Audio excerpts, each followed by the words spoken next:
And welcome in, everyone, to our Cracked Racquets coverage of the 2023 NCAA Division I men's and women's singles and doubles championships. Alex Gruskin here because it's Championship Saturday, because our fields have narrowed from 64 to 2.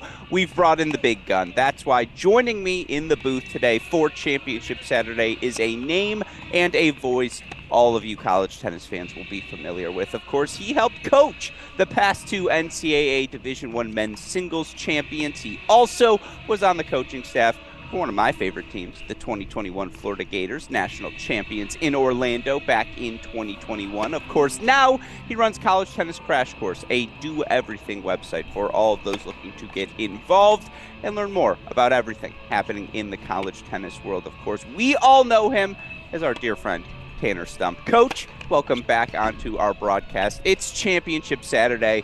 You excited for a fun day of tennis? Extremely excited, and even more excited to see the sun out, not a cloud in the sky. Looks like we will get this off without any kinds of delays. So happy to be here. Surprised, honestly, that you had me back after I continually kept you in check the last time, but all the same, really happy to be here and just appreciate the opportunity to see some great tennis with you today. Well, look, you're our Mariano Rivera. I was Andy Pettit pre-steroids out there using although honestly, given the hours we've been doing, I don't know if it's pre anymore, but 7-8 hour days, we bring in our closer to help break down the action because you're absolutely right. Reports on the ground, this is the nicest day of weather we've had throughout, the 2.5, 3 week stay of the NCAA tournament in Orlando, and that's certainly a good news for all of us college tennis fans, because I will say when you get to the indoor facility, sometimes the cameras look like the tennis gods are shining down upon the courts, and it's just like a bright spotlight of oh, I don't know how else to describe it. That's just the noise that it evokes. But yeah, not a cloud in the sky. It's a gorgeous day for tennis. We have two fantastic matchups for all of you, and obviously, as you see, warm-ups are underway on each court. We can talk about each of these to start. Let's start on the left side of our screen. We've got a freshman competing for an NCAA singles title, Fangran Tien, the UCLA freshman, dominant in a straight-set victory over Maddie Sieg yesterday. She was dominant, went down 4-1 in the first set, but then cruised from there in the quarterfinals as well. She's lost just 2 matches since the start of 2023. She's taken on the survivor of this 2023 NCAA tournament draw in Oklahoma, fourth-year Lane Sleeth. Now, I think Sleeth makes it a point to get at least 2 hours on the court. She's like, I'm not practicing later. Let's get it all out now. And we have seen some marathons from Lane Sleeth, including yesterday, where she survived 3-set thriller with Amelia Rajecki. She fought off set points in the first to ultimately take that first set, comes through in 3 sets even after moving indoors. What intrigues you most about our women's singles final, Tanner? Well, just different styles. We've got Tian, who really likes to control with the forehand, wicked cross-court forehand that she's able to work her opponent off with. And then you've got Lane Sleeth, who is just an absolute grinder and will do whatever it takes, to your point, to just stay out there as long as possible. I think the really tricky thing when opponents play Sleeth is that no lead is safe. You're going to have to finish, or you're going to have to find a way to be consistent with how you put the ball away, and that always gets tricky in pressure-filled moments. And right now we've got the most pressure-filled moment, and we'll see how the freshman is able to handle it. Yeah, it's going to be a fun matchup. On the right side, we've got another freshman. Now, it's a redshirt freshman, but it still counts. Ethan Quinn, who started the year as an ITA All-American champion, would love to end the year as an NCAA champion. He was excellent yesterday. 3-set win, moved inside against Chris Rodesh. He's taking on a guy who dropped 3 games yesterday. He didn't go 3 sets. He dropped 3 games in Michigan senior Andre Styler. As they get out of the chair and get ready to rock and roll, what intrigues you most about that one? Well, 2 of the best 1-2 punches in the game. We've got weaponry on this court in spades, and it's going to be really interesting to see who is able to invoke their will the most in the early stages of the points. I'm going to be looking for second serve return points to see who is handling those the best and getting the most of those opportunities. So a chess match and figuring out who's going to be able to strike first in the points. And you see they're at the chair on 1. They're ready to start on 3. It'll be Michigan senior Andre Styler to kick off our NCAA men's singles final. Tanner, Let's play some tennis. Let's go.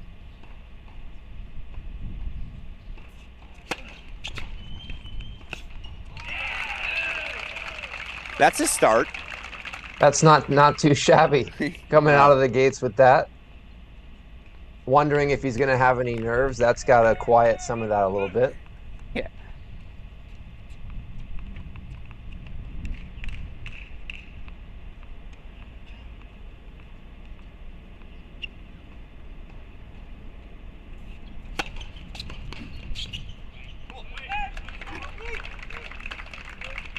You do feel like even outdoors, right? It's going to be all about the serve for both of these guys.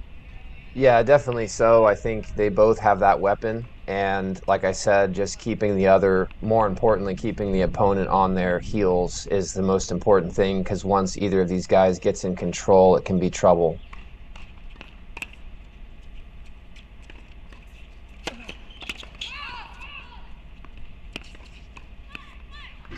Strong start for Fang Rantian, the UCLA freshman serving first.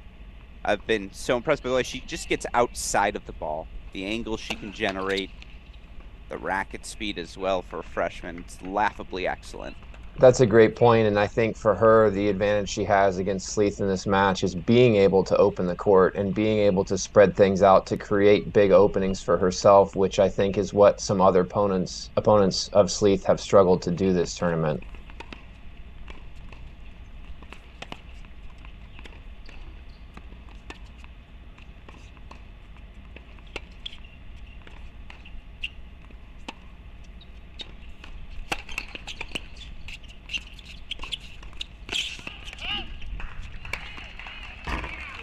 Early break point chances for Ethan Quinn.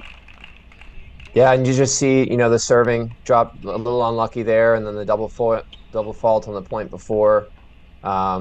Difference between indoor and outdoor. Yesterday Styler certainly had the fortune of playing inside, and that's where he's most comfortable and gets into a rhythm serving, and he just starts running through his games like that, facing some early pressure here.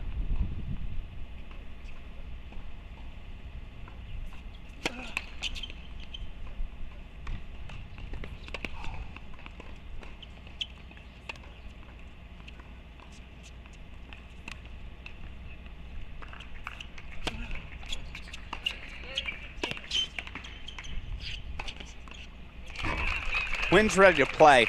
It's an opening break for the redshirt freshman from the University of Georgia. And of course, look, it's not a guarantee, but it's a custom.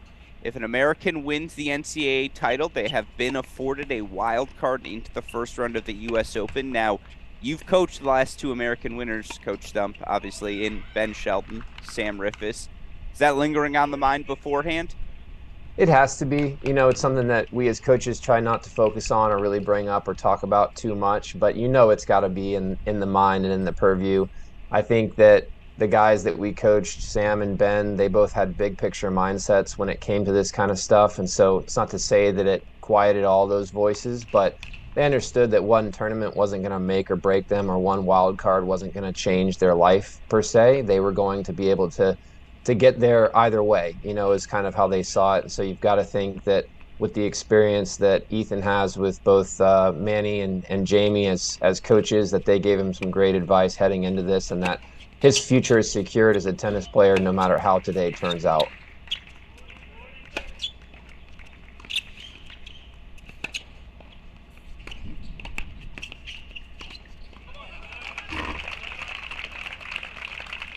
Some great tennis there, and I said it was all going to be about the serving, and so far we've had the returner playing the most complete points.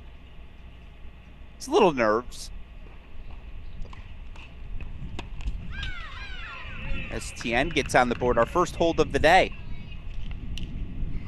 Yeah, and one of the things that impressed me with Tien is just her consistency with her emotions. She plays at a good rate and a good clip with getting fired up at the right moments of the match and putting pressure on her opponent in that way. Something that I hadn't watched too much film of her before, but when I watched, that was a consistent theme throughout her matches, especially in Orlando this week. It'll be a quick changeover, so we'll hold in the split screen.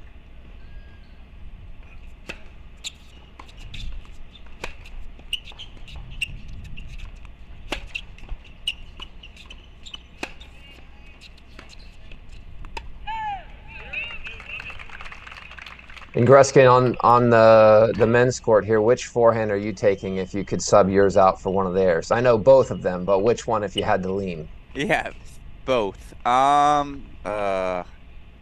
Indoor Styler, outdoors Quinn.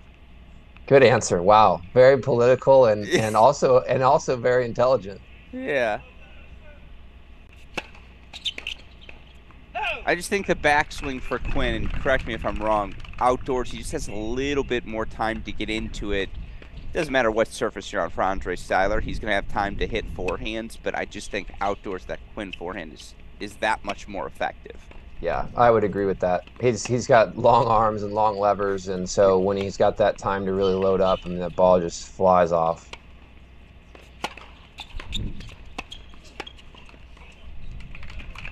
It's a little bit of an opening for Styler. Meanwhile, opening service game for Lane Sleeth.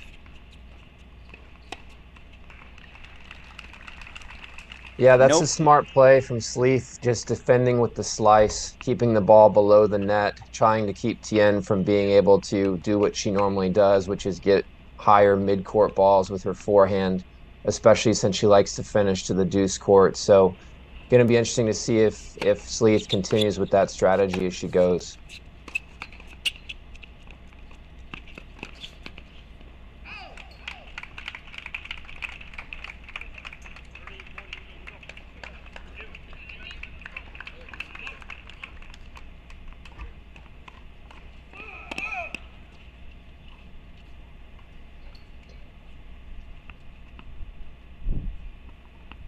And another break point opportunity here for Styler to get the break right back.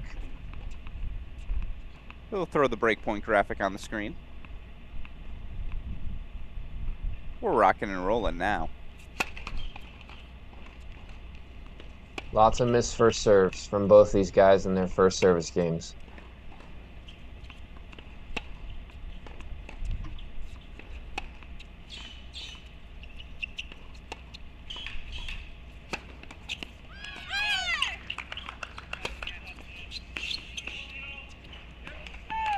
A lot of slices early.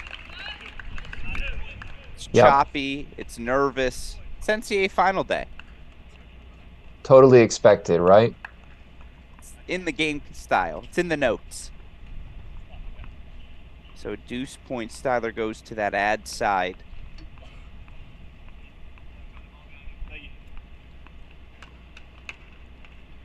First deciding points worthy of a graphic.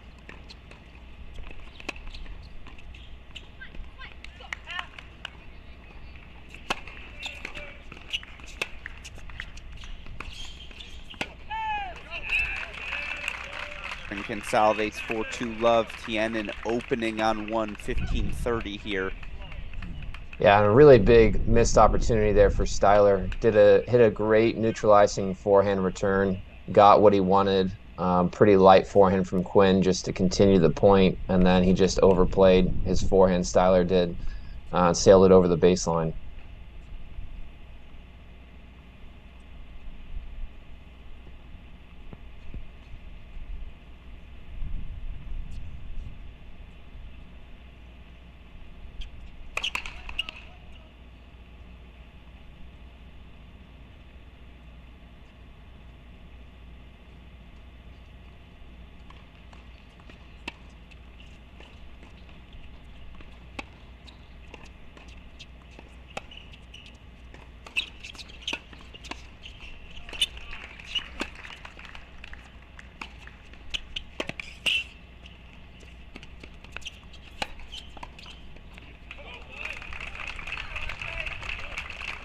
Those are the forehands you expect to see from Andre Styler. Yeah, that's a bit more controlled. Seemed like he had a little bit better command of the ball there before coming in, and then chose the appropriate spot to move to cover that last volley.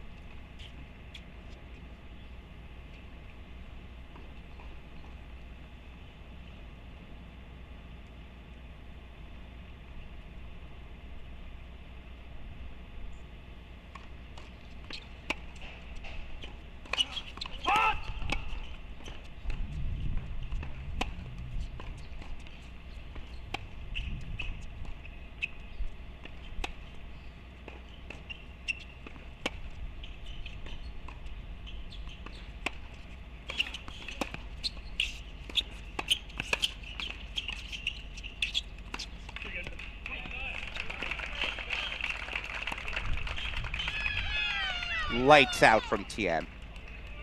It's a really good versatile point. I honestly didn't know that she had that gear to go to there with the backhand drop shot, but such an important shot for her game because of how dominant she can be with her forehand. So really creates the space in the front part of the court for her to be able to utilize the shot, especially against a defender like Sleeth, who positions herself a bit more behind the baseline.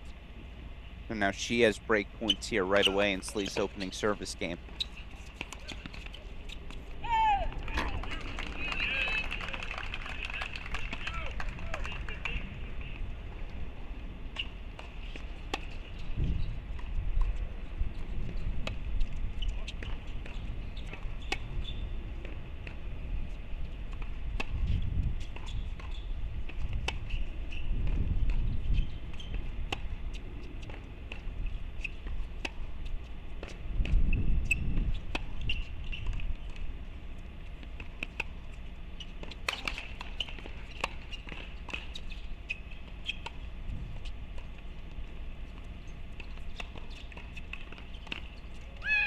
She's shown you every shot in the book. You want lob? She's got lob. You want volley? She's got volley. Fangran Tien is off to a quick start. You see 2 quick starts for the freshman. Maybe they just don't know any Yeah, better.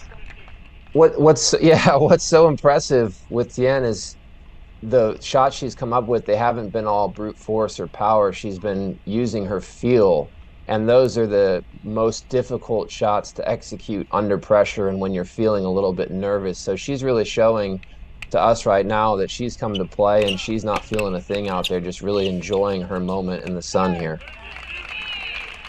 Game point chances for Styler to get on the board. Sorry, go ahead. Literally in the sun. Yeah, literally.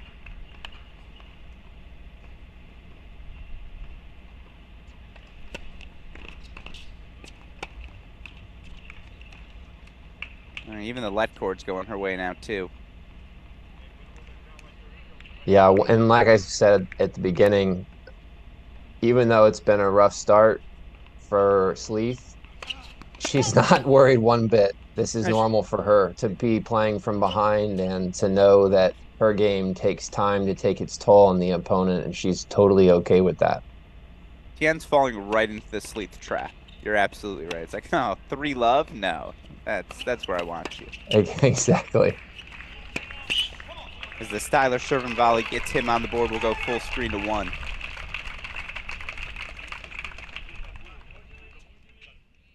Fangran Tien, the freshman on the near side, looking to become the 2nd player in UCLA history capture the NCAA women's singles title. Can you name the first? Oof. I cannot. We'll let the chat fill in first. I'll give them a chance to guess it. Is it from 95? It is from 95. Well, maybe I gave someone a hint. We'll figure it out together. There it is. I like it. Been 1 full Alex Gruskin since a UCLA player's won a title on the women's side. That's how I like to look at it. I thought you were older. It's the hair.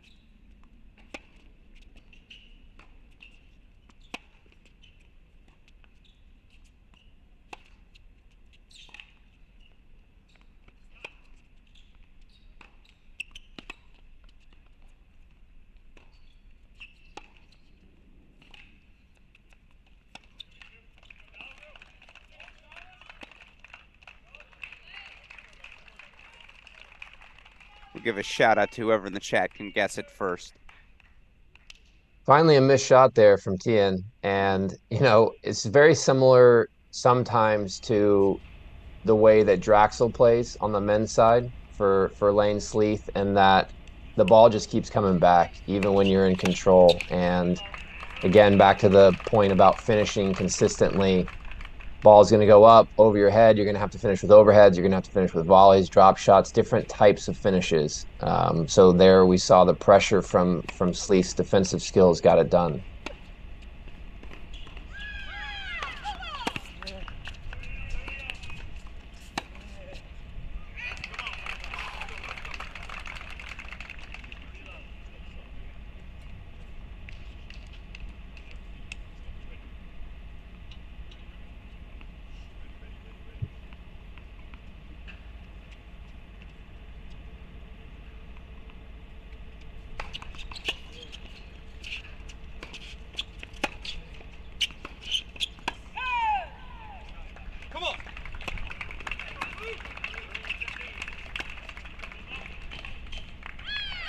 Well, shout out to Zach. He gets it first. It was Carrie Phoebus back in 1995. I'm impressed that you know the year. Yeah, I think I probably picked that up somewhere when I was reading. So Sure. that's not from knowledge that I would say. I'll confess, but definitely picked that up when I was reading, and I obviously was also surprised to see that Oklahoma Sleeth is the first finalist ever. So for them, a big moment in their program. Another first for Audra Cohen. This Oklahoma women's team, of course, made their first team final last year. First national indoor final as well.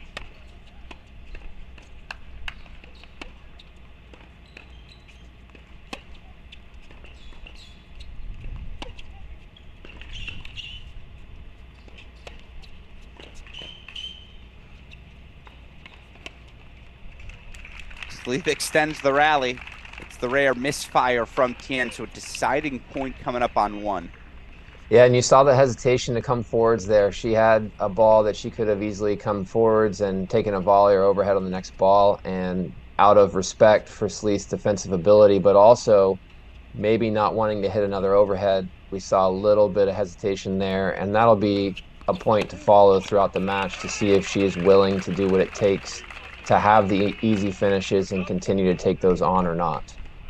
Meanwhile, Styler takes a big rip at a second serve return. It goes long, but sometimes it takes Styler a second to calibrate the weapons. I think that's the right miss there.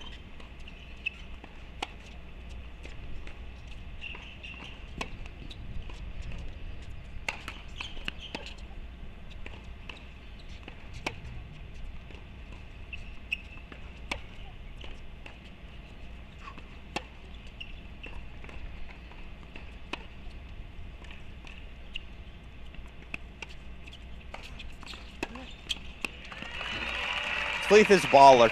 She's not going anywhere. Breaks right back for 1-2. We'll go full screen to 3. Yeah, and really impressive for her to step into that forehand. I thought that was actually a good play from Tien there, kind of diffusing the point and giving Sleeth time to operate and play offense. But man, she stepped in and ripped that forehand line for a winner. Trivia question 2. Last 2 players in these 2 programs. Let's start with to make the finals. Oof. Is it Isner? It is Isner for Georgia back in 07. Knocked out by Dvarman, 6 in the 3rd. Yep, I remember watching that match. I think that was the first televised one. Yeah, probably why I watched it. Yeah. Me too. I think that's the one that's my first. Yeah, I remember that. That was a great match. And then for Michigan.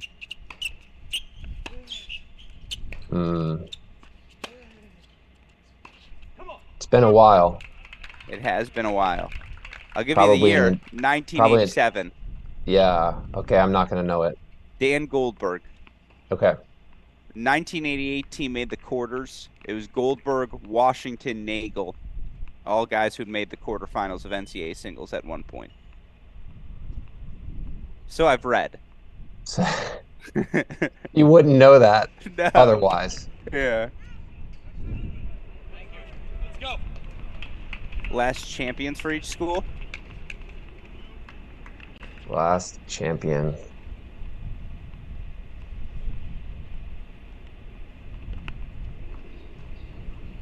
Georgia's probably going to get really mad at me for not knowing this on the men's side.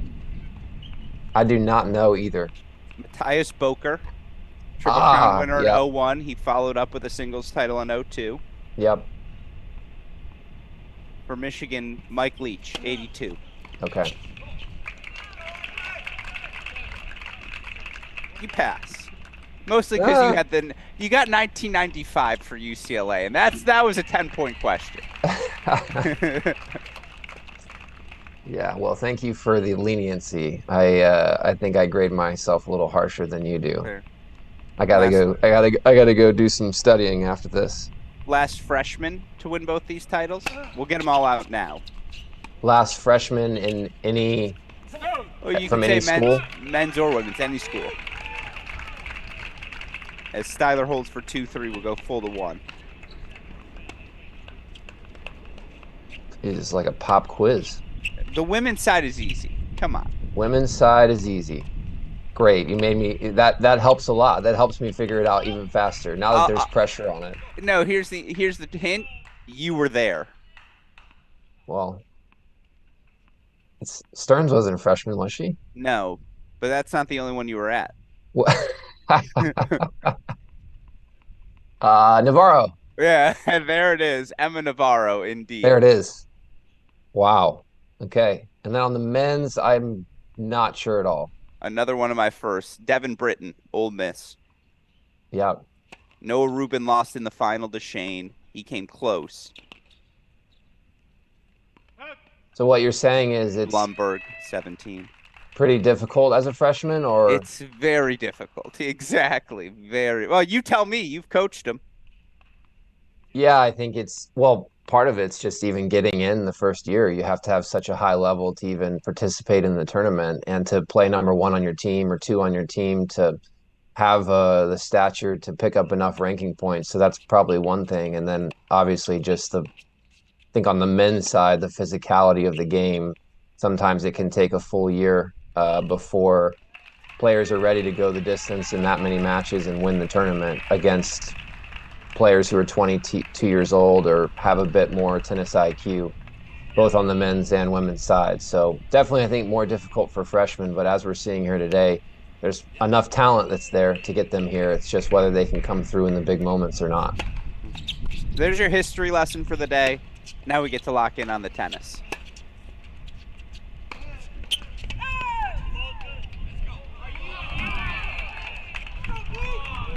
A lot of early errors from Styler, don't you think? Yeah, I was going to say Quinn serving up a break, back on serve on one. Well, I It's say that, and it looks like they called that ball in, actually, even though I thought he flew it long. Yeah, Quinn did too. It might have been an overrule from the chair because I thought I heard an out call.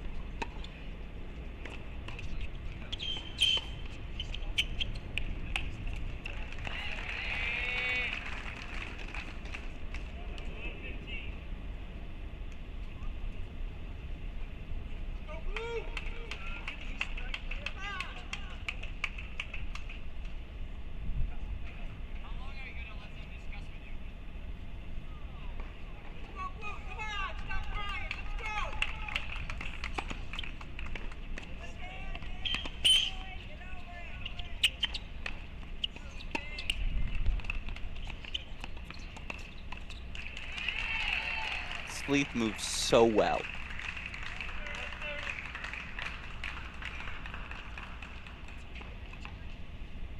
Yeah, it's one of those gifts. You know, a lot of people think, oh, you have talent in these areas of ball striking and you have weapons, let's say, of a forehand or a serve. But a lot of people forget that one of the greatest weapons that you have is speed.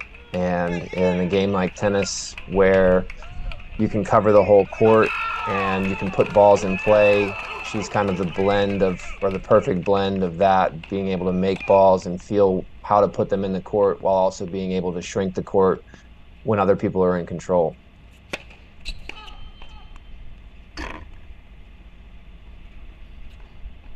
You pointed it out earlier for both these guys. The first serve's just not really there right now.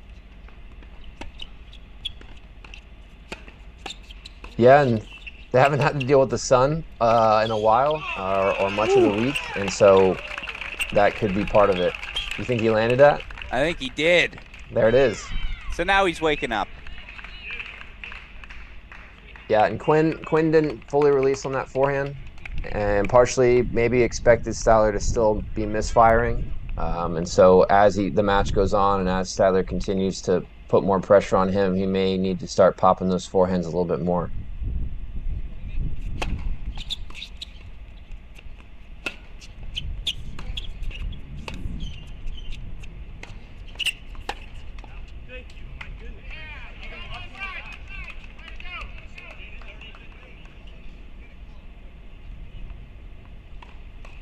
Quinn's just a little restless with the chair.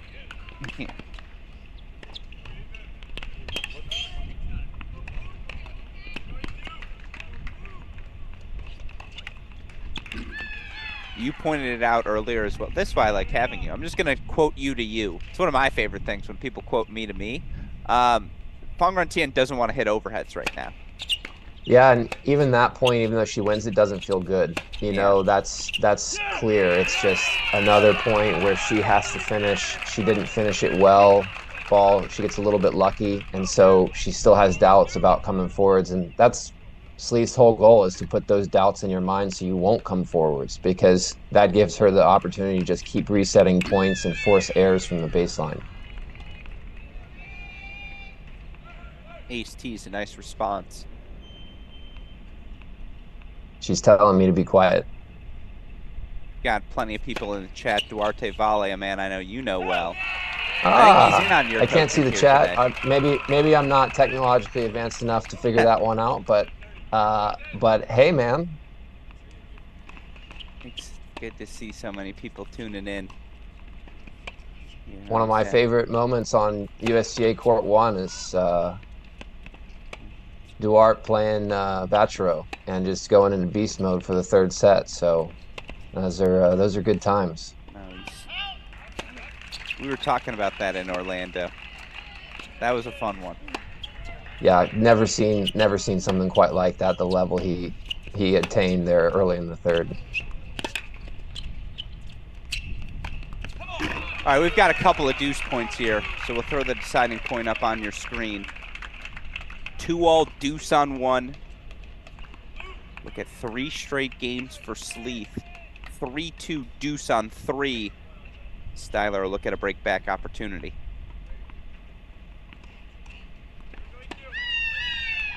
Wow. Interesting that Sleeth chose to run around and hit a forehand there. Backhand so solid, and on the return especially, thought she would just settle for one. Finds the first serve, really for the first time today. Queen. And that's the go-to, the flat out wide.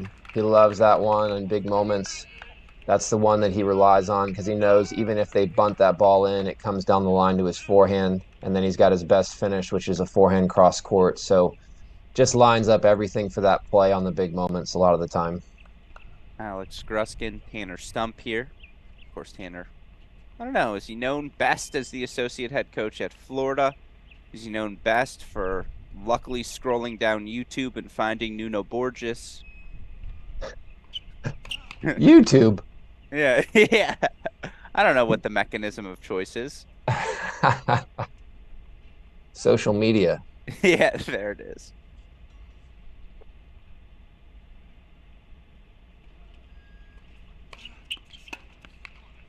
Notice how I didn't notice, is he best known for his playing career?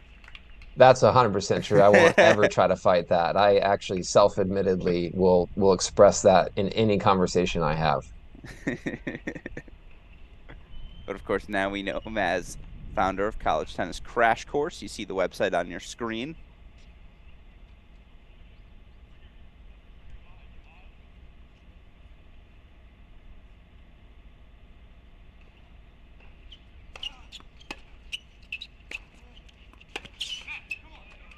And with Quinn, you know, it's really interesting to look at his body of work this year. Most freshmen, when they went through that patch, I think he went 3-9 at the beginning of the season, something like that. That would have wrecked their whole season. He wouldn't even be close to this position. His confidence would be shot. And so that speaks to the individual that he is and the coaching that he received, both from, I'm sure, Brad Stein, but also his coaches at Georgia. Just be able to pick up the pieces and build and then go 21-1 from there. I mean, you don't see that from an 18, 19-year-old too often. And so he was very fortunate to have really good people around him. And then it just speaks to the mature individual he is at his age to be able to figure it out again and find his best tennis before it was too late. You mentioned that record. Styler on the other side, 22-1. Overall in the year, I think 26, or now 27 if you had his 5 from this tournament. And he did he start at 3? He started at 3. I don't want to give away the full ball game. He didn't play a ton of tennis last summer. Andre's a guy with aspirations outside of the sport. And so it was a slow build, but boy, did it build. Go, go!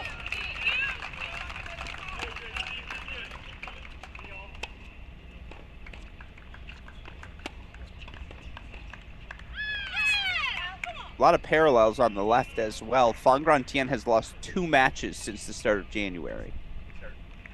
Yeah, and they were right before NCAAs, I believe. I believe they were against Duke, against Chloe Beck, and then her match against Iowa State's number one. Yeah, she lost to And Naklo, who she beat in the first round of this individual event. right, really tricky first round to come back and have to play her again and find a way to get through. So again, yeah, a freshman that could have had some doubts coming into this tournament and certainly crushed those very early on in her tournament.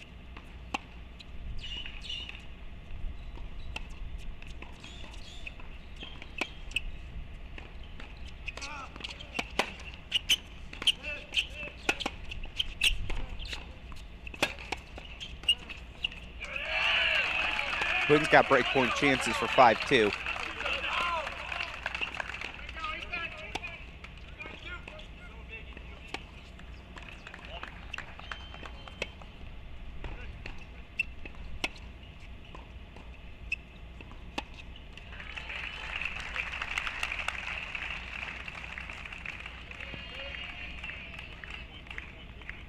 Westhoff, let's go full screen for the break points here on 3.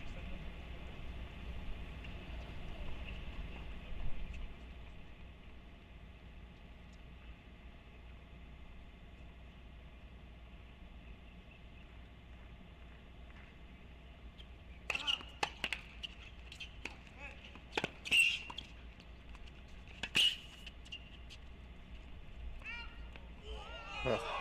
Quinn almost made that.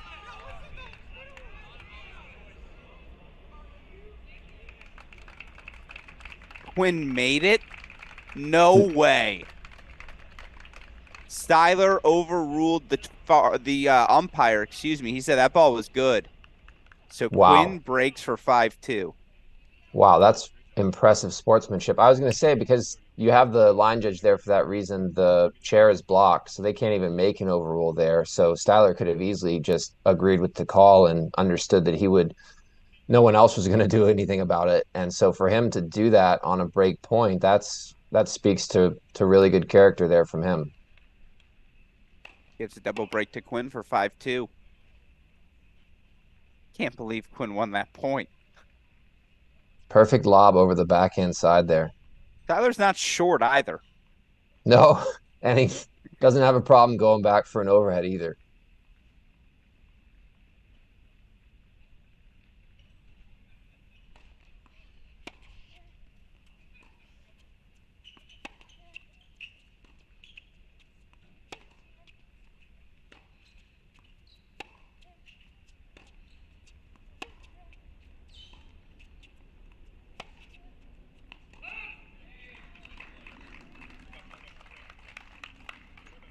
What do you think over under each set for Lane Sleeth airs is?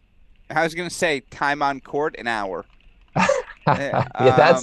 I'll go over on that all day. Yeah, exactly. I mean, it's exactly what you'd expect is, again, as soon as they're out of the chair, we'll put Quinn Styler back on your screen. I think we're playing at Sleeth's pace. That's the thing that's most notable to me thus far on 1. It's hard to generate over and over and over again. It does take its toll on you. So you do have to be careful not to max out too much when you're playing a player like this. But good point that this is a little bit more of her style and how she likes to play, more than Tian, that's for sure.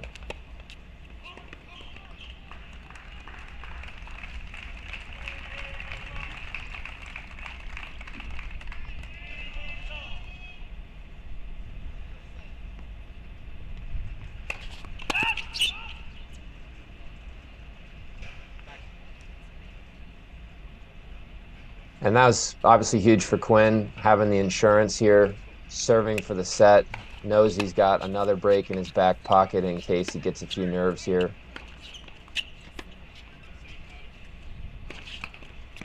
Oh, that was the rip. Net court sends it wide, love 30. So then, let me ask you a dumb question. I come to you as a player here, and I say, Coach, I'm up 5-2. I haven't found a first serve yet today. The next 6 points, I'm hitting all first serves. I'm up a double break here. I'm going to try and find some rhythm. Like, if you're Quinn, you just go big the rest of this game?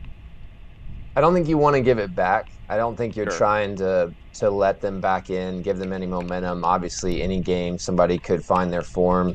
I think the adjustments that need to be made is starting to eliminate misses. So what I mean by that is you can miss in the net, you can miss wide, or you can miss long. And so maybe even this game, the converse of that, where you're going after your first serve, but you're changing your target a bit, trying to eliminate the wide miss, trying to eliminate the net miss, and instead just miss long and find some good length. Because when you miss long in tennis, that is the easiest miss to correct because you have seen the ball travel all the way. And so it's easier to feel. Whereas when you hit the ball in the net, you can't feel that as much because you never got to see it go up and down. So I think that would be the adjustment as a coach here is, yeah, being really aggressive, but to big spots so that we're not just missing wildly and we're honing in on our target.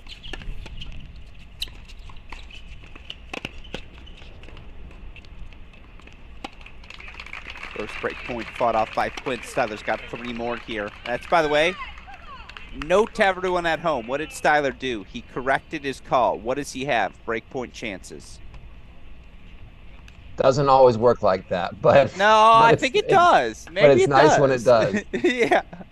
It's a sign from the tennis gods.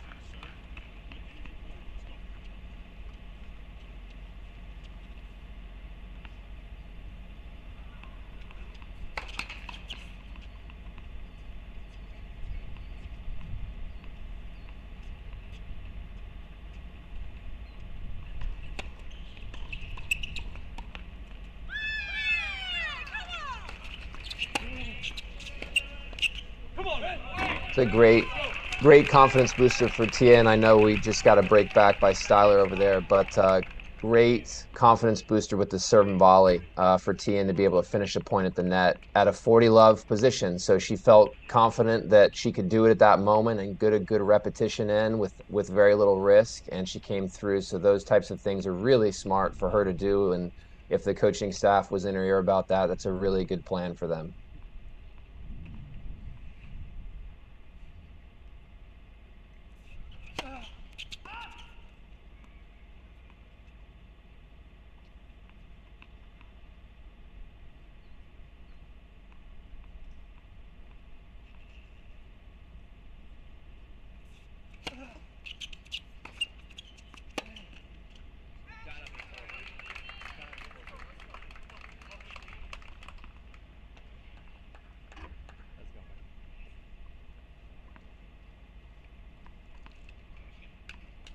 And I wouldn't say an extremely clean match so far. I'd say the women have done a better job early of playing more appropriately to their level, the level that got them to this place in the tournament. I'd say that Gwen and Styler are still trying to find themselves a little bit here, a little sporadic at times. As we head back to the split screen, I also think part of that is just playing lane sleep. If you play lane sleep, you're going to get rhythm, right? It's just a matter of how well you execute. Yeah, 100%. That's a great point. It's going to feel like the ball is coming out of the basket, and you're getting Yeah, fed in a way exactly. and getting to groove in on your shots. But the problem is the basket's really full of balls, and it just keeps coming back before you're able to get any water.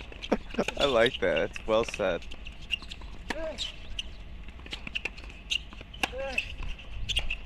Come on!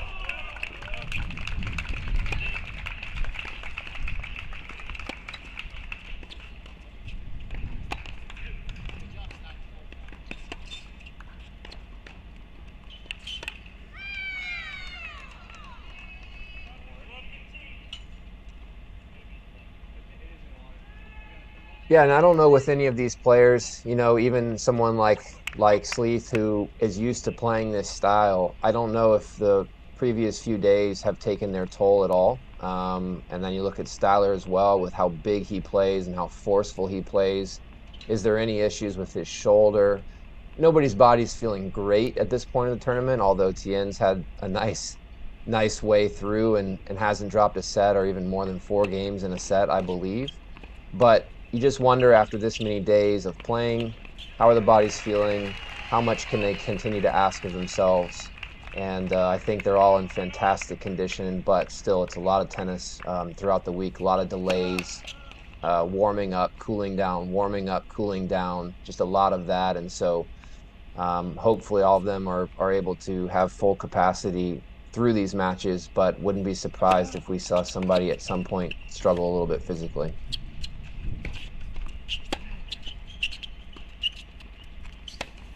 Come on, man. Oh, there's the Styler forehand.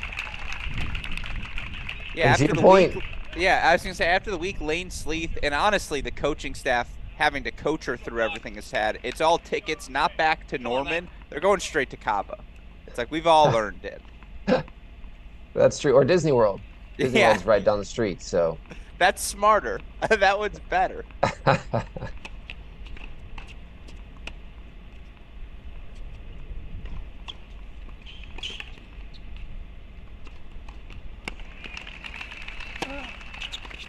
yeah, another ball comes back there. Could have been an overhead.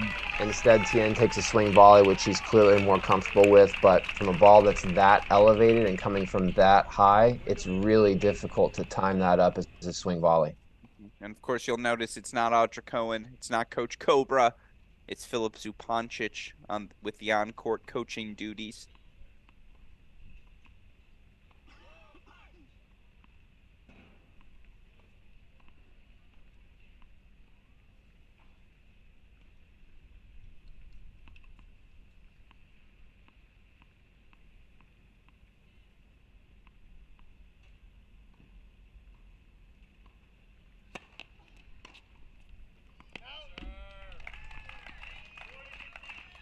He'll happily take the free point. Game point chances for 4-all. I don't know. She might be disappointed she didn't get to hit a lot of balls there. Got to get the steps in. The pedometer's disappointed. She loves those long points. Yeah. But yeah, sure she appreciates a free one every now and then. Pretty even match so far, 22 points apiece. I got nothing. No separation.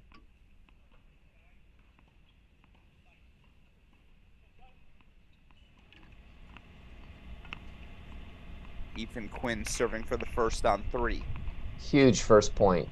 Getting off the mark the right way here, making a first serve, playing hopefully a 1-2 point just so that you can get a little bit of your nose in front as the server.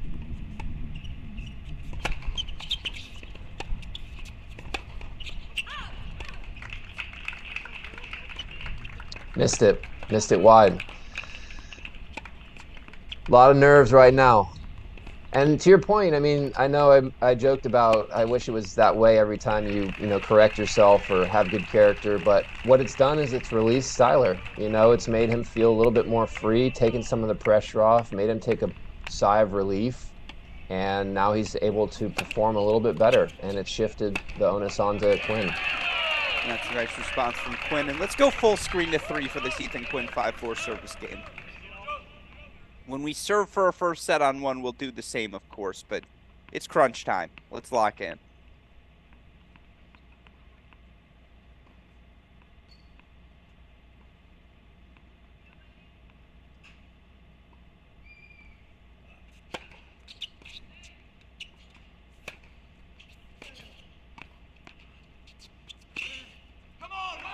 Little cute.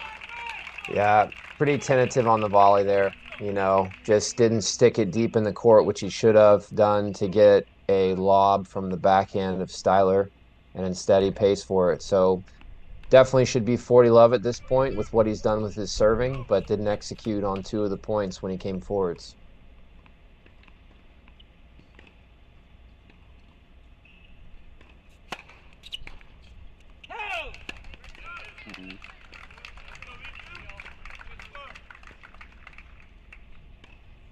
And I think either way, however this set turns out, Styler feels better about the position that he's in heading into set 2.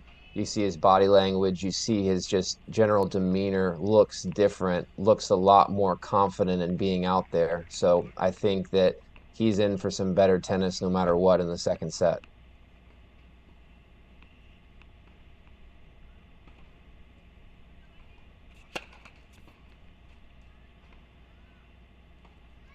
4 all, 15 love, by the way. We missed 1 point on court 1. So no worries. We're getting back there, I promise.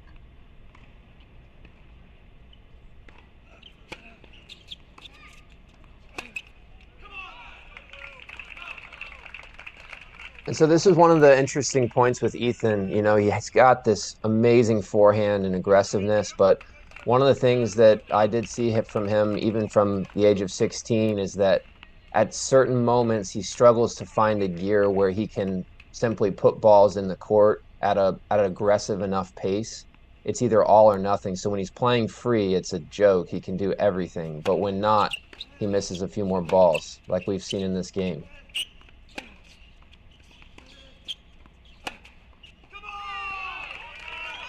Does he have 4 forehand errors in that game? I guess if you include the hung volley. The volley and then 3 forehand errors. Yep, while in control. Styler breaks back for 5 all. Meanwhile, like I said, we missed 2 points on 1. We're playing sleeth ball. I don't know how else to describe it. No, we missed 1 point. Did they replay a point? Oh, that ball must have come in.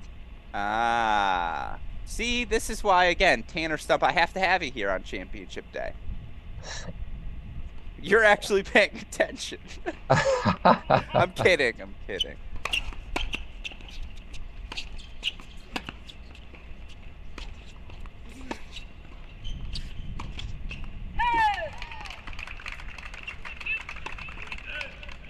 Both guys misfiring when in control.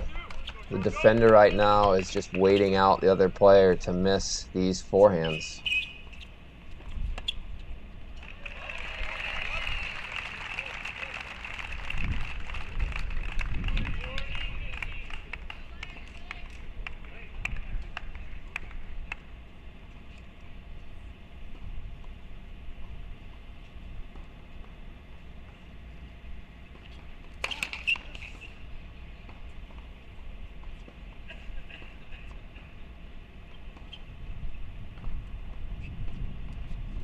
It looks like they've maybe jumped the score up.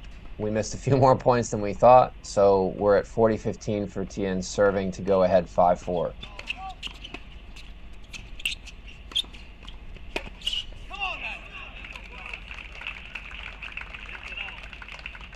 Great approach there by Styler, forcing Quinn to move backwards. The forehand is dangerous, but when he's moving away from the ball like that, really hard to land a shot. And so good after that first point where he missed the forehand. He instead made sure he made the approach, made Quinn come up with a passing shot that he couldn't make.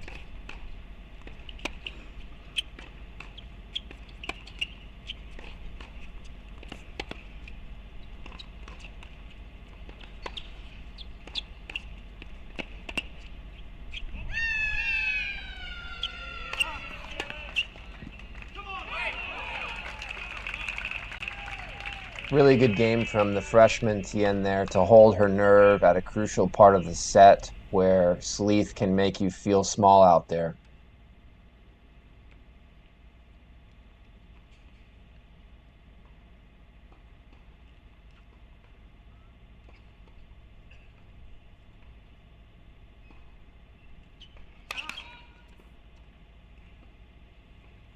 You can tell Styler's not happy with his first serve still.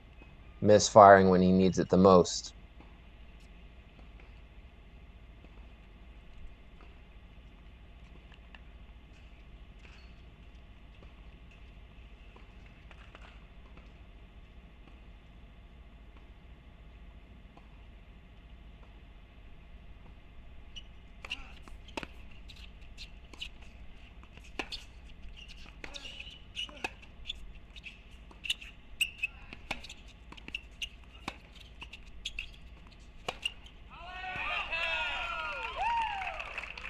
Fantastic point there from both players.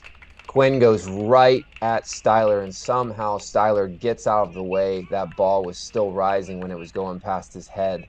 Smart play by Quinn. I know it can be looked at home like, why would he do that? But he didn't have much time to hit that shot. He needs to go right at Styler's body, hopefully get him to get a racket or a piece of his body on it, which he wasn't able to do. But great hands from Styler. You can see that he's very proficient at the net, knows where to cover, knows most likely where Quinn will hit his passing shots, and just got ahead of those volleys to be able to put the ball back in play long enough for Quinn to miss.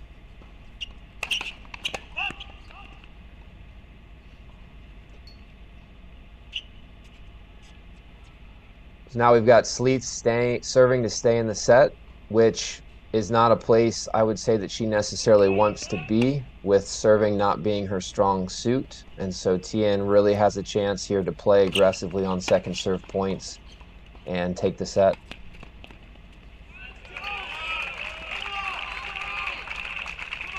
Really huge turn of events on the men's court between Quinn and Styler. 5-2 seems like a long time ago. Double break. We talked about the insurance break that he was able to get, but the level really dropped off from Quinn over the last few games. Styler picked his up, but this is more self-inflicted. And so now we've got an interesting service game coming up for Quinn to see if he can hold his nerve, right the ship, and get himself into a tiebreak.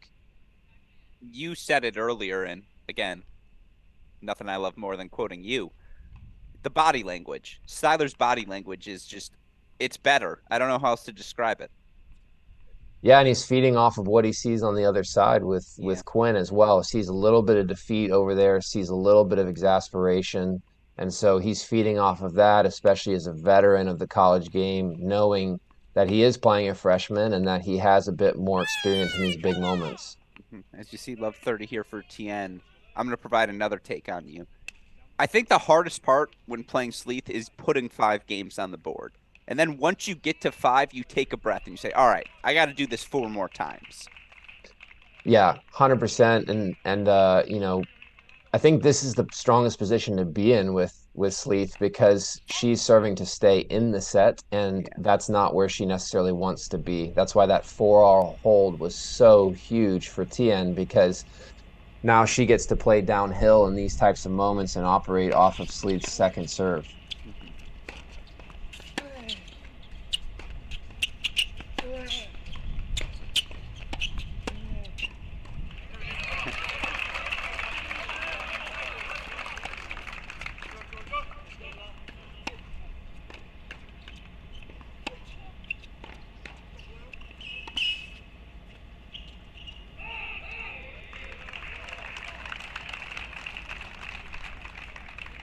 Good ball from Sleeth there, being willing to take control.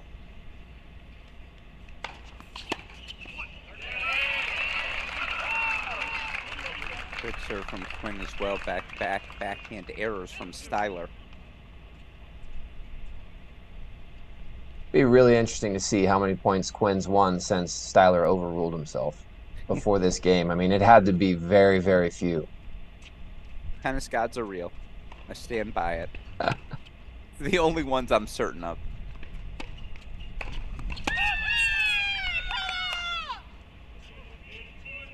Couple of errors here from Sleeth. Tien's done a good job putting pressure, but Let's two go full screen backhands for it. that we've missed.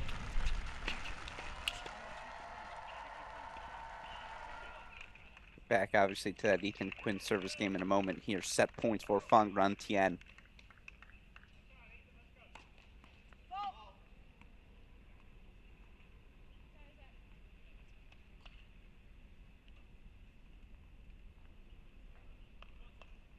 Ice the pitcher. I like it.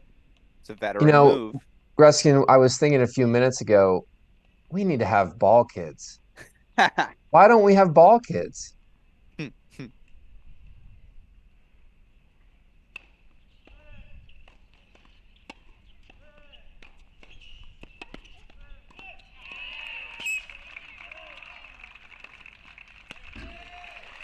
Well fought off. 40-15 for Ethan Quinn. If they get to a breaker, we'll throw it right on your screen.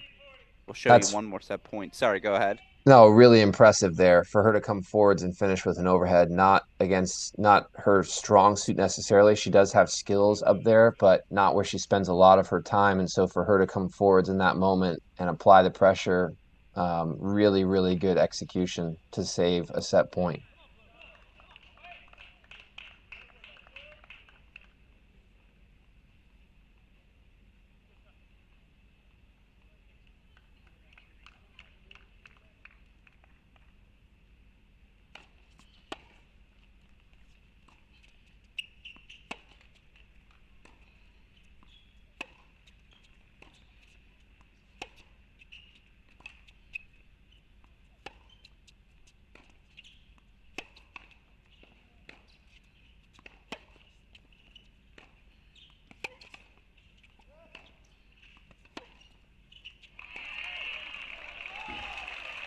Leith fights off 2 set points. We'll go back to the split screen. We'll go back to the split screen for the breaker. Can you say clutch? My goodness. I don't know how many winners she's hit in this match so far, but that's 2 in this game and a third that she forced an error on. The only points she's been able to get have been from her being the aggressor, which again is not her #1 set of plays. But she's a gamer, and that's why she's here in the final today.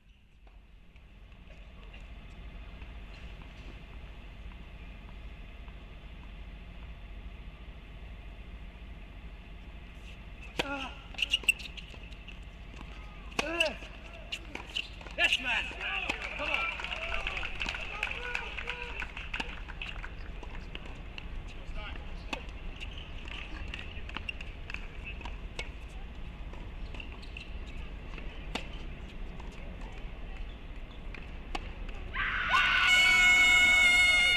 Fang Rantian takes a 6-4 opening set. She lets you hear about it. Yeah, pretty excited there, and I would be too. That's a load of pressure off on that deuce point. Being brave enough to fire that backhand down the line. Again, not a shot that that's her #1 play, but being willing to step in and finish. What? What?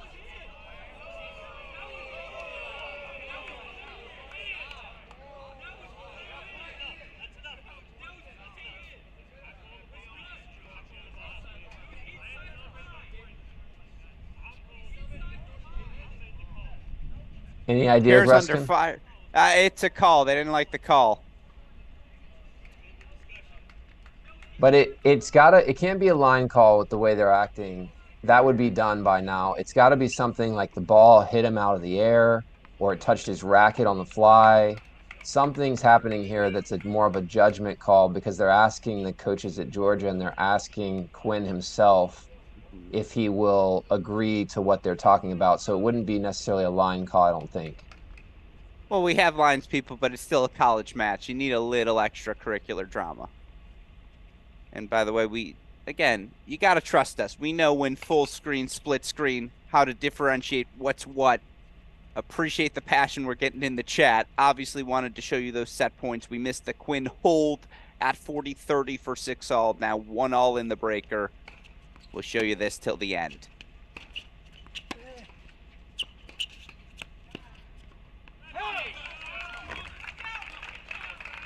I'll also say this. Don't wake the sleeping bear. For sure. For sure. I think he was definitely already woken up, but now it looks like he's hungry as well. So it's trouble right now for Quinn.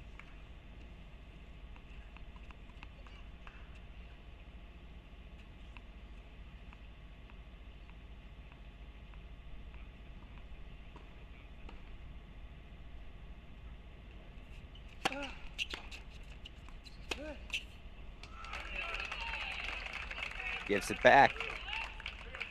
Lack of execution. That's the main thing we've seen in this set. Whenever anyone's had the opportunity to front run, they simply haven't taken this match by the reins and done what they need to do, which both these guys, that's what they do. That's why they're here. And neither one of them has been able to do that. They've just been handing it back and forth. So down the stretch here, somebody's got to string a couple good points together to break that trend. Something's got to give, Gruskin.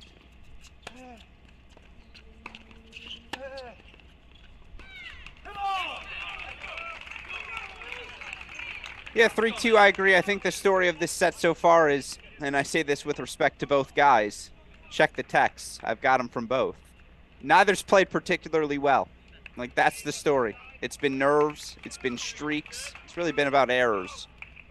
And it's been their weapons. Their forehands have just not landed and hit the mark the way that we are accustomed to seeing.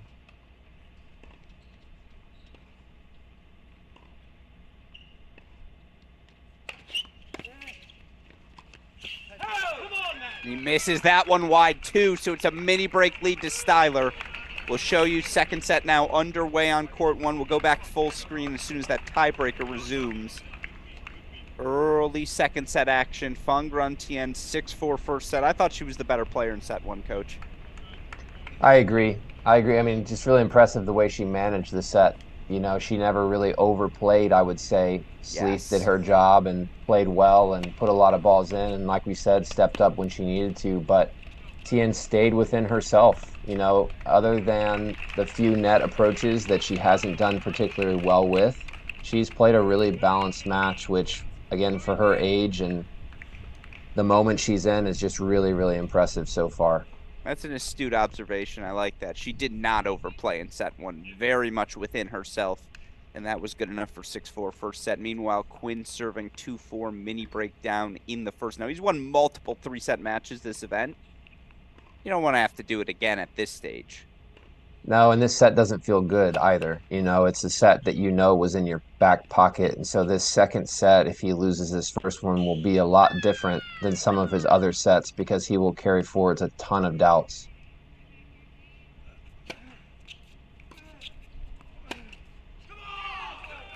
It was a 5-2 double break lead after Andre Styler overruled the sideline official to concede a point to Ethan Quinn, and now the set is on Styler's racket.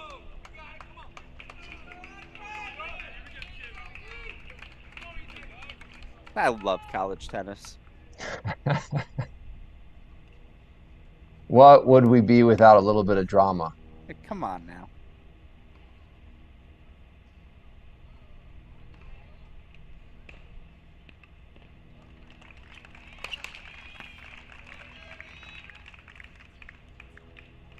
And it's just interesting too. You've got Quinn playing for a national championship plus all these other things that go along with it. And you have Styler playing for a national championship. And you just wonder if the extra weight on Quinn comes into play at all. Certainly, the national championship holds weight for both. I'm not diminishing that, but a US Open wild card, amongst other things, are on the line for Quinn as well. And the Great length play. of Andre Styler sets up set points. Absolutely. And he just reads the net so well, doesn't he? He just knows where to go based off of where he positions you, your most likely destination with your passing shot. Knew that Quinn needed to go over the low part of the net, which is the center, and play that ball cross court, and he was there for the play.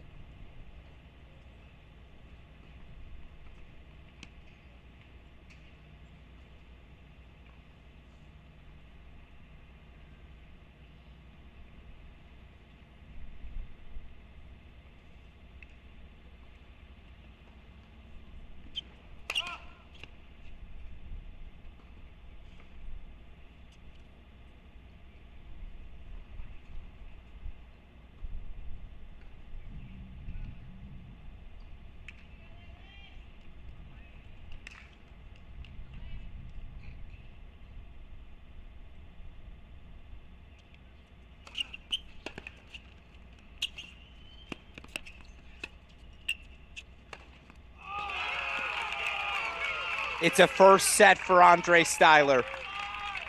7-6 to the Wolverine senior.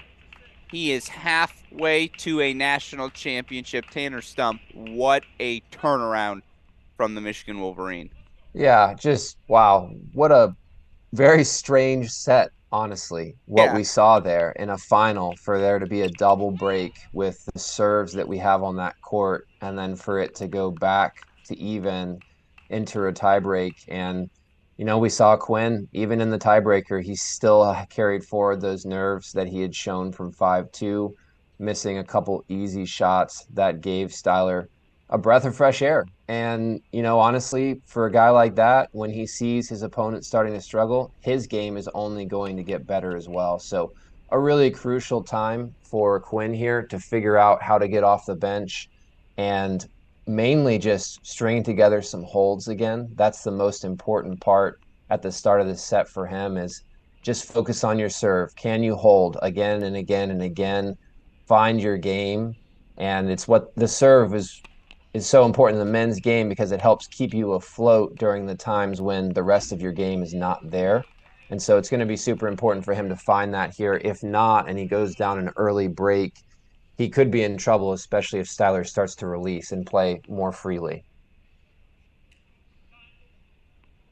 Alex Gruskin, Tanner Stump here now. One set on the board in each of our finals. Here you see UCLA freshman Fung Run Tien looking to be the first UCLA Bruin since Carrie Phoebus back in 1995. Capture the women's singles title. 6-4, one love lead. Andre Styler, 7-6 first set. And yeah, yes, Quinn served for the set twice. He didn't play well in the set. That's what you tell yourself is I probably shouldn't have won that set given my level. Step up the game moving forward. And I'll say this, 7-5 in the first round over Fomba. 7-5 in the third over Bosforetti in the round of 16. 7-5, the quarters. 7-5 in the third. Nope, round of 16. 7-5 in 6-3 in the third over Rodesh yesterday. Quinn's won 3-set matches before. He's not going to go away.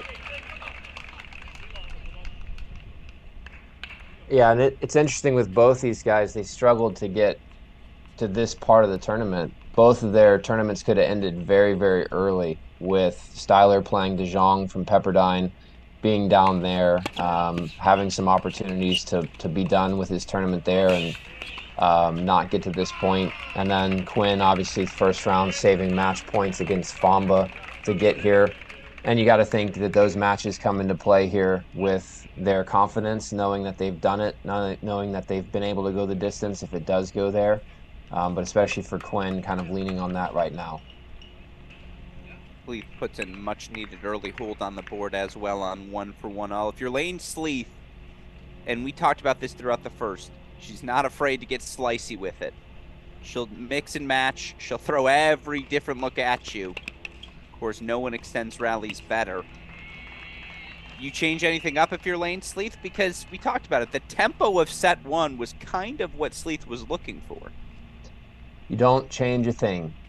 You know, at this point, if you're Sleeth, you are waiting for Tien's level to drop enough for you to snatch an opportunity. And I think Lane's done enough. I think she's played well enough to win that first set. Tien just has played better. And so with Sleeth, you accept who you are and your identity, and you just keep hammering away and pounding the stone to figure out if Tien will give you enough of an opening to change the course of this match. But for you to really change up too much here, for you to try to step in too much, be the aggressor, I think that's not a smart play. This is the finals. Stick to who you are, and then hope that that's good enough with what's coming from the other side of the net.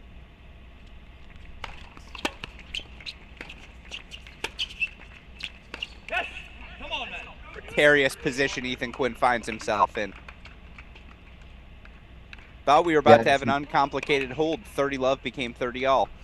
Yeah, Styler's trying to find the forehand to forehand as much as he can. The heavy ball there seems to be really troubling Quinn, and his down the line ball off of that isn't his favorite shot, especially when he's not feeling confident. So advantage Styler in that exchange right now.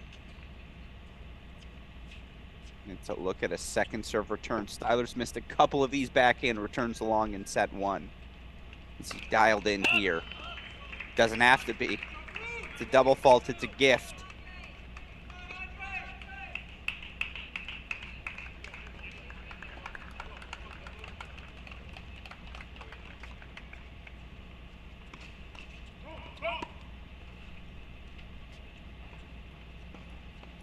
Where is Ethan Quinn's head at right now? That's what we're all wondering.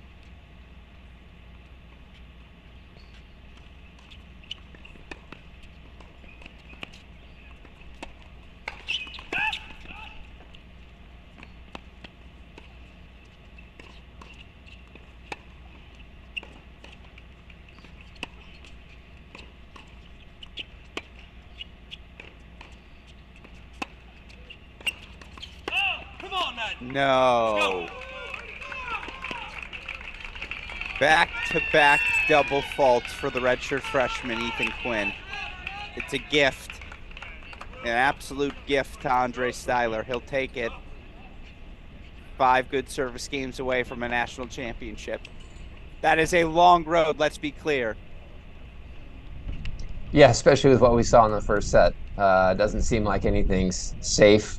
Neither guy has shown their best yet. Styler's certainly getting on the upswing now, but more so receiving the benefit of Quinn's level of play. You know, if I'm Quinn here, I'm changing as much as I can, change the racket, change the towel, change the shirt, just get a new, fresh perspective, really try to slow things down. I was honestly surprised at how fast he entered the second set. I thought he would have taken a little bit more time there.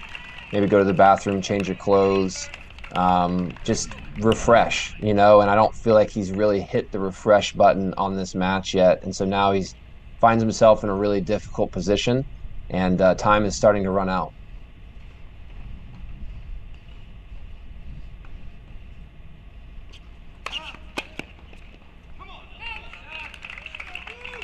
And if Styler starts to find a first serve, he starts to find that first serve, life becomes that much more difficult.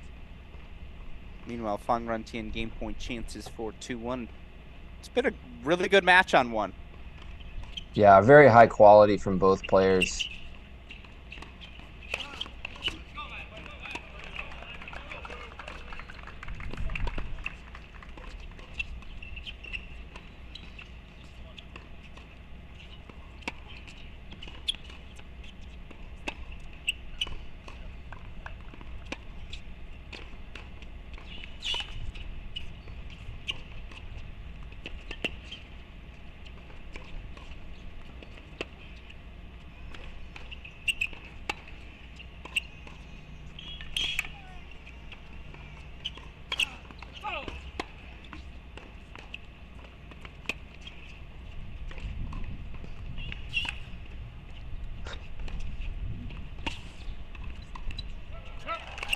It's the nightmare you have as a tennis player, the side-to-side drill that never ends.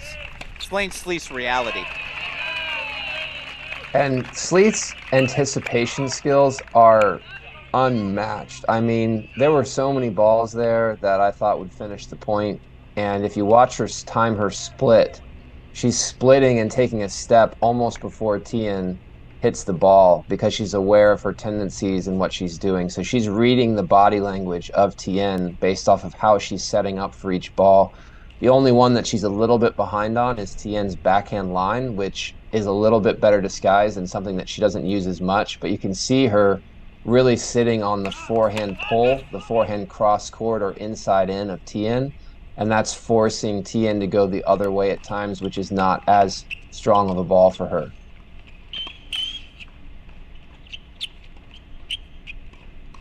Like that. That's just insane.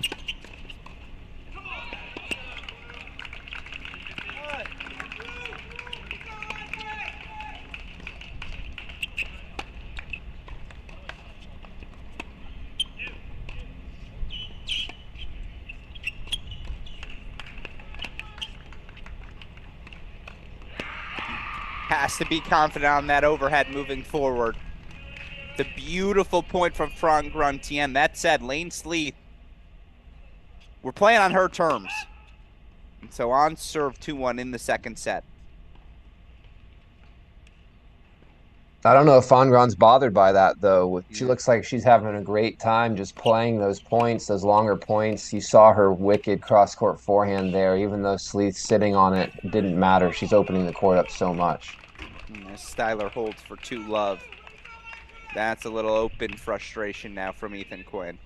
And honestly, that's probably a good thing. I'd want to get it out at this point. You know, the body language is not good. You almost need to have an outburst, obviously within your character, not trying to break rackets out here or anything, but to let go of a yell, to get yourself going a little bit here instead of staying in that malaise that he's currently stuck in. And so if he does have an outburst, that would probably benefit him to kind of shake out some of the bad feelings that are in there currently. Fair to say this game's the match? He's got to have it. I think he's got to have it. I think that with a server like Styler and just the shape of this match so far, it would be a tall, tall task for Quinn to return from this. So I think he's got to put his best foot forward here. Like that. Yeah. And string a few of those together and see what happens. But even after that shot, doesn't look super confident, doesn't look like that did much for him. So you'd like to just see him build throughout this game and get a little bit going. It's things like that where he bounces before he serves, positive signs of life. That's what we want to see here from Ethan.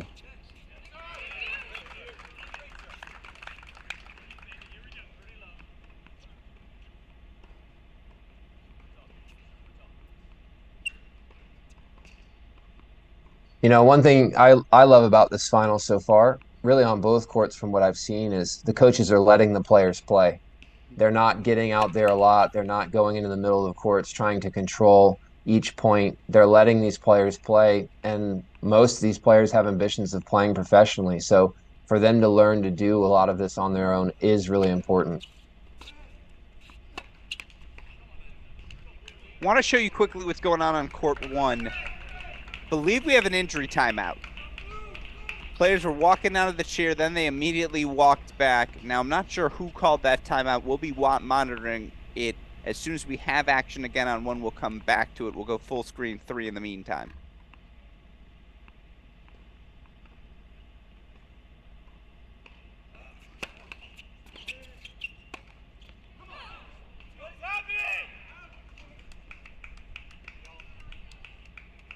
Yeah, same volley there. He set up that play. You can tell it's a play that he runs over and over and over again with the wide serve, and volley, finish with the forehand volley, open court, but just not able to execute it in these crucial moments.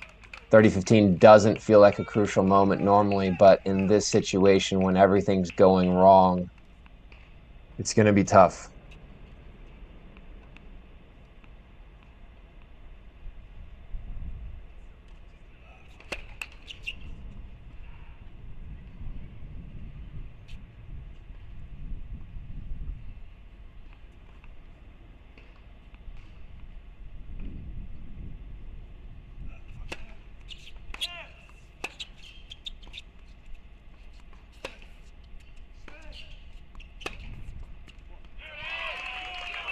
The longest, maybe best one, right? Best rally of the match. Yeah, that's what we expect. That's the level of play both of these guys are capable of, and I know that right now they're digging deep to find that. It's not like they don't want to show us that, but that is what they're capable of, and certainly what we as fans hope to see more and more as this match goes along.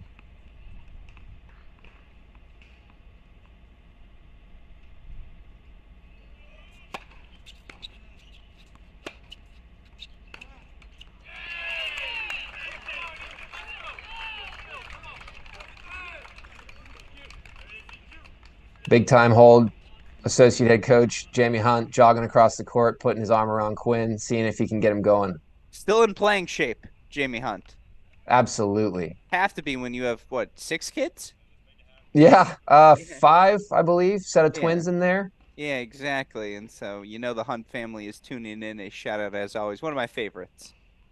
Yeah, Kendall's a saint to put up with both Jamie and all the kiddos, obviously. But yeah, I think I included Jamie as the 6th. Yeah.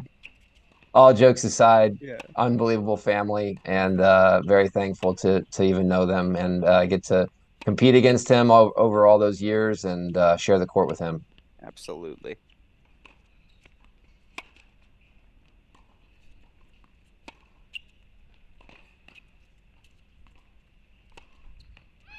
And so, correction, wasn't an injury timeout, loose tape. They just had to rebandage something.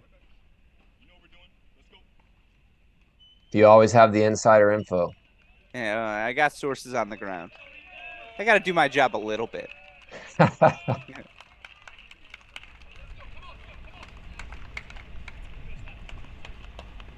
Styler out of the chair, serving here up a break.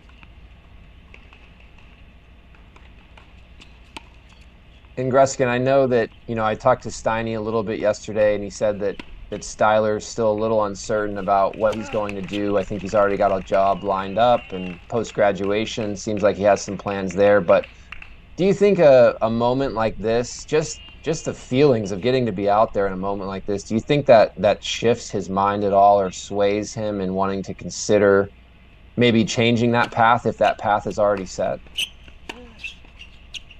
It's a great question. Let's go. I'm not going to speak for Andre Styler nor the people around him. I'll say this. Had he lost this week, and he still may, he's not playing pro tennis. You win like this, you're riding the wave. I'll tell you what, I wouldn't have a podcast if we didn't win that last match at our club nationals in 2017. I was like, yeah, why not? Let's just keep it going. I think at that point, if you're Styler, with the ATP Accelerator program, the opportunities that maybe come with the prestige of being a national champion, I don't know if you ever fully close the door, but if he does, I know he won't regret it in the slightest. That would be my answers. He has no problems with this being his last match. Yeah. Yeah, and you mentioned the accelerator program for the viewers at home. Yeah, would will you you mind just explain kind it? of Will you do that? Because I promise you will do better than I will. Sure. So the ATP Accelerator program, and we hope that the WTA will do something similar on the women's side, but just for the men's game, anyone that's in the top 20 in the final ITA rankings receives a certain amount of wild cards heading into next year. So the final ranking will come out, I believe, June 3rd. And from that list, anyone that's ranked from 11 to 20 will get 6 challenger qualifying wildcards. If they are still in school, if they're graduating, they'll get 8. And then the same for 1 through 10 in the rankings, except they will get main draw wildcards, as well as the ability to move up from qualifying to main if they get in on their own rankings. So just a huge step for the ITA in being able to secure that with the ATP. And, it was just a matter of time. I think we've all realized in the last few years just how important the college game is for players wanting to play professional tennis. We see the success on both sides from last year's winners in Ben Shelton and Stearns. And why not? Why not continue to accelerate that pathway and give players from the U.S., but also internationally, the opportunity to go through this path, which is a fantastic proving ground, and then receive compensation for that to be able to bridge the gap for them in the professional game. I asked Coach Schachterly this question, Pepperdine men's tennis head coach Adam Schachterly. I want to ask the same one to you as we see early stages of second set, so we can have these conversations. Styler, game point chances to consolidate again. Is the level pro good right now at the top of college tennis? I believe so. I believe that, again, just depends on what some of these players' ambitions are. But when you look at a player like Ethan Quinn, who had great pedigree coming in as a junior, he's only built on that in college with what he's done, and whether he returns or goes pro, I don't know what his decisions will be there, or even if that's a decision for him at this point. But I think you look at him in this final, and even though he hasn't played to the best of his abilities yet, he has the potential to do that, and we all know that he hasn't had a perfect season. So he's played plenty of matches where he's gone 3 sets or lost, and that just shows you that the level of college is extremely healthy. I always tell players, or I always told players back when I was a coach in the recruiting process, hey, if you're already winning rounds and challengers, you might be ready to bypass the college game. Maybe you can do that. But if you're winning 15s, winning some rounds in 25s, guess what? The college game is good enough for you, and you're going to get beat up. You're going to be challenged. There's enough for you here to continue to develop, obviously, and then financially for schools to support you the way that they do. That's a lot better life than what the Futures Tour is going to offer. So my advice to any juniors that are listening, that if you're already that challenger level and you're finding yourself with success against those types of players, you may be able to bypass the system, although I think there's still something to gain. But anything less than that, and I think that this system has a lot to offer you, and if you find the right program and the right coaches, you'll be glad you made the decision to come. Andre Styler won a junior slam in doubles at Wimbledon. Now, of course, he's a set and a break up in the NCAA final. Testament to look how much he's gotten better. Filled out a little bit. You mature on someone else's dime. It's nice. I agree. I agree, and I think that where you're from in the world determines some of that, how much support you get from your home country. But some countries, they don't have a lot, or they don't have as much to go around when it comes to funding players. And that is one of the names of the game when it comes to being a professional tennis player, unfortunately, is it takes a large amount of finances to get there. As you see, by the way, some scoreboard symmetry. Setting breaks now on both sides. Fang Runtian does break Lane Sleeth. So she's got a 6-4, 3-1 lead. And Tien finished with the swing volley there to break. Great play to come forwards and confidently finish.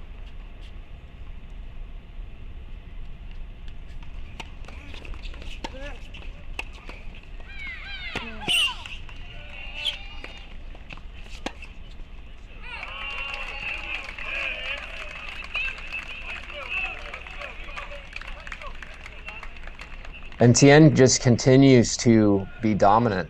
She continues to find ways to finish points, which we knew would be a key to this match coming in.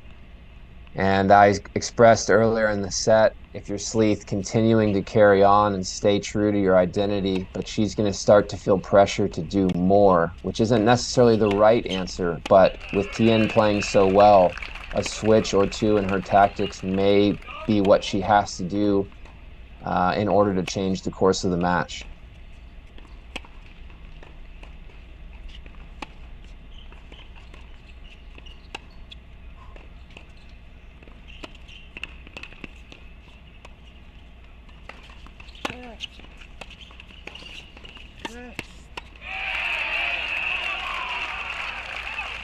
Much needed hold from Quinn there at love. First easy hold he's received since probably when he was up 5-2 in the first set. And so he gets to go to the changeover with a little more confidence. You saw or heard some positive emotion from him there. He's trying to let Styler know, hey, I'm down, but I'm not out.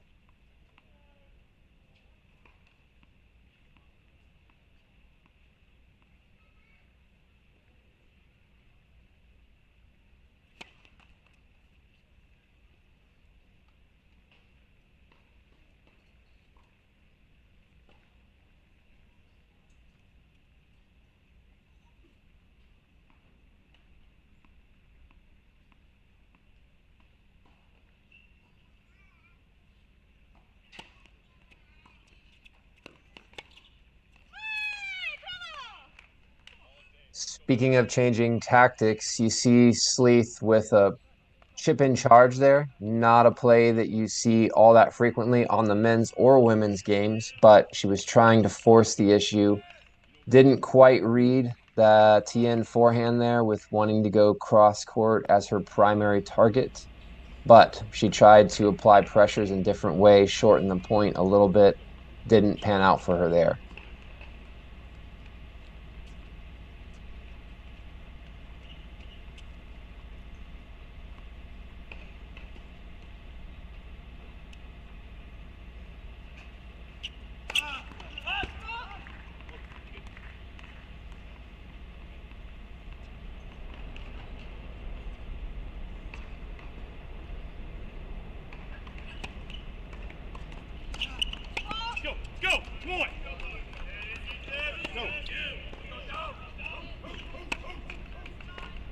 And so as we see in college tennis a lot, you see players make pushes, especially with their emotions, trying to send a message to their opponent, trying to use the crowd or the people that are there in their corner to get them riled up and going. And now with that first point, you can see Quinn trying to flip the match and the momentum here. On the other court, we've got Tien with a missed overhead, some place that she's really the only place that she's shown to be slightly uncomfortable today. And what was going to be a 40-15 lead to get to 4-1 is now a tricky 30-all point with a little bit more insecurity heading into this point after missing a shot like that.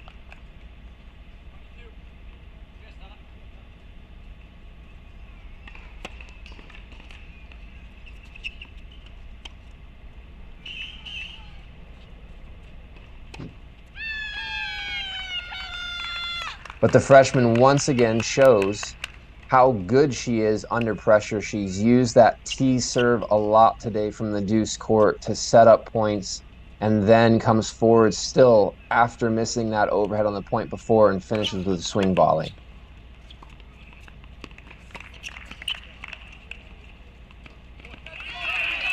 Quinn with a great read on the Styler approach. You could see Styler came into the backhand with the chip, but over closed, and Quinn felt that, knowing that he could go over him with the lob. Perfectly executed, gives himself a glimpse here in Styler's service game. As Fang Rantian holds for 4-1, we'll put that glimpse on full screen. Yeah, Fang Rantian plays with some passion, too. She gets after it on court. And she's just playing free. Yeah. She looks so similar to the other matches we've seen her in this week. There's really been no drop off at all. This is the reason she hasn't dropped a set, is she just plays point after point after point. And even when she misses, she comes back and approaches the next point the same. Really inspiring stuff. A double fault for Styler. You hear Quinn giving himself a little encouragement. Breakpoint chances, he hasn't had many in a while. And a little barking from the stands as well. Literal barking. Wouldn't have it any other way.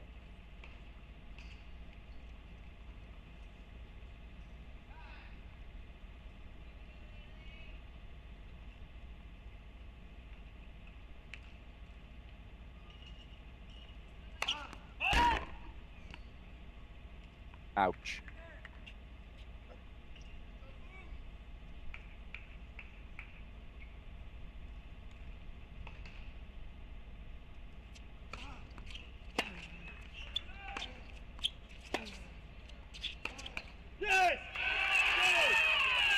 Quinn breaks back. It's a sign of life.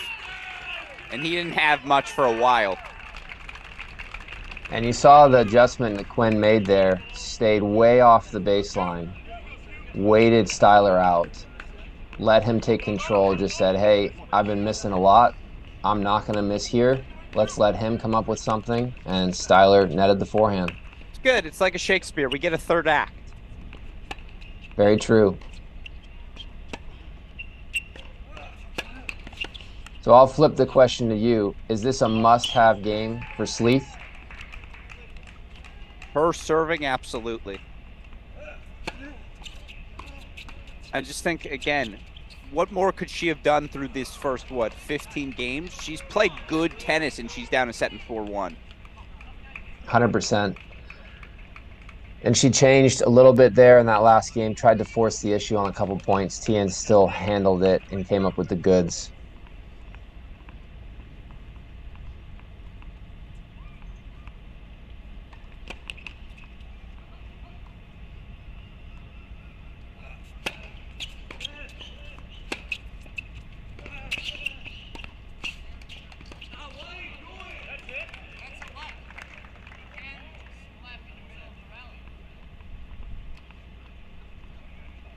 Andre Styler complaining about something.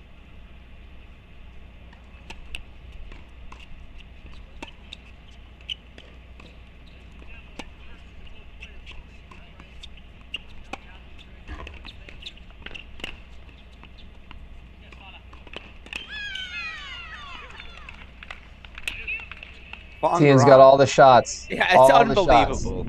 And you think about the last two champions, Peyton Stearns, Emma Navarro. They're both in the top 100. 100%. So what you're saying is the game is good enough. I'm saying that. Those are some big shoes to fill, Fangran. Be ready. It's true. She I looks the part. think that's the least of her worries right now. Yeah. Yeah, I'm just obviously having some fun. No, she's balled out.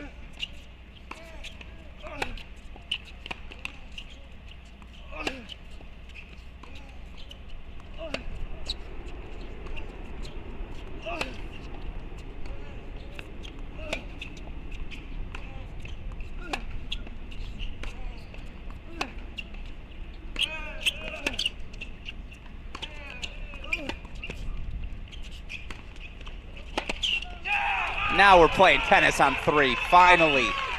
What time is it? 11:42. It took us 102 minutes. We finally gotten to a point these guys are balling. Great point there. You know, Quinn still finding himself in trouble. You just, as soon as you breathe a sigh of relief, oh, found my level a little bit. I'm back to even.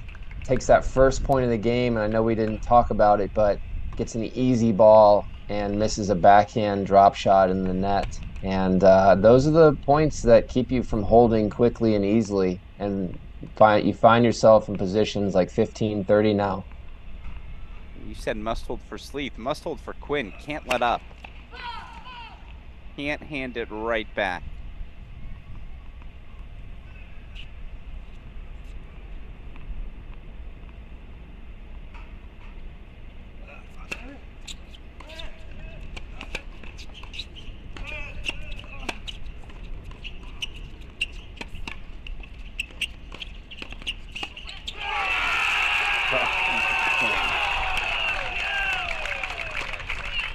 It's just a really good read, knowing that that low ball needed to be pulled by Styler's forehand inside in. But even if I read that, I'm not making that volley. No. I mean, that thing's dipping at a high rate, and he's somehow able to feel it to the other side of the court into a short position. Just really, really well done when he had to have it. This is the U.S. Soviet arms race. It's I see your nuke and I raise you mine.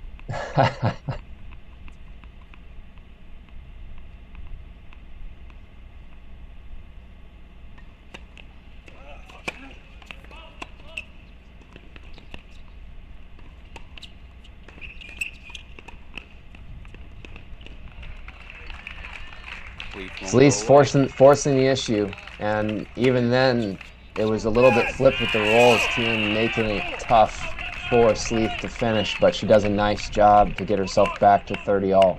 You like the adjustment moving forward?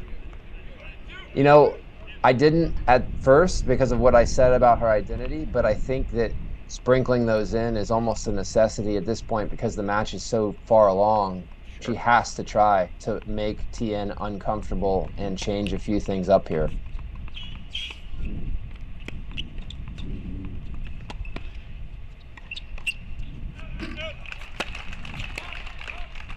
I think we've seen TN miss 3 overheads and 0 other shots. That's what it feels like anyways. I agree. That's funny.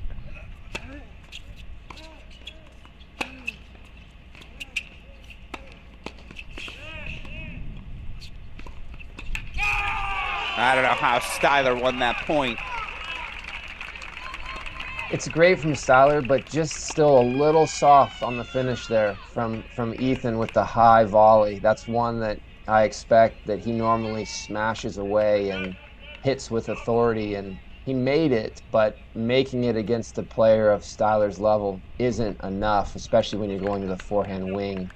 And so here we go again, 2 points this game where he could have gotten clearance. Now he finds himself at deuce point, and this is the good stuff.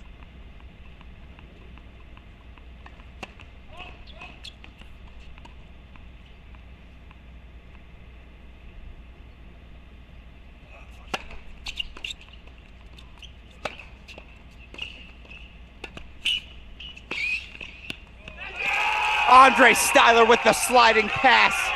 He's back up a break 4-3. We go full to 1 for the deciding point.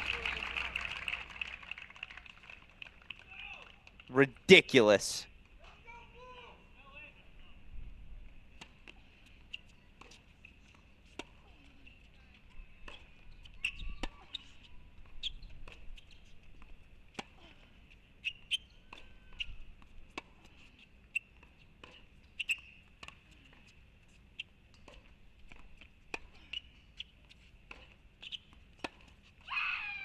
And Tien will serve for the championship.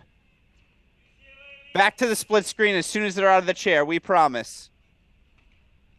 And that point from Styler just shows his skills to be able to switch the grip there on 2 points in a row and just nail a slice down the line on the second one where he could have kept the topspin grip but chose to switch and was a great decision. Quinn will be wondering if that ball was going to actually land in or not, but really hard to leave that in that situation and watch it go by.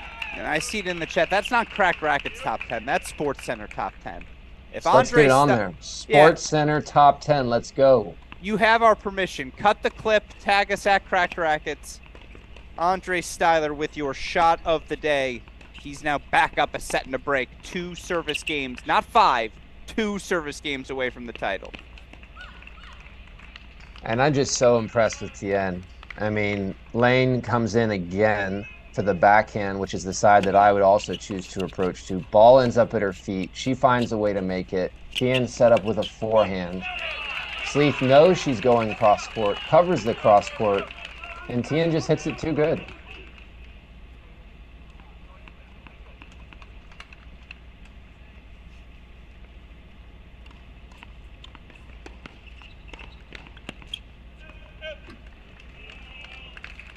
The counterpoint is now Sleeth has Tien right where she wants her. This is not untrue. It would be very Lane Sleeth-esque to come out of this situation. She's done it all tournament long.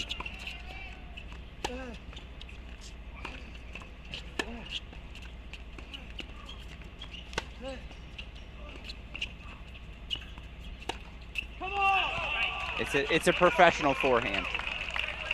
Yeah, it's just weighty. You can tell it jumps on the other side. It pushes the opponent back. It gets him more weak balls. You see forehands that move fast, but when you see his forehand, it also has a lot behind it in terms of both ball speed and revolutions, and that does a lot to the racket on the other side of the court. This racket speed on the forehand. You asked me earlier, I'd take his forehand just because, like, the thought of a Gruskin, any Gruskin, generating that sort of racket speed. Yeah, the problem with his forehand, we'd probably have to give you a few more muscles as well. Oh, no, I'd be broken. I'd do it once and just, like, the whole wrist would come off. You've seen a racket come flying out of a hand. You've never seen the hand come flying off of a body.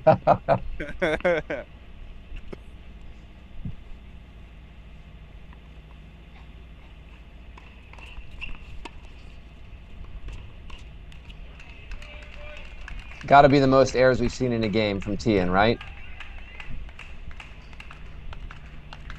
Come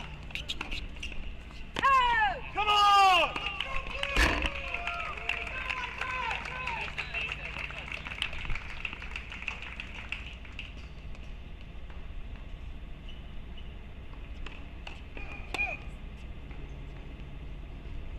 And Michigan as a team senses momentum so well and the appropriate times to really press that home. Styler feels it here internally that this is his moment to try to move this match into finishing territory.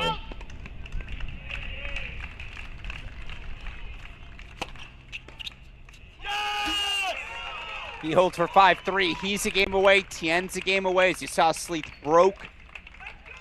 Like I said, that's why your question about the service game again was a very, I think, pressing one, is that for Lane Sleeth to get service holds on the board, that's the most important thing. She can break anyone at any time. 100%. And that's the first time all day we've seen a level drop off from Tien. 3 unforced errors in one game. That's new. Something to watch to see if it bleeds into the next game or not.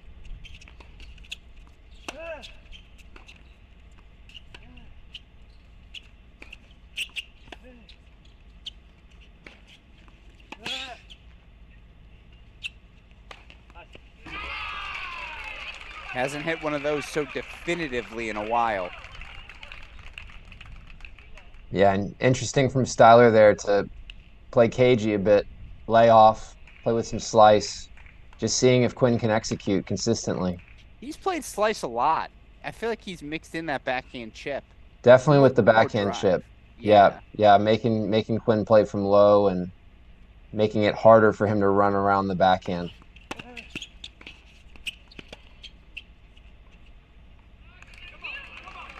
That land good? No, you see the chair. It was a good look. Good look. I honestly thought it was going to drop with how everybody looked, but just drifted long.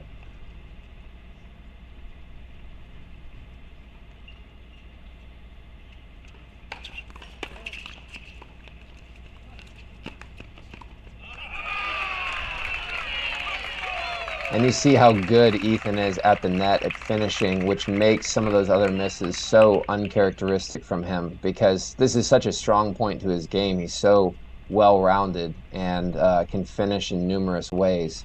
So this game, he's really tried to employ that, take some of the pressure off his side since he hasn't been able to execute with his ground strokes, and he's instead tried to do it out of the air this game. A high volley he missed at 1-2, I believe. He goes, "What's wrong with me today?" He said it out loud. You're absolutely right. That's his game.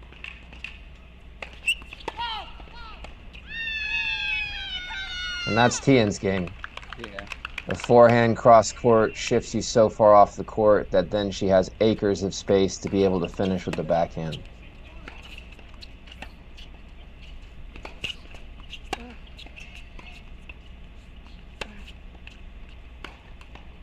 I assumed you just meant her game is winning.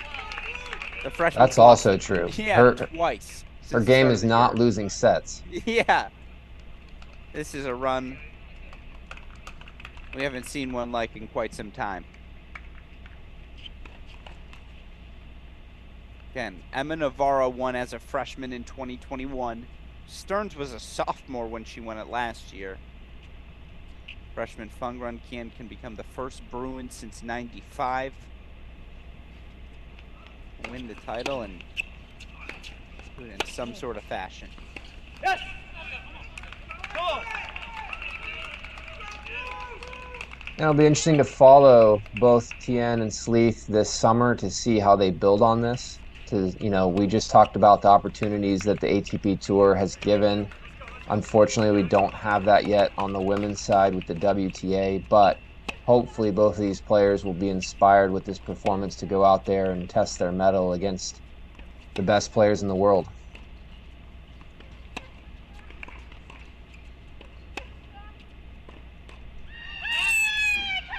He's 2 points away. As is Styler. I feel like we're racing to clinch here.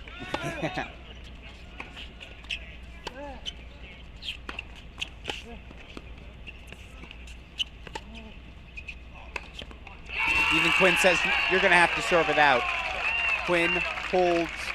Styler will serve for 5-4. We're not going to miss a point, I promise.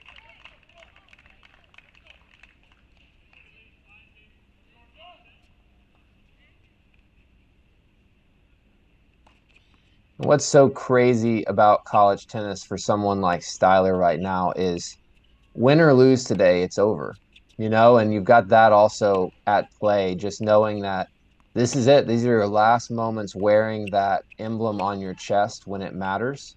And that's a heavy weight to carry, but just something that at the end of the season is a reality for all of these players that won't be coming back to school is that their moments in college are done, and what moments they've been for Styler.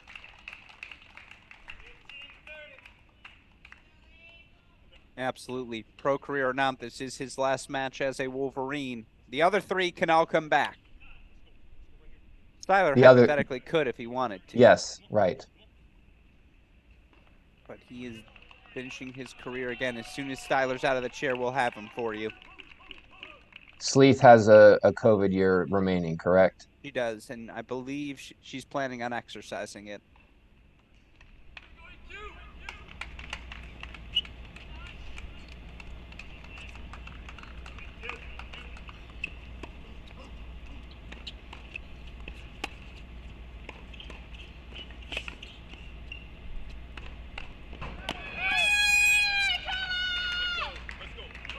Match points 10.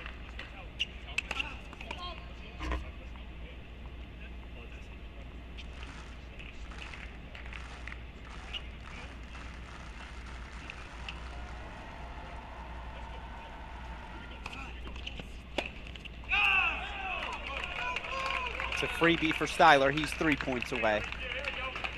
Yeah, Quinn backed up, tried to unload on that forehand. Still not quite able to find it. Misfires into the net. You'd really like to make Styler close here. You'd really like to hit a heavy ball deep there, high over the net, make Styler do something with the ball. at least close it out and finish it with his best.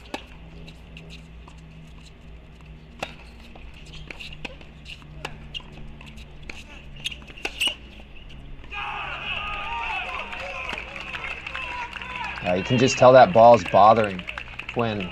That's just heavy from that side, jumping away, not quite connected to it, and gets it off the edge of his racket there to pull it wide.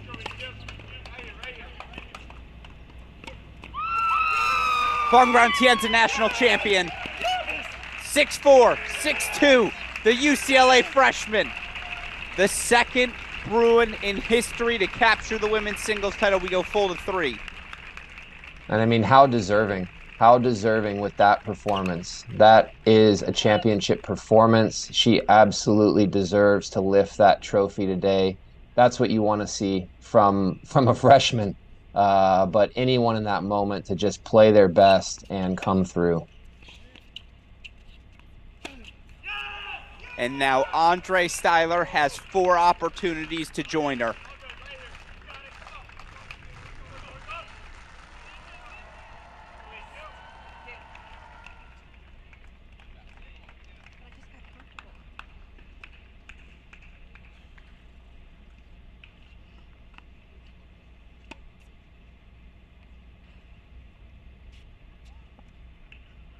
He's got 7 first serves. That's a lot for him.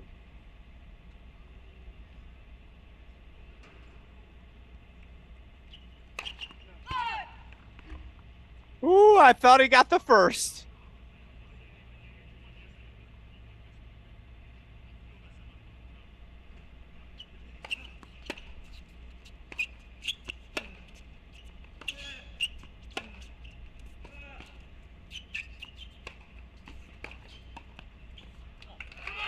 Oh, Ethan Quinn gives us one more for the highlight reel, and what a year it's been for the redshirt freshman. ITA All-American champion, as Tanner mentioned, finished the year just so strong at the top spot for the Georgia Bulldogs, who reached the quarterfinals at the team event. Multiple 3-set wins to get to this final. It's going to have to summon something special. Andre Styler, 3 more match points.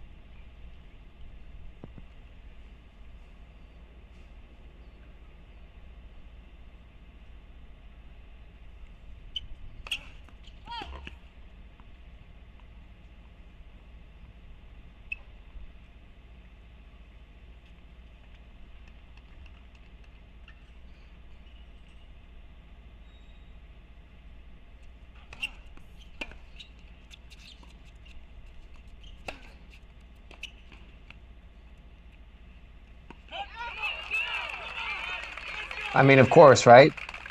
Gotta have a little bit. Gotta have a little bit at least.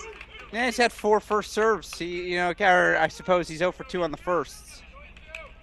Yeah, narrow misses on both first serves. Honestly, Ethan, you can see, actually released a little bit, played with less pressure than he's been playing with, executed those forehands. First serve's huge here.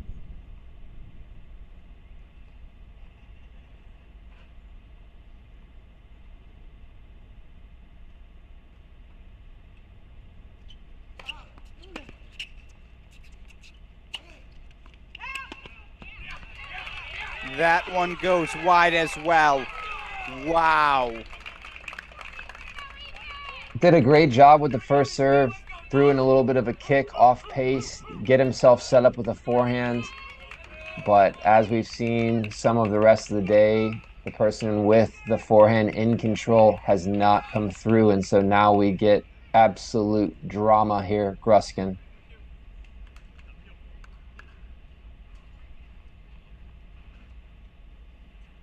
It's got to go T. I'm picking T.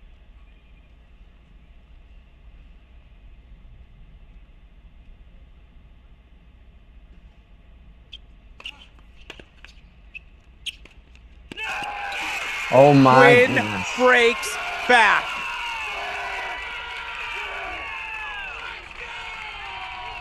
It was a sloppy 4 points from Andre Styler, there's no doubt, but Ethan Quinn, gumption. It's a gut check. The red shirt freshman keeps his season alive. Keeps his wild card hopes alive. Keeps our singles final alive, Tanner. We have a match. The absolute reverse of the first set. Here we are. Quinn, double break first set. Couldn't get it done. Loses it in a breaker. Styler now 4 match points to take the singles title. Can't get it back to 5-all. Unreal.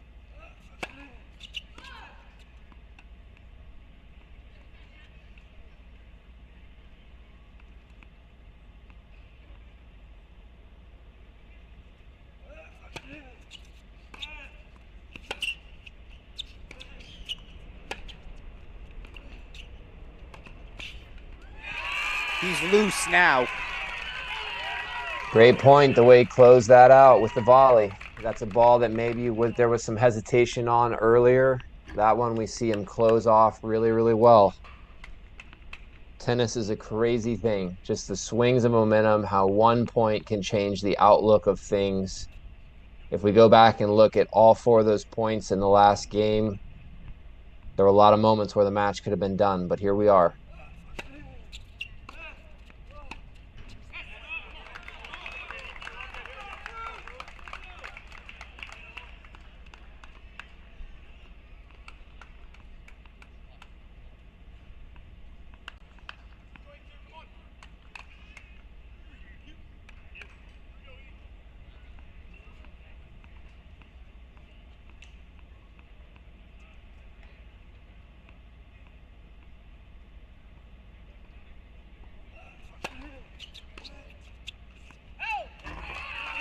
Just long.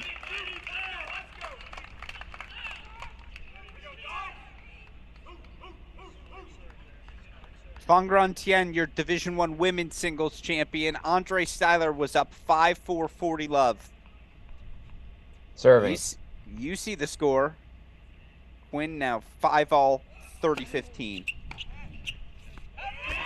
Make it 40-15.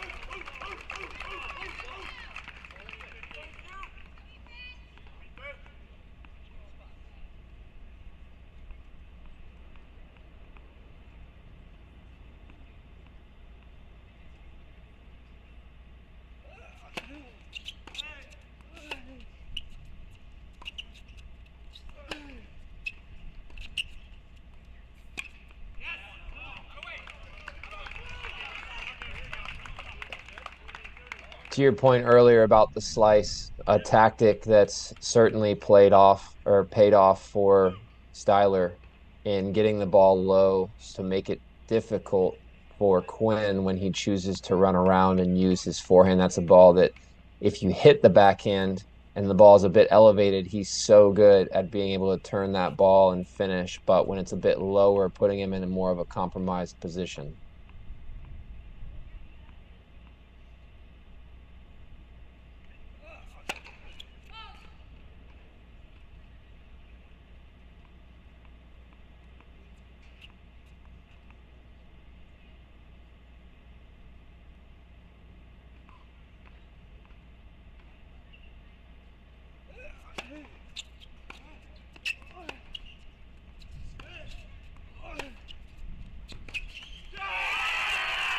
Six-five Ethan Quinn. Now I'll say the thing that Michigan fans are certainly thinking. Andre Styler was up 5-4 in the third on Dostanic. He was broken. He was up 6-5 in the third on Dostanic. He was broken. Went on to win that match 7-6 in the third. So he's been here before in the past month, has Andre Styler. But if you're just joining us, Alex Gruskin, Tanner Stump, Fangran Tien's your women's singles champion. We'll talk about that more later. Right now, we get to lock in on this. Ethan Quinn was up a double break 5-2. He hit a lob over the head of Andre Styler. It was called wide. Styler conceded the call. It was double break Quinn. Things kind of fell apart there for Ethan moving forward. And as you see, it was a first set for Andre Styler.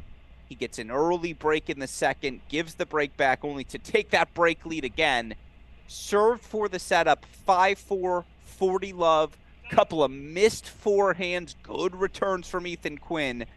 You see where we are now. Quinn up on serve, 6-5 in the second. Tanner Stump, where's your head at? It's on Styler. You know, I think the match is on him, or at least this set is on him at this point. We're going to see what kind of energy he's able to produce early. You know, if we look back, he didn't make many first serves or quality ones that he normally makes. And so as he starts this game, important to look at the first serve, see if he can get himself into a tiebreak. He is a vet. He's been here a lot. I fully expect him to get this thing to a breaker and for us to see if he can finish it off in two still. Good pass from Quinn.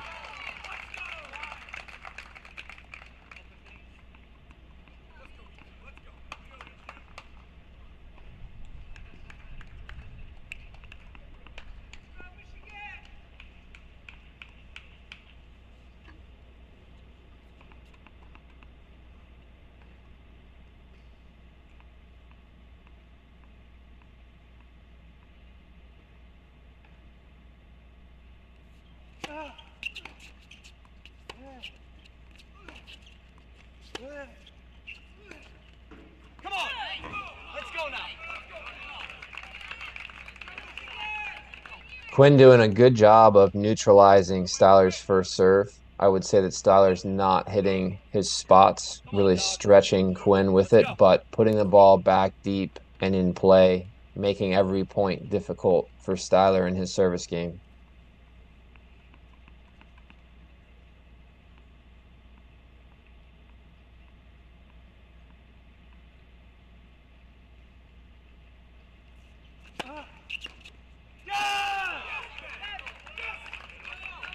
A lot of angst in that roar. Yeah, little extra juice on that serve as well. That one was humming.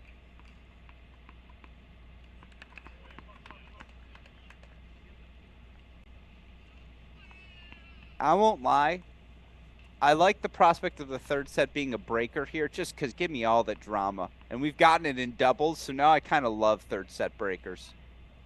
Yeah, it wouldn't be bad to see, but you got to think with how similar college tennis is to the men's game, we want to see a full third. See Quinn miss that forehand there. Yeah. I agree with you. No, I want all of the third. Don't get me wrong. That was just my way of perfectly segueing into the fact that we got doubles after this, folks. Oh, sorry, I missed it. No, you set me up. That was perfect. That was a good poach. Much like we'll see later on. Who we got, Gruskin? It's Ohio State's Luchanigan Trotter versus Texas's Spazzeri and Harper.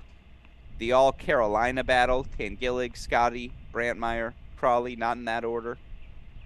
How do you coach that?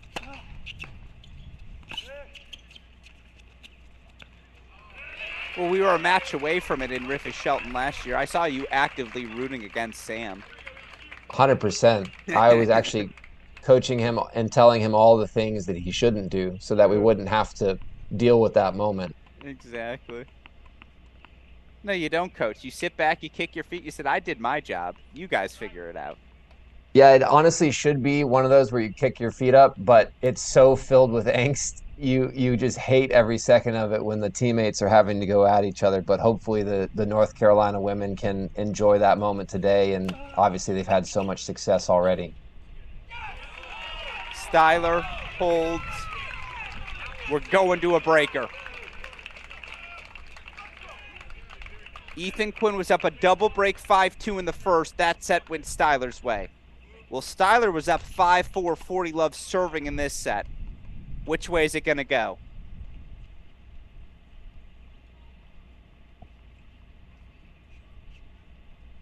And with Cleve Harper, this is his second final in a row, correct? Different partner? Correct. I got trivia for you, don't worry.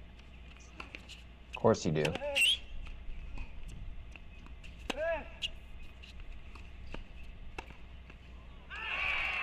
I can't believe the backhand dropped good. The forehand did not. It's a first point for Quinn.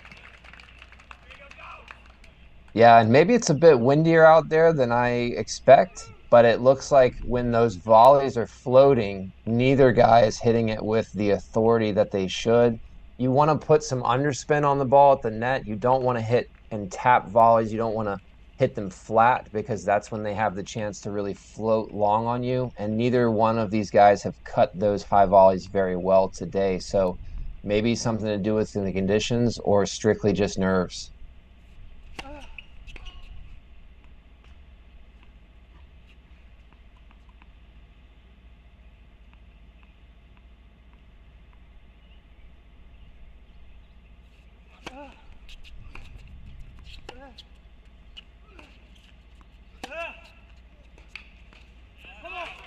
The weight of that shot.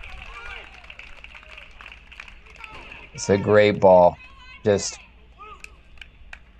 fully released, found his target inside out. And to your point about the weight, just there's not much you can do, especially when you take a hand off the racket there on the backhand.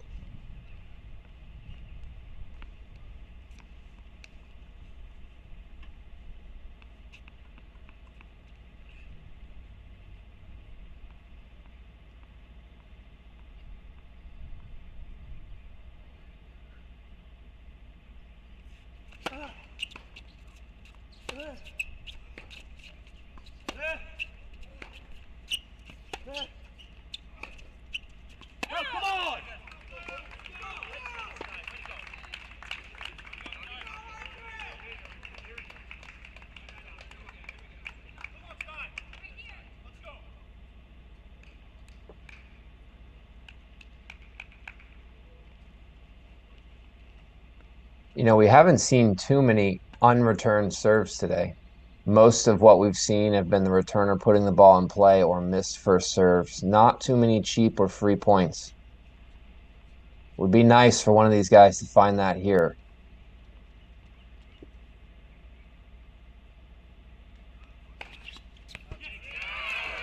He heard you.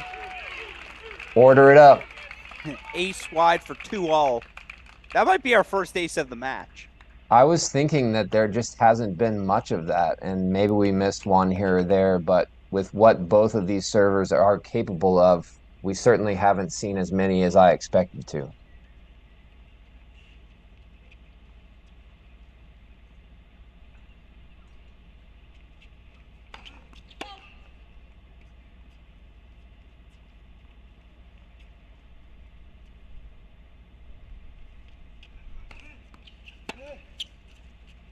Yes!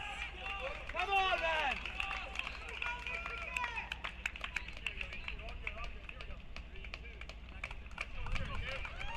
Yeah, the serve +1 for Ethan, that's the strength. Those are the balls that'll take him onwards to a great professional career, but a good learning moment for him so far today of figuring out what is it that's causing him to miss those balls that he for sure does a lot of repetitions of day in and day out.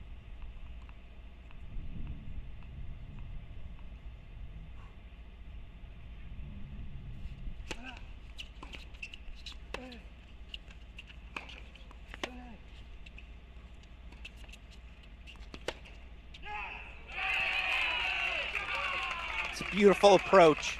Kept it low. Nothing Styler could do. 3-all at the turn. Yeah, really good choice there. Could have run around and taken another forehand. Understands that right now, for whatever reason, that's not there for him. So why not be versatile, use a certainly just as good of a shot, something that's very effective, puts Styler on his back leg and forces the passing shot air. You have a lean for me, one way or the other. 3-all at the turn. I don't know how you lean one way or another with what we've seen on both sides. I think I'm just a fan at this point trying to figure out if we're going 3 or not. First to 7, win by 2. Styler had 4 match points up 5-4. Long in the rearview mirror. He'll serve one more here.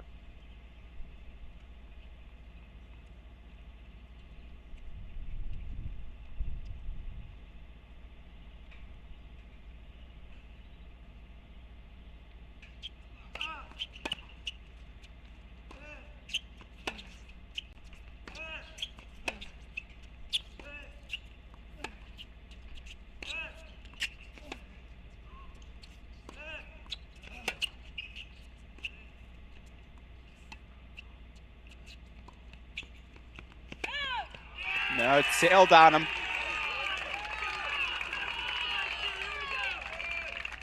Yeah, great point.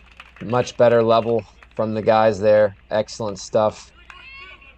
Almost landed that approach, which he would have probably gotten the lob off of and chance to finish with the overhead, but drifts just long on him. And now Quinn with the mini break and the set on his racket to try to extend this thing to 3 sets.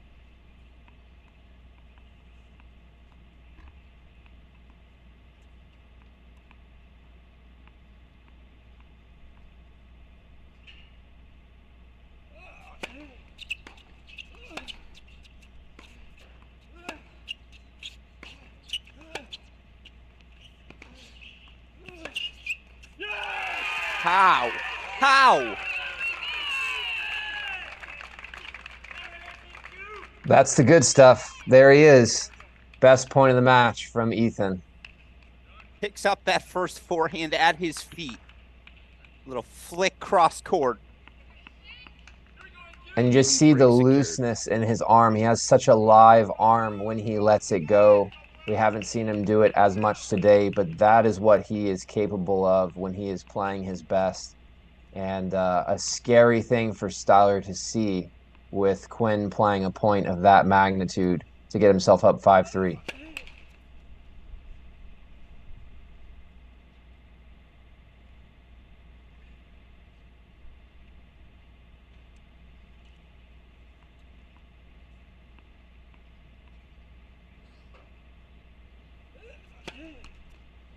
No way.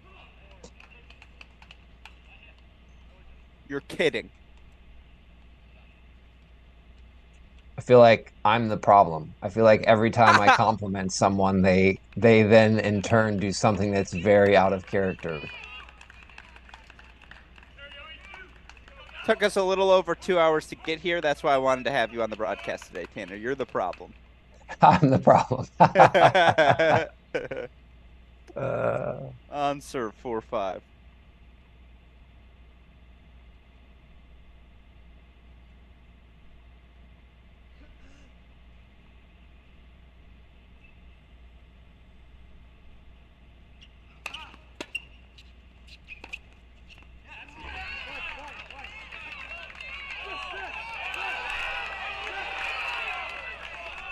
Quinn doesn't like the call. You all saw what we saw.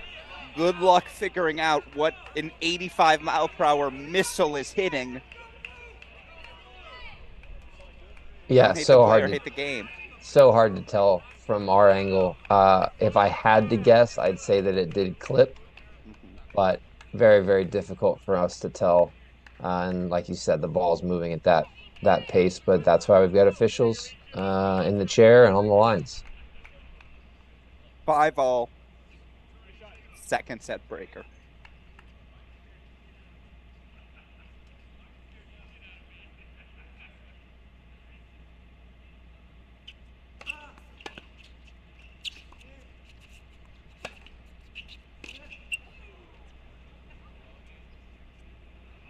I thought he was going to catch it for a second. I was like, don't do that. And we haven't points Ethan Quinn.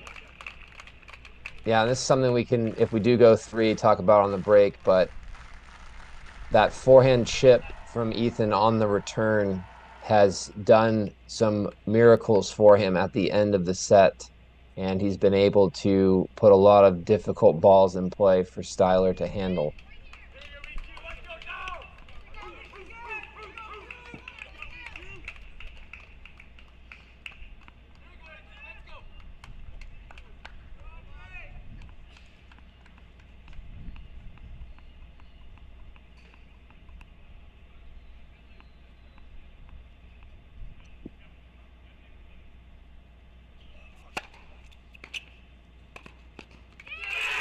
He was down 4 match points. He's now headed to a decider. Ethan Quinn on the brink of elimination says, I'm not going down without a fight. Tanner, we are headed to a deciding set in our men's singles final. Wouldn't have it any other way. Absolutely not. I mean, What a shocker to even still be on the call here. It's just incredible turn of events both ways. First set, second set. What's in store for the third, Gruskin? I'll tell you what's in store for us. It's going to be a battle. So many implications. Again, whether it's the last match or not for Andre Styler of his tennis playing career. Ethan Quinn, as an American, if he wins, would customarily receive a wild card into the U.S. Open first round.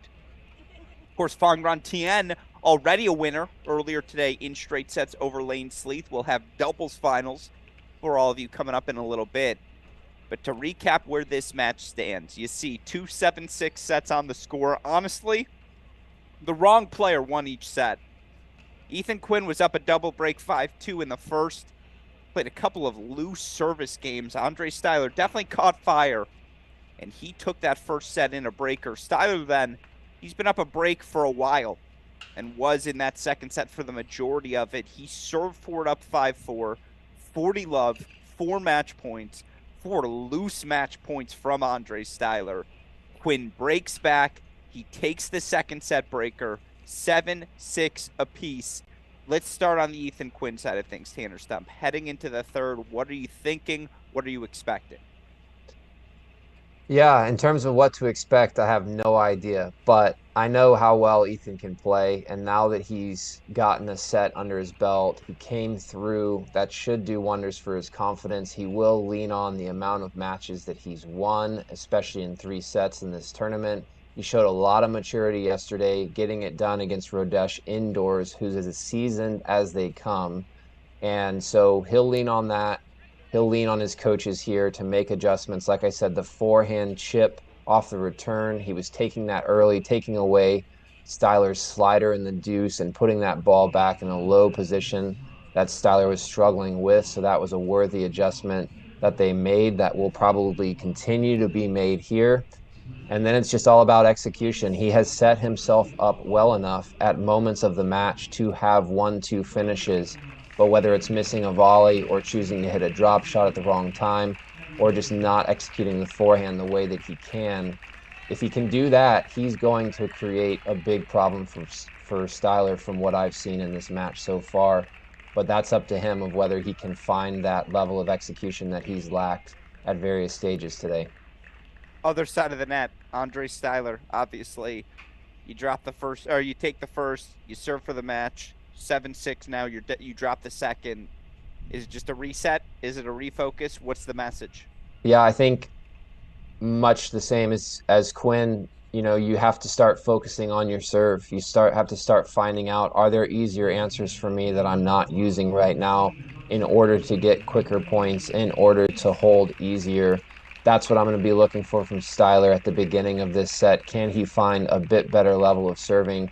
Does he choose to go to the backhand a bit more with his kick to get the ball elevated instead of having to play off of a Quinn forehand slice? So early adjustments with the serving is what I would expect from Styler, and then just figuring out how to control points when he needs to go forehand to forehand, play heavy into the interior forehand of Quinn, not so much to the outside, but can he bully Quinn in the rallies and come up with the goods? Bangran Tien, we mentioned, straight set winner over Lane Sleeth. First freshman winner since 2021, first UCLA Bruins winner since 95.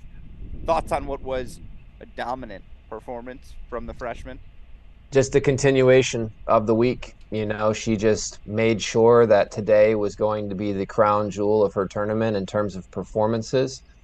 But it's easy to do that when the body of work that she's had this week, she just really hasn't deviated with her level at all. And so for a freshman at her age to come through with a performance like that is just extremely impressive. You just don't get it that often. And so we definitely have to appreciate that.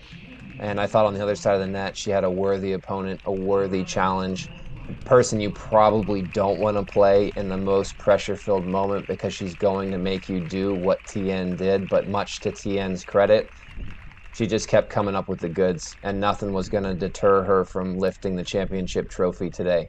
All right, I love to hear it. Well, of course, Fong Tien, your winner on the women's side. Third set to decide our men's champion. Doubles finals still to come. Quick break in between sets for these players. We're going to let Tanner Stump take a break as well. We'll step away for a moment. Of course, we will be back for the start of the third set, and we'll keep this on your screen as well so that you can see all the action on court. But stepping away from the commentary for a moment for the fantastic Tanner Stump, as well as our super producer, Daniel Westhoff, I'm Alex Gruskin. You're watching our Cracked Rackets coverage of the 2023 NCAA Division I men's and women's singles and doubles championships. Coming up soon, court number 1 is going to be our women's doubles final. Featuring North Carolina's Reese Brandmeier and Elizabeth Scotty against North Carolina's Carson Tandler and Una Ball.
And so we're back here on the call, and we've already got an opening for Ethan. Beginning game for Styler here, starting off the third set. As we talked about in the break, can Styler figure out some answers with his serve to get himself back to even or 30 all in this game with some free points?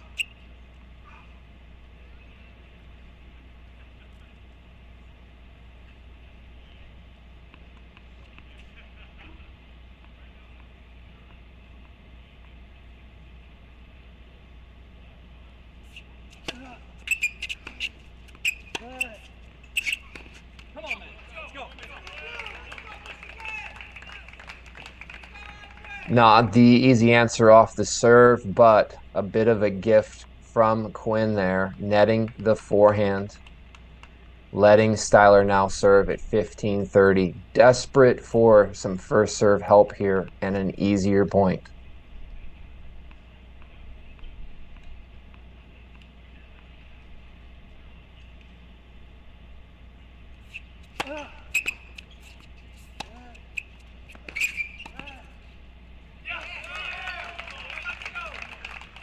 Honestly, a good serve there into the body. We talked about that earlier, trying to eliminate the wide miss when you're not serving well.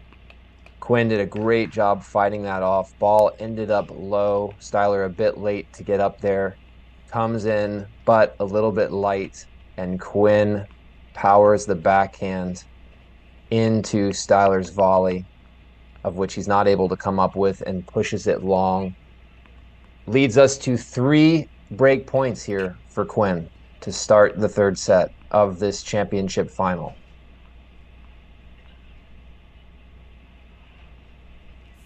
Let's go. Come on. Definitely needed there. That's what we're talking about. Needing a few more answers, trying to figure out how to disrupt Quinn's return. Quinn with 2 looks still here to go up 1-0 in the third.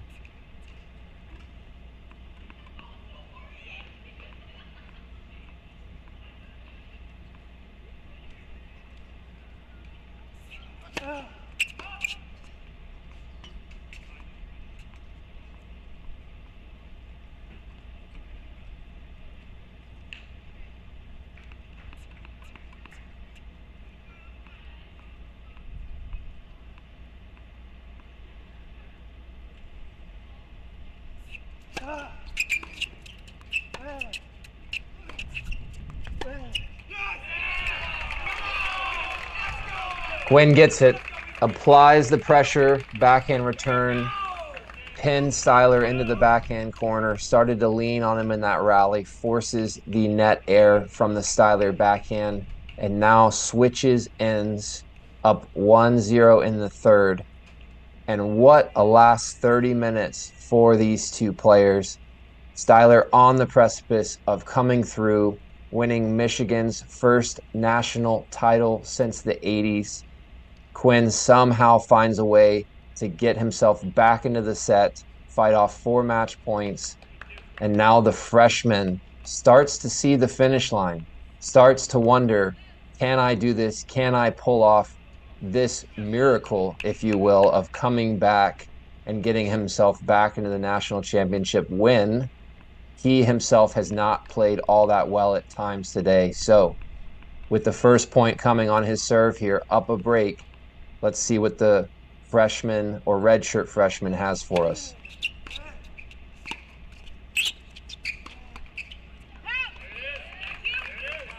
Just because people are getting chippy in the chat, let the record show we've been going, what? I think it's roughly our 100th hour of broadcasting of this NCAA. Sometimes you got to go to the bathroom, and Tanner can steer the ship for a game. I'm not silent. I'm in awe of what Ethan Quinn is doing.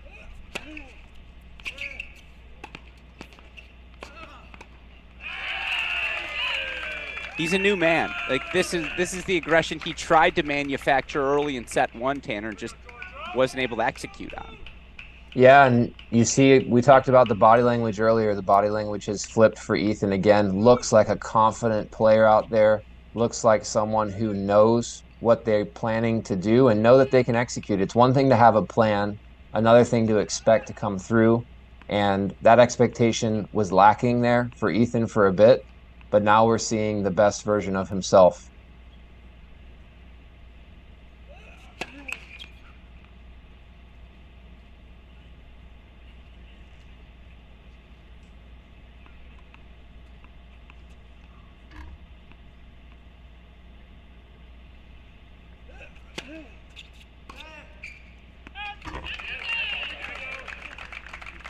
And you see a little bit on Styler's side, quick points, quick points, quick points, quick walk.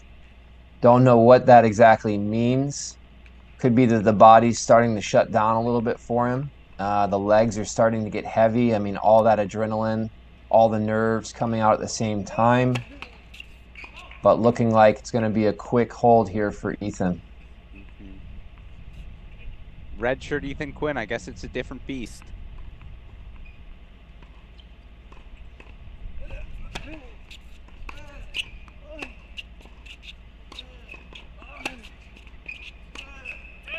Yeah, it's all Ethan Quinn right now. And I would consider that a bit of a checkout there from Styler. You know, he's down 40-11 in the game, but for him to go after the forehand the way he did, a bit sloppy. And that just makes me question, what is he feeling right now in terms of fatigue, in terms of mental stress? Is he going to be able to right the ship here, or are things going to really start to unravel at the beginning of the third set? Well, this is where, for the first time today, it's a must-hold for Andre Styler, just to correct the ship, as you alluded to.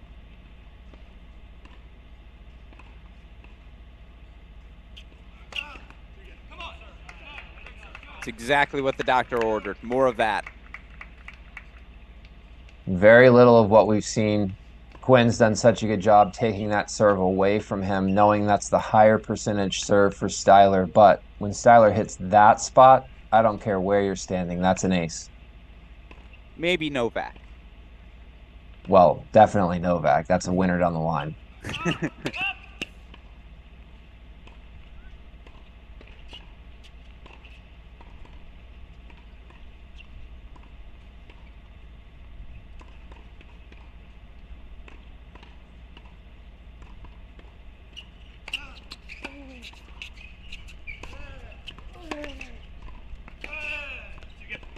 That's exactly what Andre Styler has to get back to doing, right, Coach? Absolutely, and so good to see. So good to see him respond like this. This is what the fans deserve. This is what the college tennis people deserve, of seeing these two just enter into a chess match, if you will, at the beginning of this third set and bring out their best tennis.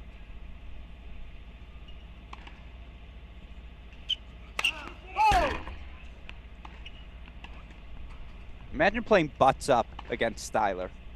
No thanks. Yeah, he gets 2. I'm winning that game no matter what it is.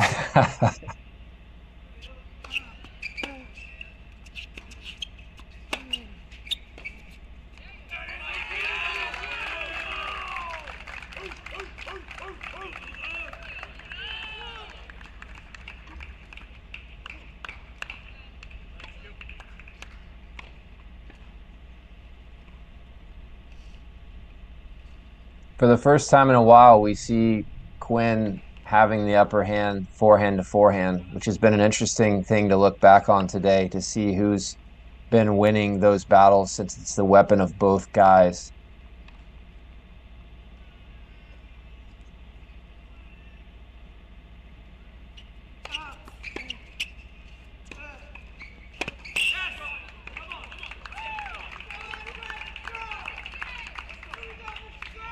Game points for Andre Styler in what is a must-hold love-2 service game in the third. Alex Gruskin, Tanner Stump here. We got something fun to show you on the changeover, Tanner. Uh-oh. It's not a photo of you. Fun for you is different than fun for me, Gruskin. I don't know what to expect. This is good.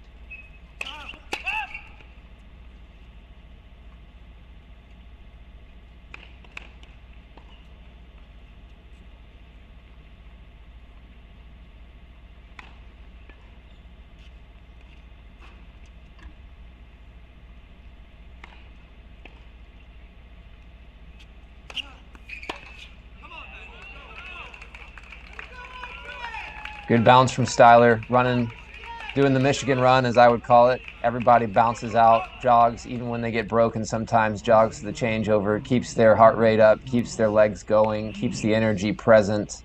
And so he's, again, trying to send a message to Quinn that, hey, things haven't gone my way right now, but I'm still here. Yeah. Well, here's that surprise for you. Obviously, it's Championship Saturday. We saw Fang Tian, winner of the women's singles title. We've got our women's doubles final on court, and you see a lot of Carolina blue. Here's why. First time since 2005, we have an all one-team final. Teammates versus teammates. Scotty and Brantmeyer versus Crawley and Tangillig. We'll have coverage of that match for you here on our Cracked Rackets broadcast. We'll get to it, of course, in a little bit. Locked in right now on that third set between Styler and Quinn. You got to lean one way or the other in these Carolina teams? I think you got to lean Scotty because she's been here before. She's the one that's been here with McKenna Jones when they won it and played in the U.S. Open following that. So I think I lean on experience here, and her and Brant Meyer, even though Brant Meyer is young, Scotty's gonna have that experience, which should pay off for them. I wonder if they But just let them call their own lines because they're like, hey, you're teammates, it's fine. honestly, that would probably end up being better. They'd probably have the most fair match that way. Or just And Gruskin, if yeah, I may redeem myself from please. not knowing as much trivia earlier, I believe the last all women's doubles final from the same team was Stanford, and Yeah. it was when Mallory Burdett played, Well, or so Erin Burdett. Burdett played Gibbs in the singles final in 12. It was all Stanford, which, by the way, you can just guess for every women's trivia question as it relates to college tennis. Like, yeah, it was probably Stanford. True. But it was Stanford 05, Amber Lou and someone. I'm blanking. Come on. Let's go. Styler doing a good job in the corners, staying tough, really digging in with his legs, which at this juncture of the match is not easy to do. Like I said, probably feeling a good amount of fatigue, not feeling great out there, but digging in and making it tough on Ethan to finish points consistently.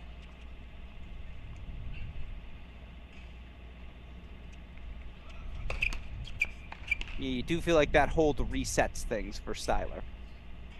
Definitely a change in the way the match looks, for sure, from him. He looks He's bouncing again. He looks a bit more balanced and like he's back to his normal self.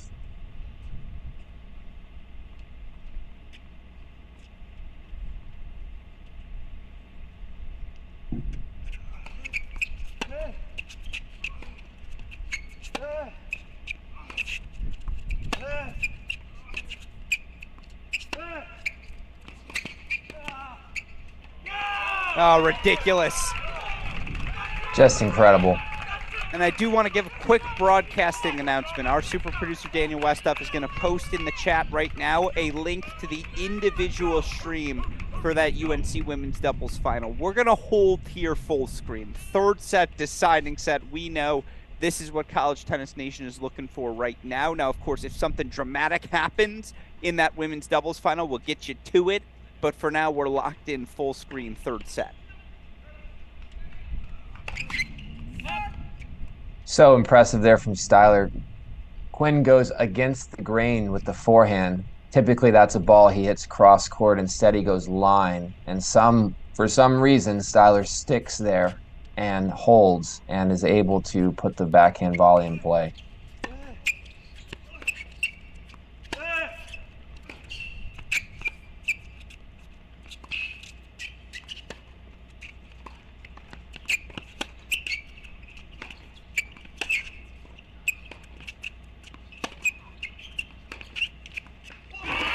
We had to wait 2 hours.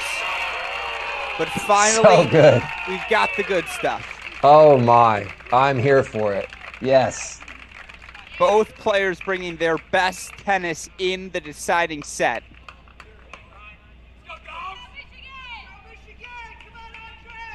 How about that forehand from Ethan Quinn? So good from both players. That's the top end of college tennis, everyone.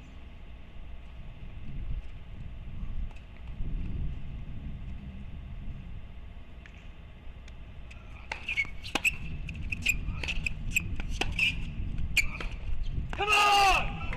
Break point chances back for Styler. You're absolutely right. He had a forehand down 40 love in Quinn's 1-love service game in this set. That was the get it out of my system. That was the this has been an annoying 20 minutes. I need to get angry once. Yep. Since 100%. then, solid.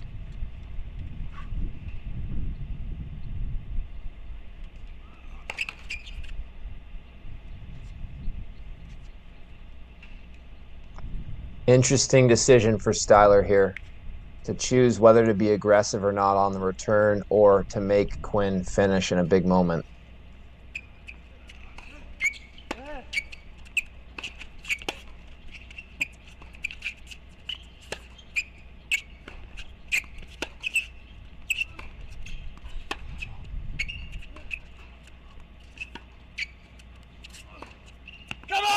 The first forehand was a missile off of Quinn's racket. Styler did well to just get that back.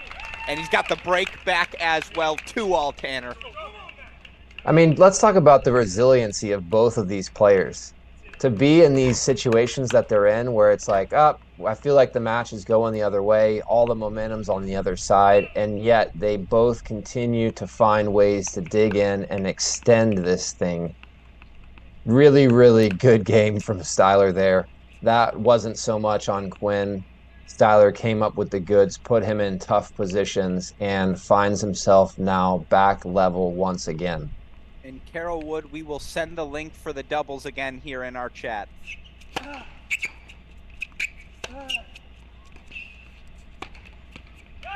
Got to stick here full screen for now. The tennis is heating up. Best level we've seen all day, that's for sure. Michigan senior Andre Styler had 4 match points in the second set. He was down an early break here in the third. You see on your scoreboard, 2-all, 15-love, the Michigan senior serves. And one thing I want to highlight for all the junior players out there is you see how good these players are with their continental grips. We are so stuck in teaching forehands, backhands from a topspin perspective, but you see both of these players willing to go to the chip on the forehand at different times to absorb pace, to return serve, to come to the net. And so as you're continuing to play, remember how important that is to develop in your games, to be an all-around player.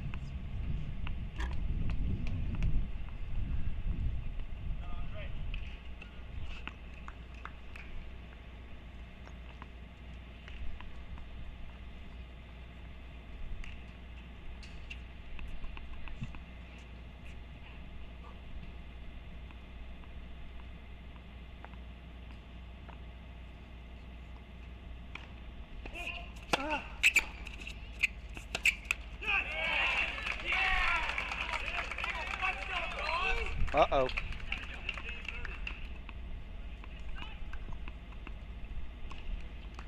I don't remember the last love hold. Something easy.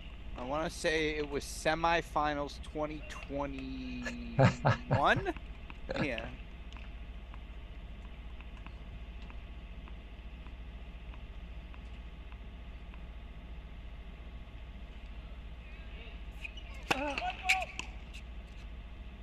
What fault called?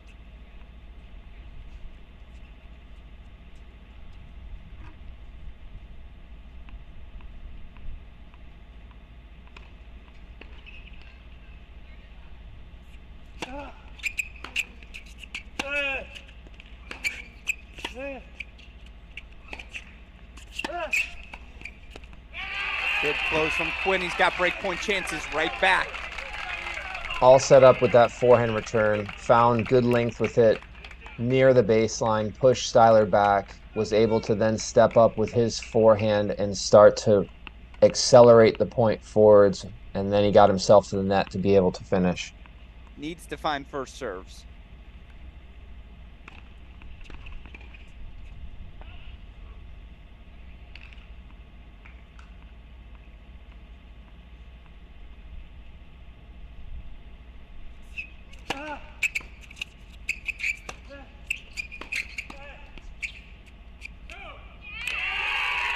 Break right back for Quinn. And you see here, UNC doubles final underway. Crawley Tangillig serving on the far side. That's the junior Fiona Crawley. And Scotty Greskin on Brandmeyer on the deuce here on the near side. They're rocking the high socks. got to have some different uniforms, you know, can't be exactly the same. Yeah, exactly.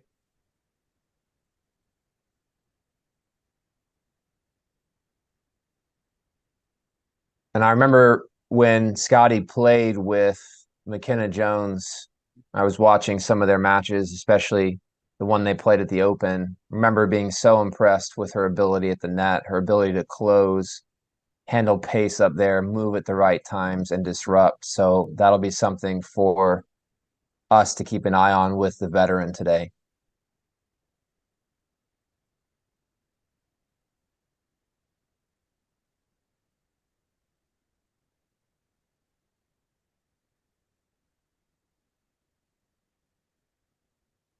We'll have plenty of time with this one.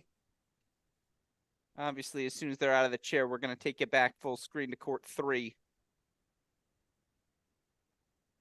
It's really hard to play teammates. Very, very hard because they know you so well. So they're going to do all the things that you don't like. They're going to put you in all the serving spots that you don't want to return from. And so it's just a different match altogether than what you normally get.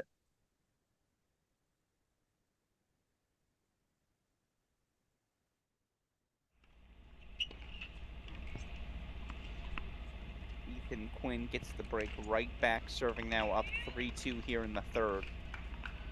Alex Gruskin, Tanner Stump here. It's been a fun one.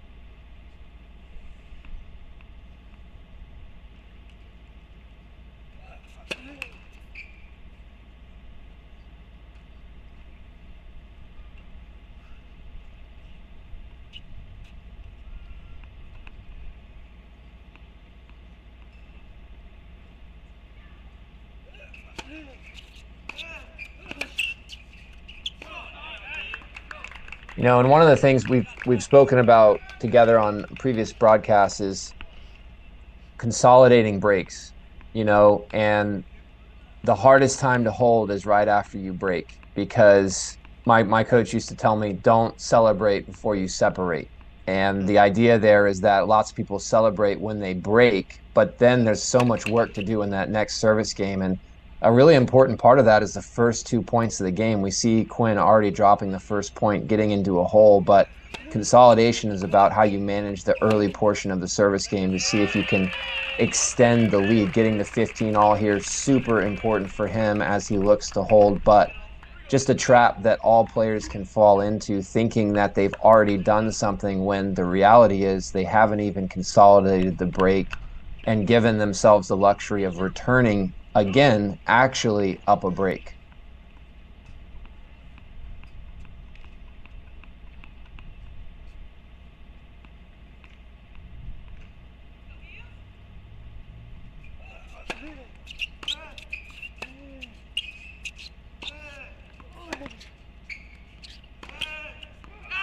Woo.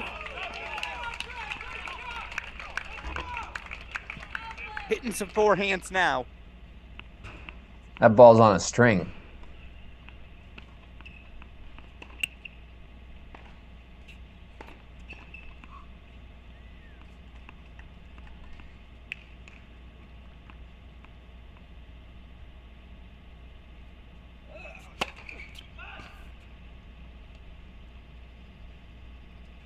Hasn't been able to find that one as much today. That's usually the go-to serve.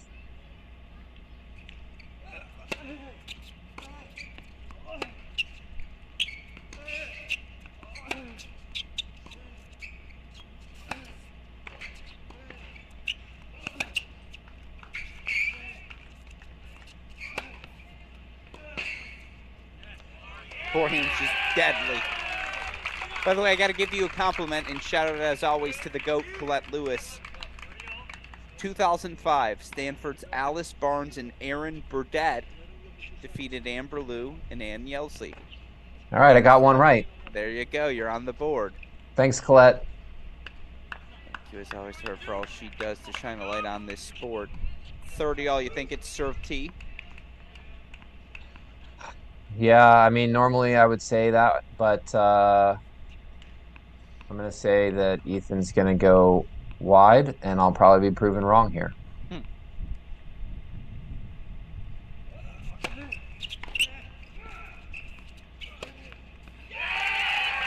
picked the right spot.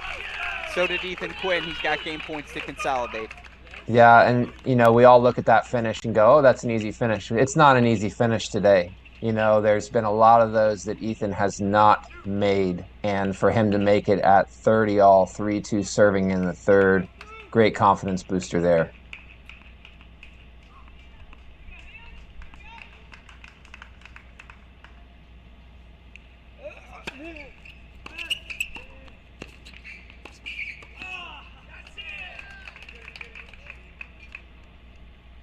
Uh-oh.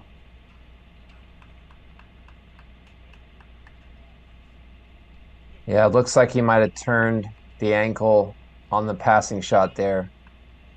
Hopefully he can walk it off and he's okay.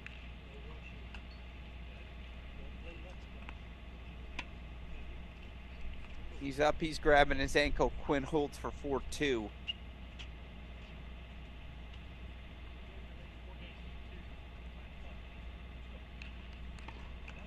He's headed to the line. He looks okay.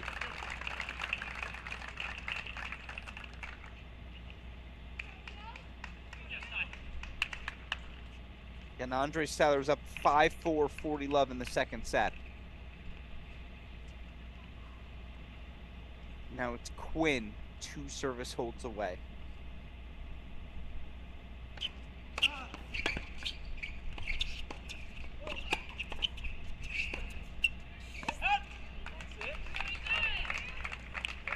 You might only need one.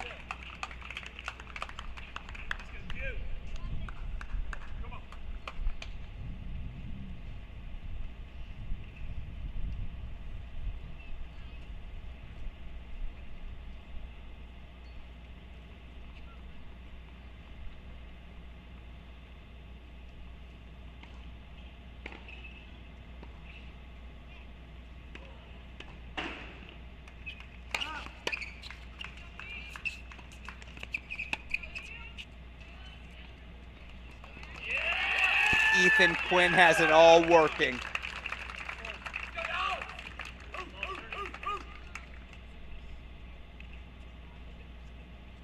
To even be in this position, the maturity that it takes, like we talked about, the resiliency from him this year with his record in the spring to start with, the doubts that could have been there, finding a way to get it done against Ostanic indoors, running the table almost with a 22-1 record since then, and today having to fight off 4 match points against one of the best servers in the country. Now near the finish line here in the third set. And has break points for 5-2.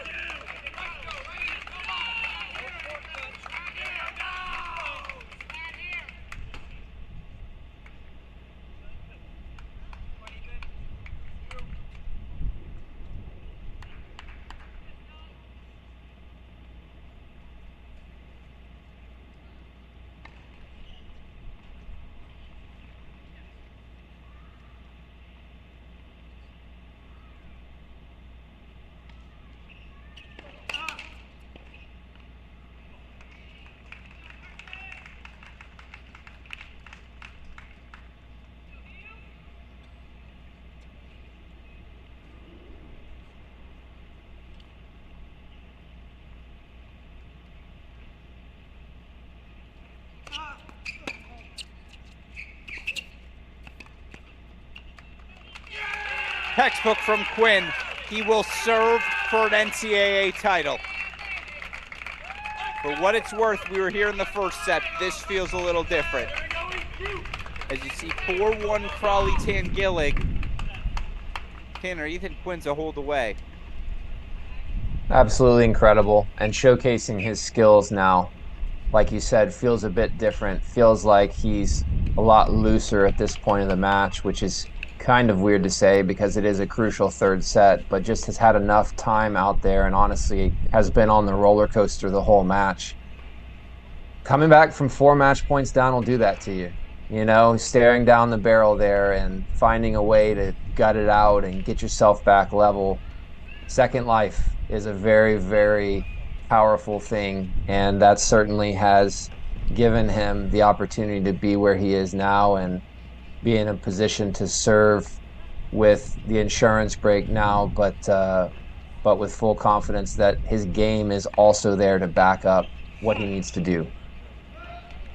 Not since 2002 has a Georgia Bulldog won the men's singles title. It was Matthias Boker back in 02. He won the Triple Crown in 01, team, singles, and doubles. Follows it up with the singles title in 02. Now it's Ethan Quinn serving for the title. We go back full screen.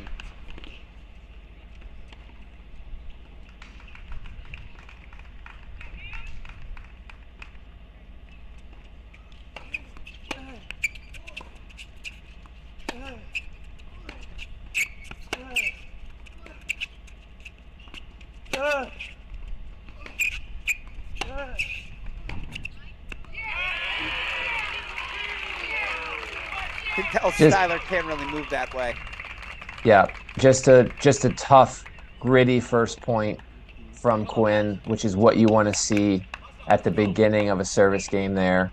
If you can't get the 1-2, you dig in, you value every ball.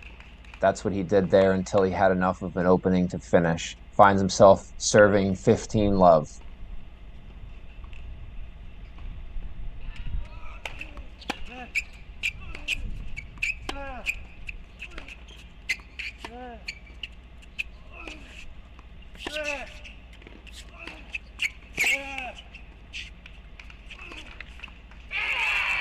He's in control. Yeah, to Styler's credit, doing everything he can to make it difficult on Quinn to finish it this time around, but seeing a much better player, much different player than he did when he was in this position in the first set.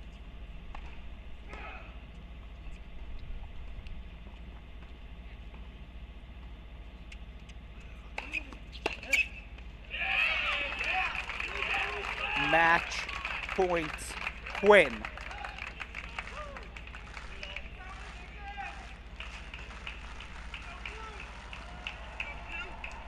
Yeah, and you feel for Styler in this moment. You know, lots of regret, I'm sure, looking back at those 4 points he had. He'll be replaying those if he goes down here, but certainly a lot of heartbreak in Ann Arbor and a lot of celebration to be had in Athens.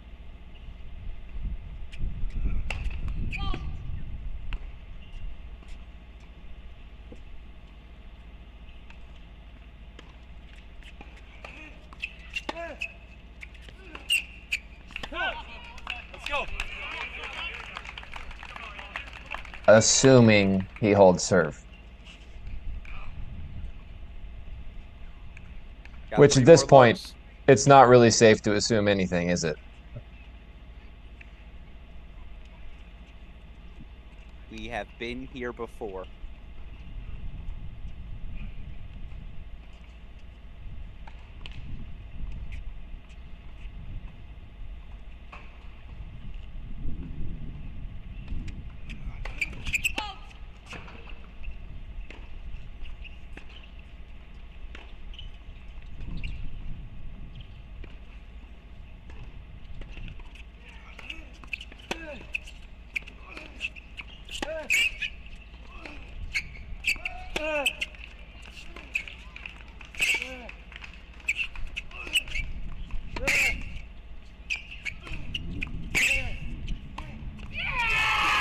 From 4 match points down, Ethan Quinn's an NCAA champion.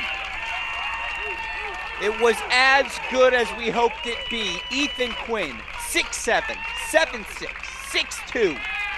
It's been more than 20 years since the University of Georgia men's tennis brought home a men's singles champion. They've done that today. The resilience of the redshirt freshman. He started the year as the ITA All-American champ. He ends it as the NCAA singles champ. What a performance from Ethan Quinn today, Tanner. Just incredible. I mean, we spoke about it already, but even the opportunity to still be in the match, to extend things, so many people would have gone away after losing that first lead in the first set, 5-2 up, double break, lose the set, go down an early break in the second, go down another break in the second, 4 match points down. It takes a full-grown man to do that and come back. And so Quinn certainly showcased his ability with his mind today, just as much as his game, to just continually overcome adverse circumstances and put himself in a winning position. So just really, really impressive. I feel for Styler, gave it all he had, put it all on the line, played well enough there to win, but that's why we play the game all the way until the whistle blows, because it's always in doubt. And Quinn made sure to shift that into his favor when it mattered the most.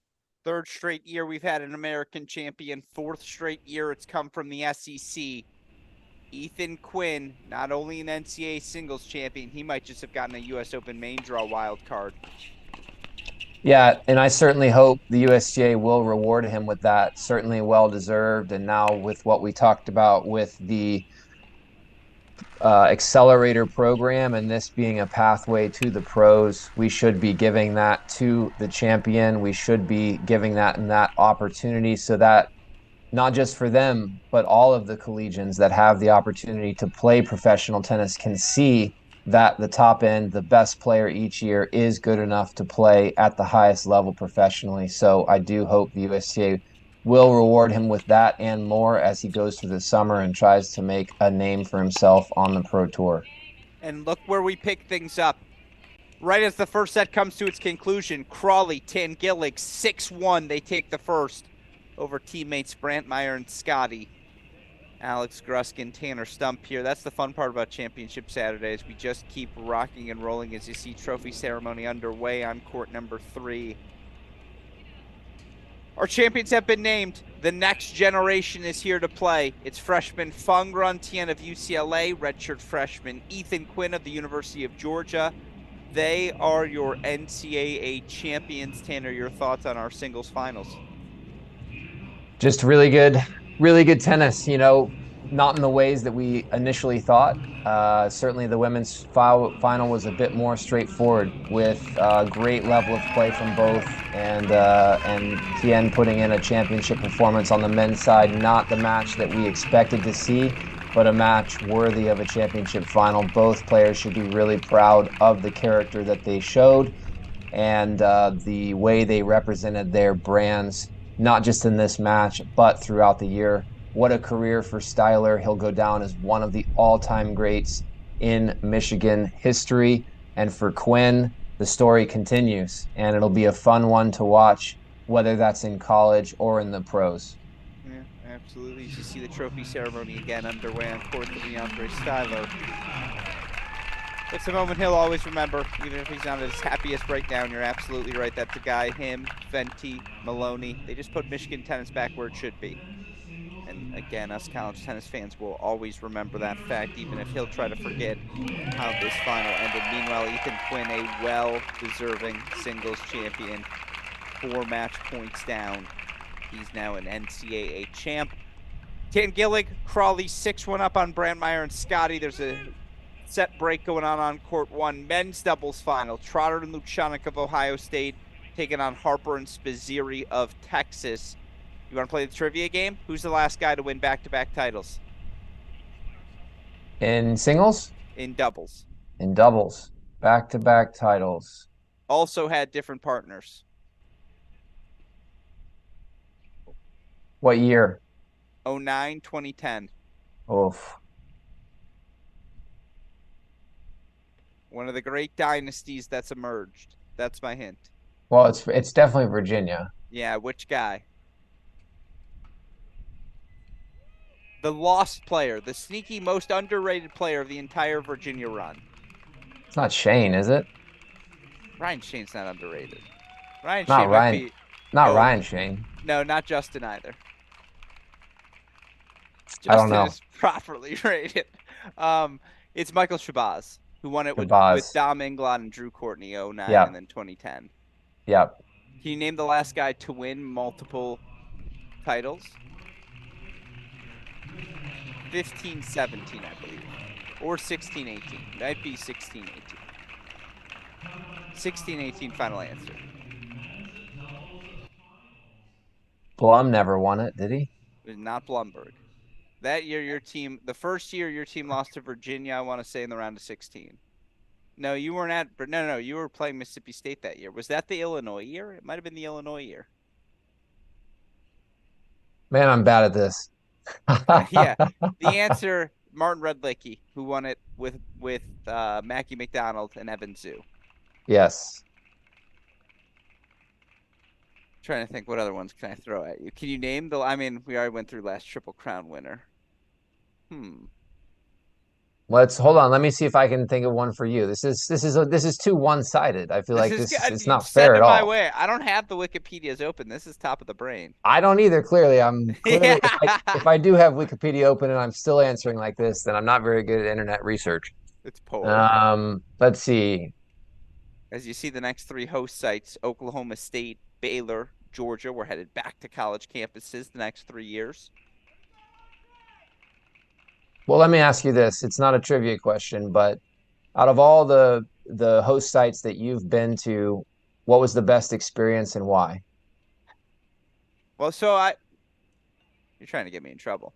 The answer is I've only been to 3 different host sites. I went to Orlando in 21 and 23, Champaign last year. Wake Forest was the first one I ever attended in 2018.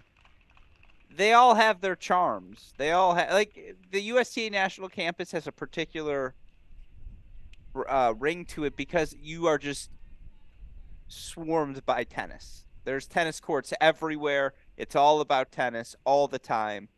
And I think that definitely has its perks. At the same time, I like college campuses. There's an energy about it. I've never been to Athens. It's the biggest blemish on my college tennis resume. I'm well aware of that fact. I'm excited to be there, hopefully in 2026, assuming this year's broadcast doesn't kill me. I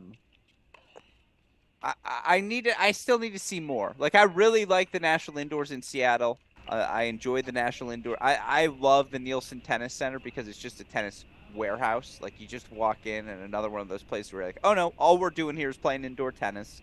And I think there's I don't know, I can't think of the word, but there's something valuable to that. Yeah, and I totally think that's a fair response. And I'm going to follow up with a question. Feel free to say no comment. Okay. But should the NCAAs be hosted at one site year in and year out, or is it better traveling around as is currently built? I will say this. Here's how, and I don't think it's an unfair question. No one site has sold me that it has to be there. That would be how I answer that question. Now, we haven't had it multiple years in a row consecutively anywhere in a long time. But I don't think any one site has stood out definitively as, oh, it has to be here and here's why. And I would agree with that. And I think the reason why it hasn't stood out is because no one has had the chance to build any momentum. Sure. How do you formulate a really good product when you host it every 4 to 8 years? And so I think that's why I'm such a big advocate. I don't care where it is. I just want it to be in one place because then you have the same people running it year in and year out, the people that are used to it, the event staff, the hotels. It's all familiar for everyone, fans included. That's what we're trying to do with the sport is increase the following, increase the amount of people that are there watching the product. And the way that you do that is, let's say it's in Athens every year. Well, everyone in Athens knows that May, whatever through whatever, it's NCAA tennis. If it's in Orlando every year, same thing. And so you just get the opportunity to have built-in following that people get excited about. You make it an event.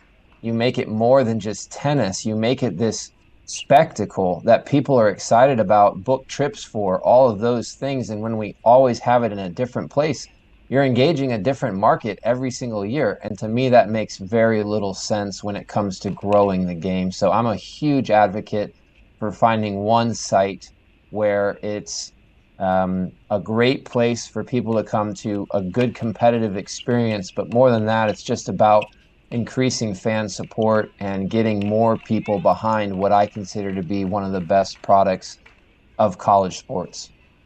Completely agree with you. Very well said. Tanner Stump joining me, of course, former associate head coach at Florida. Now college tennis crash course, doing all sorts of things to help beef up the college tennis world. Beef up, I feel like, is a fair assessment. Is that a fair description? What? Sorry. Of what Explain you that. guys are doing at College Tennis Crash Course, just beefing up a little bit of everything. Yeah, just trying to extend the strengths of all coaches, trying to make life easier, if you will, trying to equip. There are so many things to do as a college coach, so many hats to wear. My goal at College Tennis Crash Course is to help pass on knowledge and experience and continuing education for coaches of all ages, coaches that have been in the game for 1 year, coaches that have been in the game for 30 years, because to me, the game is consistently and constantly evolving. And one that if you aren't looking to be on the cutting edge at some point, things change enough to where the same things don't work. And so for me, it's just about that mission of trying to educate coaches of all walks and all ages, and not educate from a perspective of I know it all, but learn with them and grow with them and try to continue to expand my own knowledge while also passing along what experience I do have to help assist. I've been an assistant my whole career. That's what I do. I assist people. And so it's the same thing now in what I'm doing. I'm just here to assist. I'm not here to tell. I'm not here to command. I'm here to provide and to serve and to give what I have so that you can use it in the ways that you find value in. I agree with you, except for here. You're here to command, to direct, to center me. You're still coaching here, let the record show, which is why we love to have you, Tanner Stump, joining us. And look, you talked about value. It's the Carolina Hour. Our men's doubles final hasn't started. As soon as it does, we'll have it for you.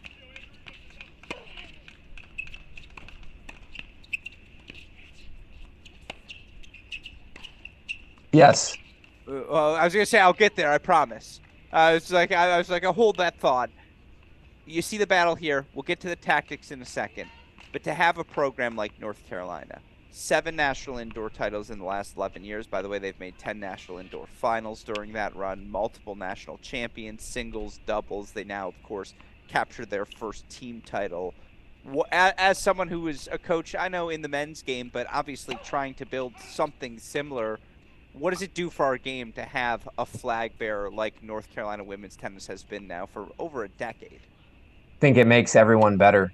I think it just rising tide lifts all ships. And this is that moment, not moment, it's been building, but everyone's trying to keep up. Everyone's trying to play the same game at the same level. And UNC has led the charge with the rosters they've been able to field over the last few years. And obviously they got over the hump this year in terms of that final moment. But just the teams in their conference, the teams nationally, they're always looking to them now as the standard and trying to do what they need to do to have programs of the same stature. And then the same for the players when they go out to work this summer.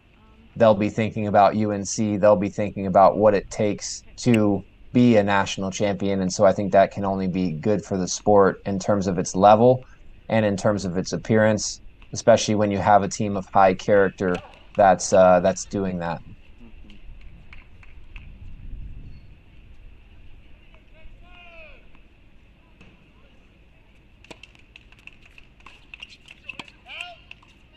That goes long. I'll wait for the changeover. I hope you'll allow me to nerd out and add some thoughts to that because I very much agree.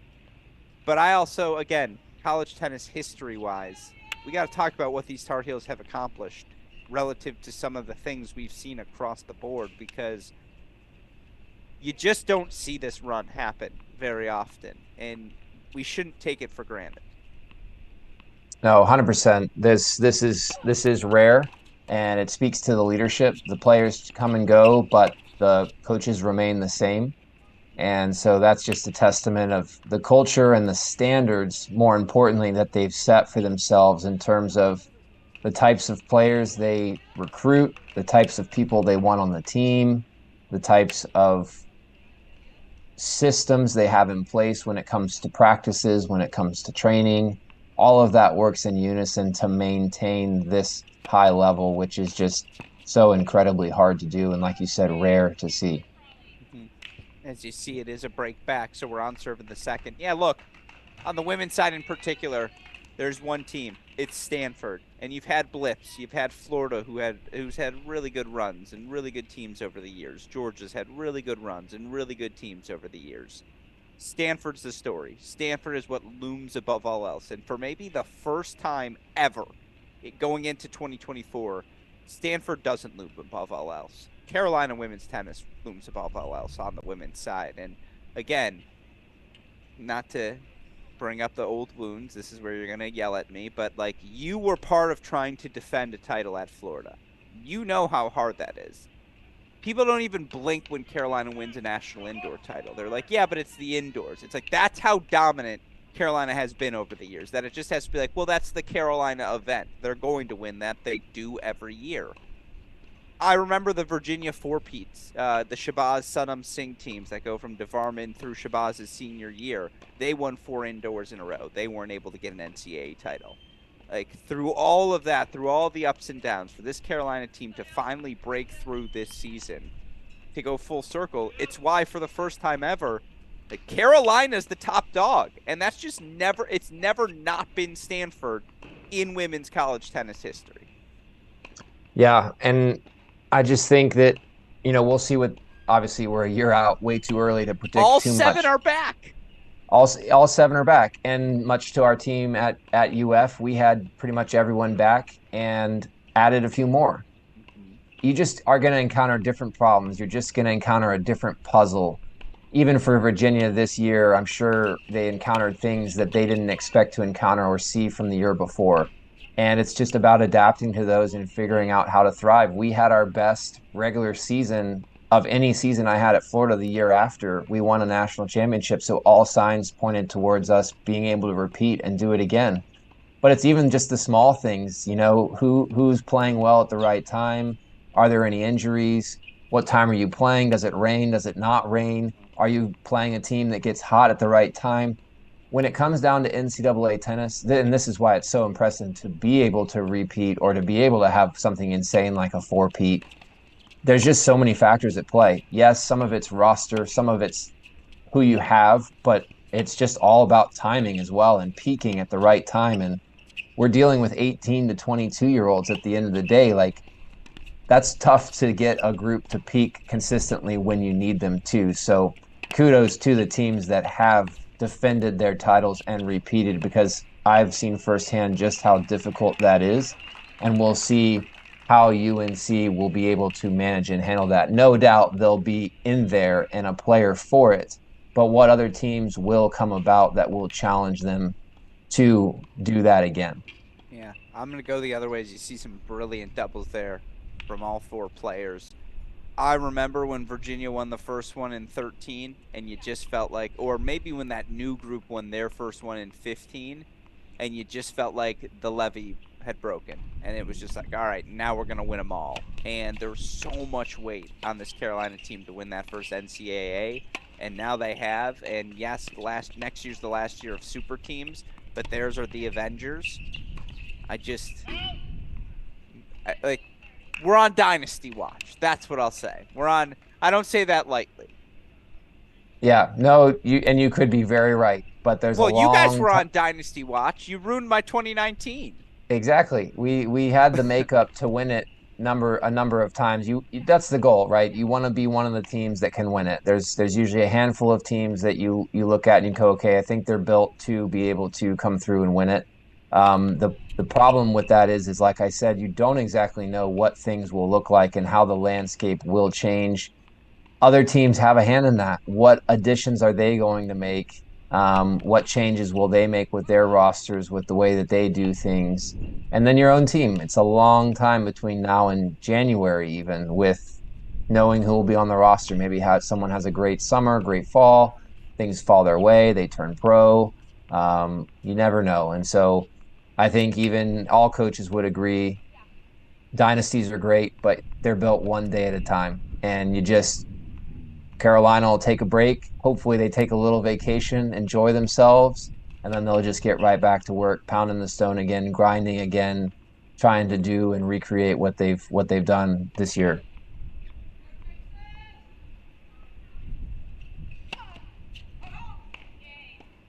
last question on that, as you see Brantmeyer, Scotty break right back for 3-1.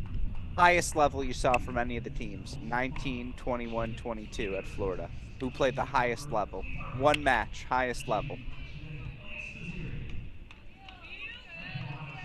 I mean, I think not to be a broken record, but it's got to be Vale against Vatro.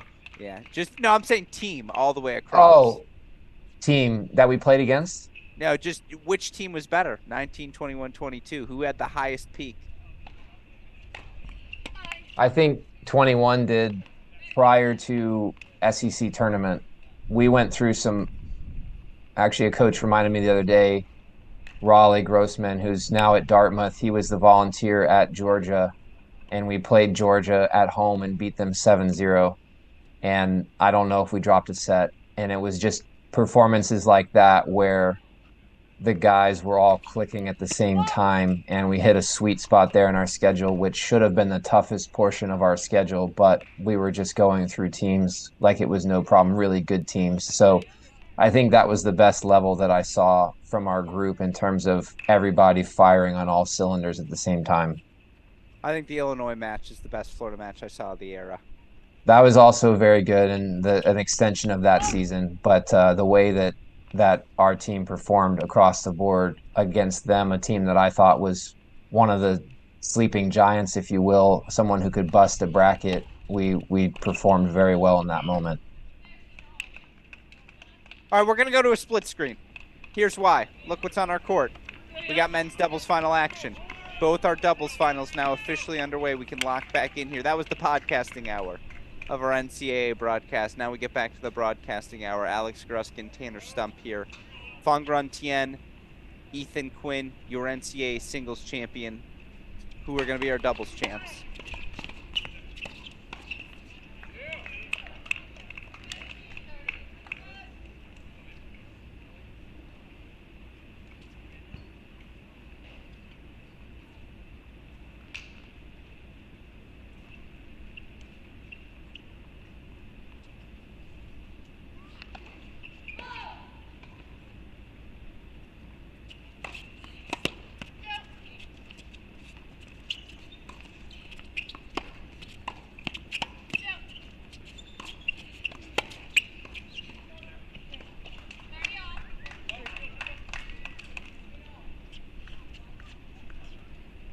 As we head into our doubles coverage, this is where we're going to say goodbye to Coach Stump. So, Coach Stump, that's how I say that. I'm getting through my words here, I promise. I'm emotional with you leaving me here, Coach. But obviously, appreciate you joining us for the singles. If you have any final thoughts on that, any preliminary thoughts on these doubles, last words from you, Coach. Yeah, singles I think I've already covered. Just all players should be really proud of what they've accomplished this season and today. And then looking at doubles, I think you talked about appreciating some greatness and some rare times. We see two players here with Cleve Harper and Elizabeth Scotty who are in this moment for the second time in their careers, which is something that we shouldn't take for granted. So really great performances from them. We've got a really interesting stylistic matchup between Texas and Ohio State, with Ohio State being two guys who hit the ball fairly big, serve really well, rely on holding at a high clip, and then a little bit more balanced team with Harper and Spazzeri. But before I go, just wanted to shout out you guys at Cracked Rackets. Thanks for everything that you do. Thanks for moving college tennis forwards. Without your coverage this week, a lot of tennis fans wouldn't have gotten to experience what they did. And so I know that it takes what you show on the screen, but obviously much more behind the scenes from not just you, but your whole team.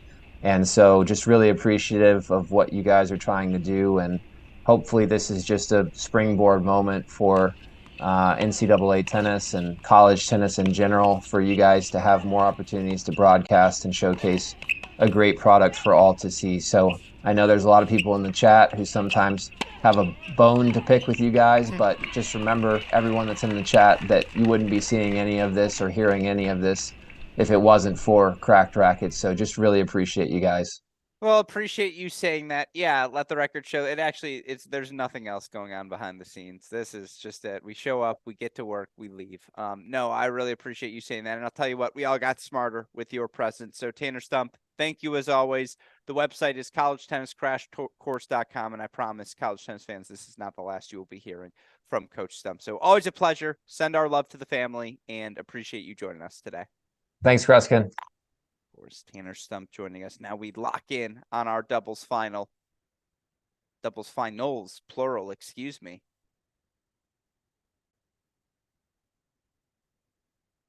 Fang Run Tien, Ethan Quinn, your NCAA champions. Who's going to join them in the winner's circle?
Deciding point coming up on 3. You imagine they'll go to Trotter.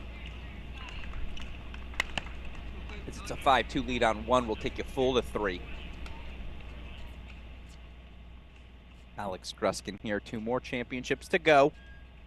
Don't you leave us just yet. Gumption from Cleve Harper early.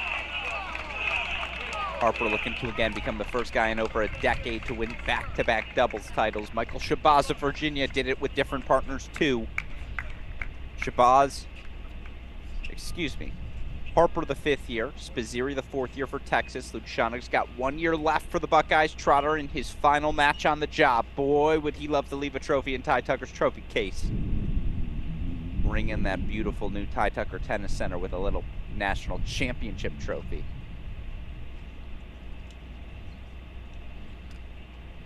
Meanwhile, looks like we're destined for a 3rd set, and who didn't see that coming? None of us. I mean, all of us saw it. I feel like you could have just start with 3rd set breaker between these teammates, right?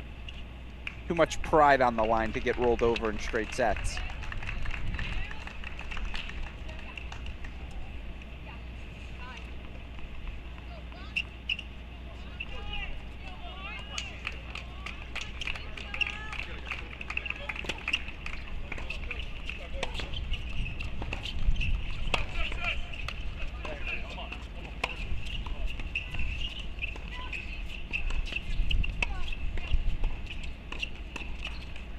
Yeah, Brantmeyer's going downhill. That's never a good thing for your opponents. Her opponents, excuse me.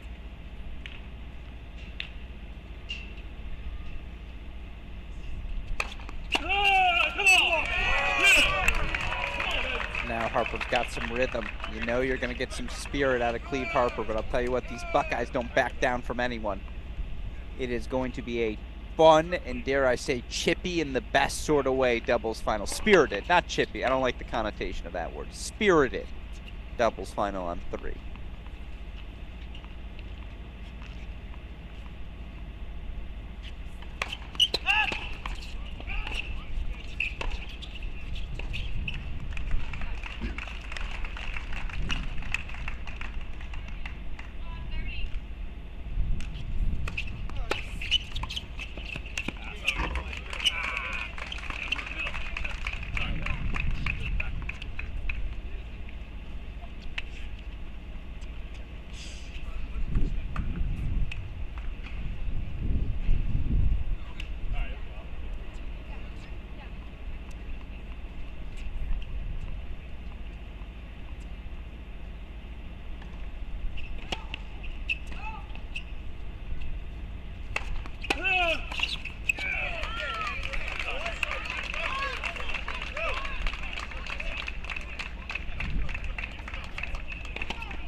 That one sprays on Brantmeyer.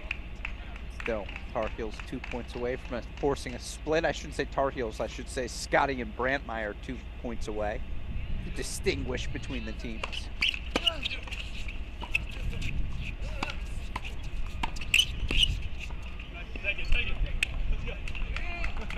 Oh, that dropped good from Harper, so now 30 all. But Shonick doesn't like the no call.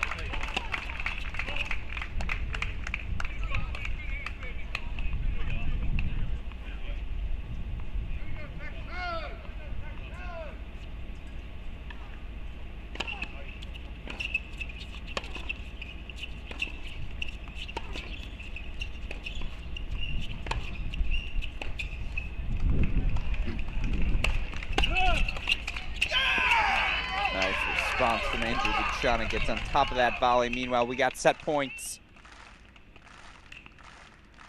Things very early on court 3. We'll have plenty of time with it. Set points, Brantmeyer, Scotty.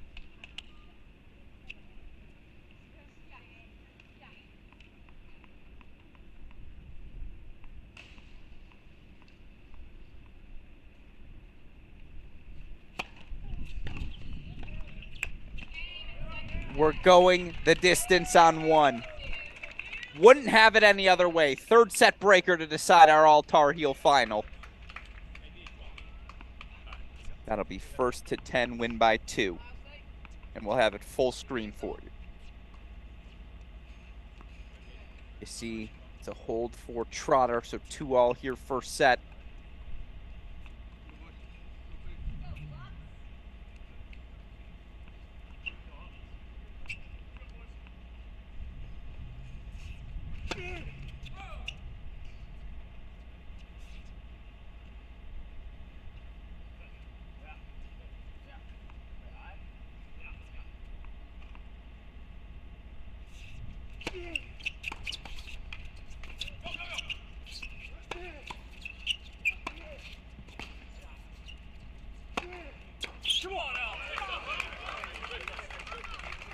Good hands, better overhead.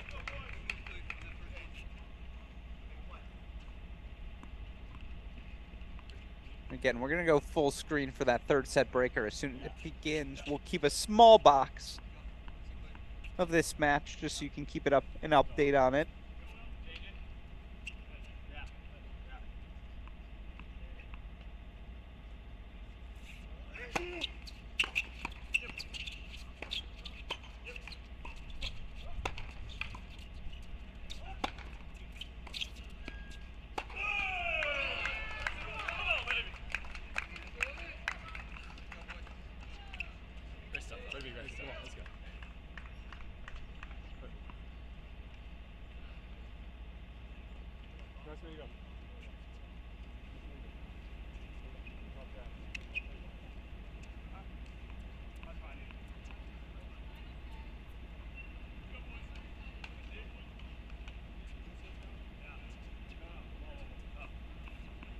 Brentmeyer serving first, the freshman.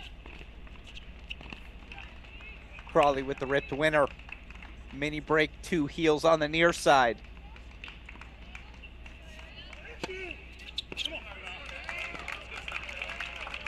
Again, we'll keep that small box on the top right. It's only blocking court 2. You still get to see everything happening on court 1. Shout out, as always, to Westhoff.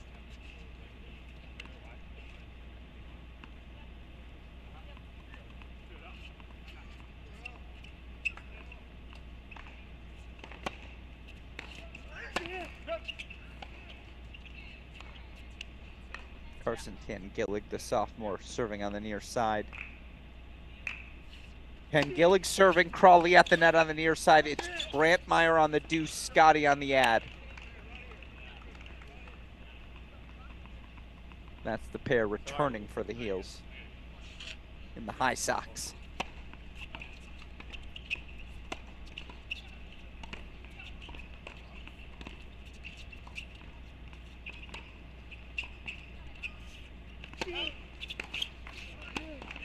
Love mini break consolidated.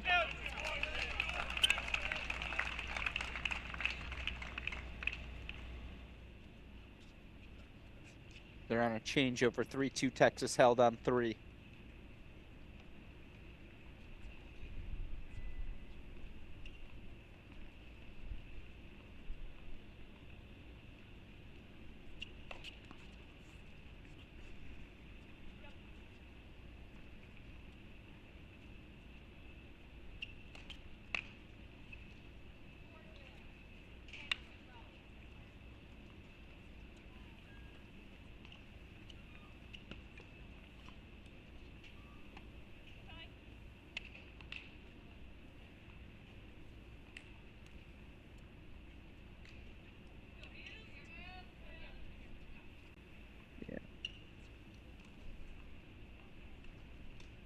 Love here. That one I think went wide. Indeed it did, 4-1.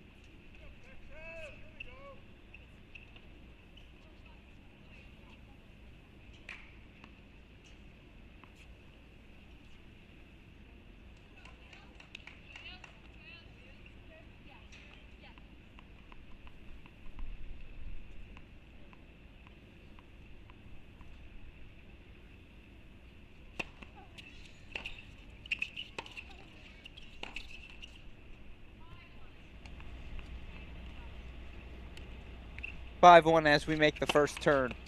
You see Luciana out of the chair serving 2-3 for the Buckeyes. Alex Gruskin here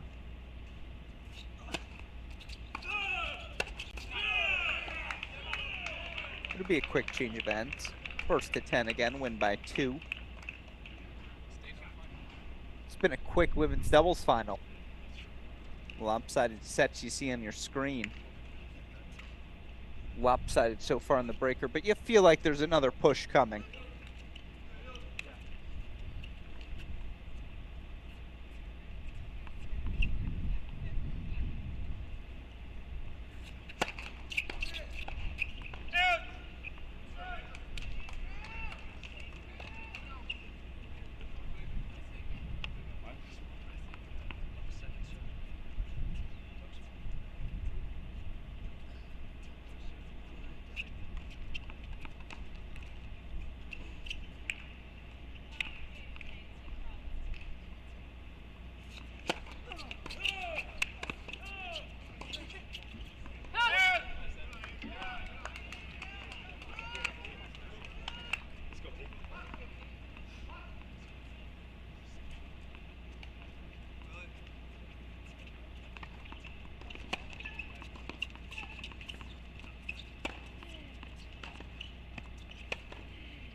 Well struck by Scotty. Now the Tar Heels are back in, and I should say Brantmeyer and Scotty are back in it.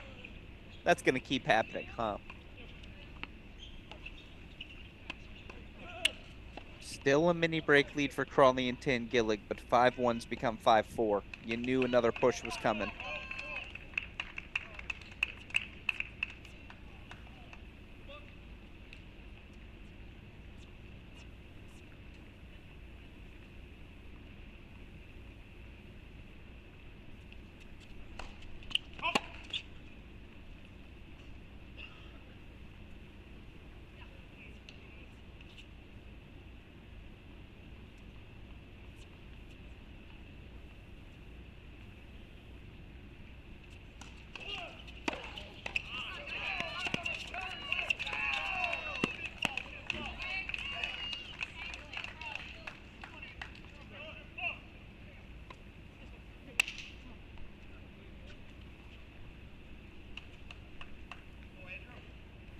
Bung Run Tien and Ethan Quinn, your NCAA singles champions. Who's going to join them in the doubles winner circle?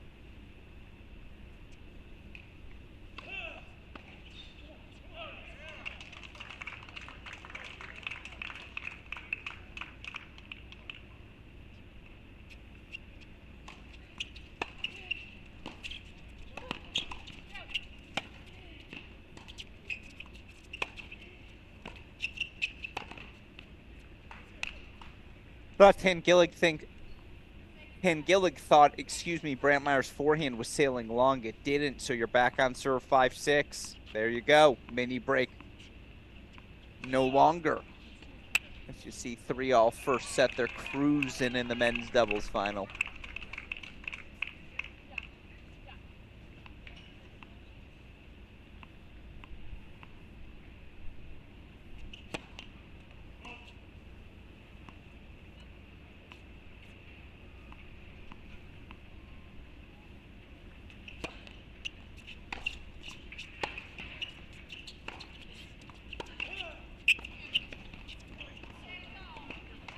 That is a mini break back for Carolina. 7-5. Crawley Tangillig on the turn will go full on 3 for the moment.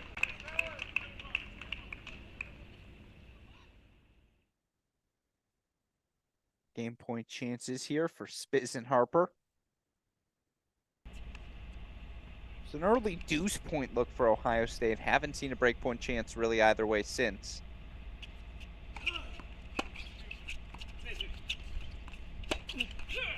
Won't see one in this game either. 4-3. Texas leads on serve. First set in our men's doubles final. We go back to 1.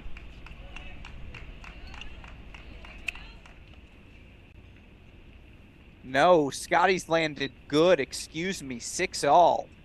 Nice lob, Elizabeth Scotty. Thought there was a long call. There was not.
Mini break consolidated as their other chair on 3. We put it back on your screen. But Crawley, Tangillig, 2 points away from an NCAA title.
Match points for Crawley and Tangillig. Nice poach there from the sophomore.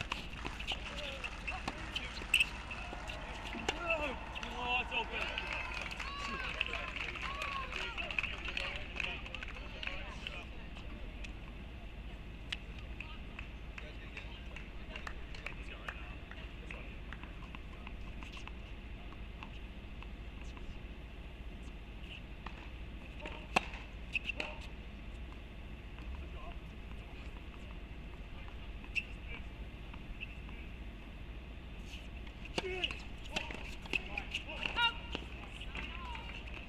Double fault from Tangillig. We go to a third changeover. We'll put that court 3 battle on your full screen.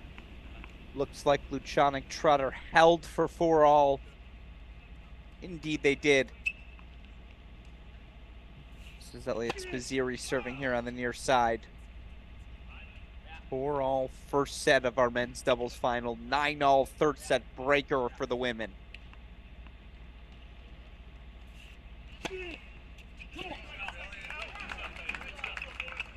Unreturned Spiz Ace T. Another serve here for the sophomore Tangillig. She clinched the team national championship on serve. She set up a match point in the doubles final here.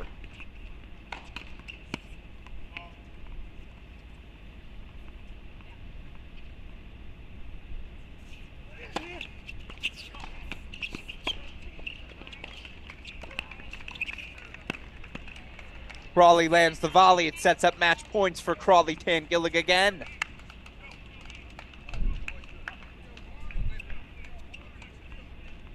We'll throw the graphic on your screen one more time. Match point, Crawley Tangillig.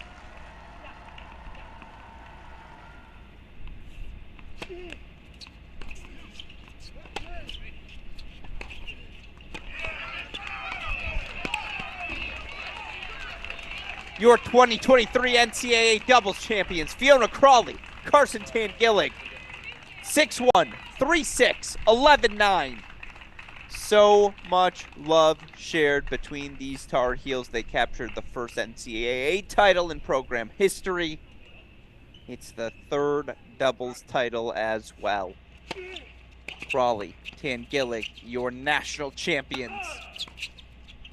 Come on! So now just one title left to hand out. It belongs in the men's doubles finals. Biz and Harper, Lucianic Trotter. 4-all, 40-30.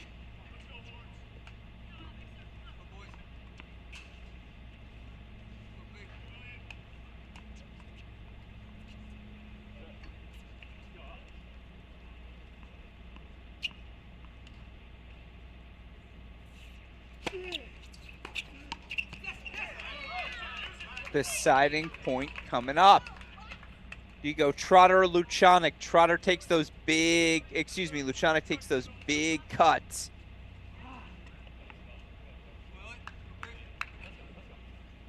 Trotter certainly, again, the better singles results of the two, but it's two good options here for the Bucks. Let's see what the call is.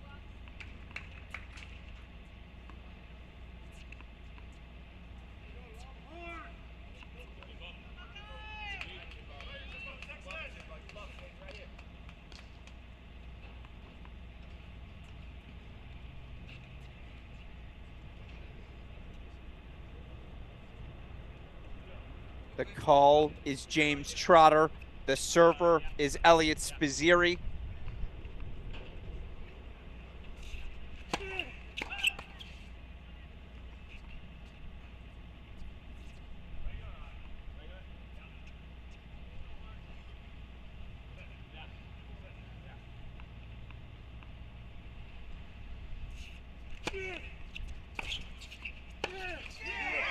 The game belongs to the Buckeyes. Ohio State will serve for the opening set. Buchanan Rolla.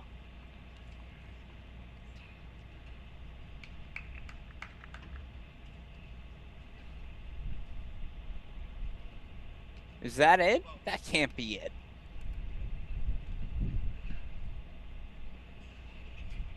It is. Buchanan and Rolla, the only team to capture an NCAA doubles title in Ohio State history. Rolla won the doubles with Buchanan in 11, the singles in 13. Buchanan and Rolla actually won the doubles triple crown, ITA All-American, Fall Nats, and NCAAs. You had the team of Metka,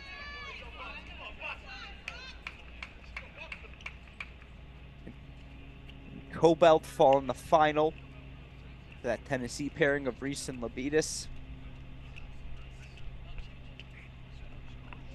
Right now, Lucianic and Trotter are serving for a first set. Mikhail Torpegard on screen. He played an NCAA singles final himself. A few words for Lucianic, who's serving.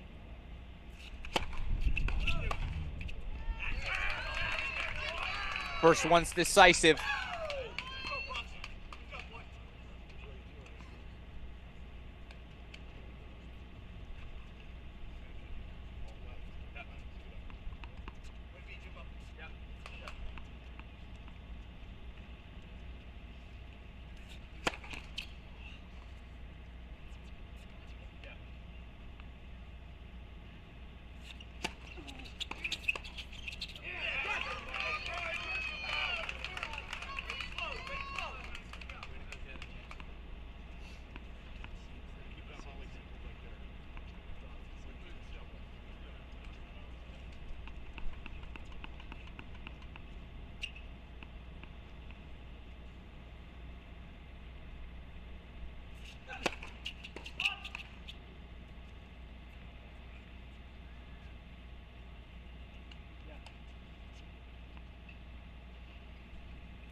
Set points for the Buckeyes.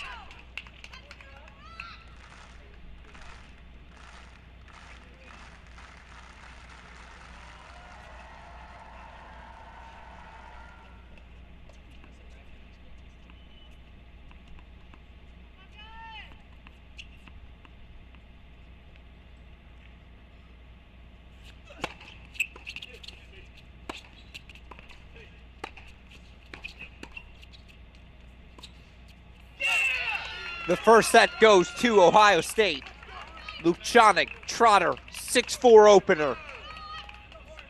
It's our final match of the day. Your winners here on NCAA Championship Saturday. UCLA freshman Feng Run Tian, straight sets over Lane Sleeth. If she was impressive, how do you describe Ethan Quinn? 4 match points down. He comes back to take a third set victory over Andre Styler of Michigan. Of course, as you just saw, 3-set thriller, 11-9 in the third. Tangillig, Crawley, your NCAA women's doubles champions. There you see Tien 6-4, 6-2 over Oklahoma's Lane Sleeth earlier today. Boy, was the freshman impressive, and it's only going to get better from here, right? Just the second Bruin in program history capture the women's singles title. The other came in 1995, so it's been a while. There, of course, you see Ethan Quinn was down 7-6, 5-4, 40 love. 4 match points fought off on Andre Styler's serve. 6-7, 7-6, 6-2. Ethan Quinn, first Georgia champion since Matthias Boker won the singles title back in 2002. A title heads back to Athens. It's been a while on the men's side. Well deserved from Ethan Quinn. And now, men's doubles finals to go. First set, Lucianic Trotter, 6-4.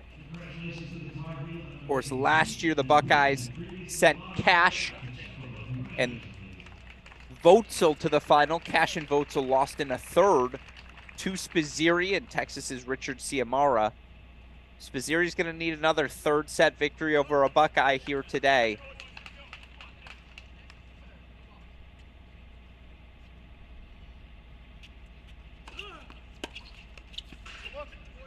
Harper serving first. Lucianic on the ad side, Trotter on the deuce.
Well, the last thing you want to let these Buckeyes be is front runners.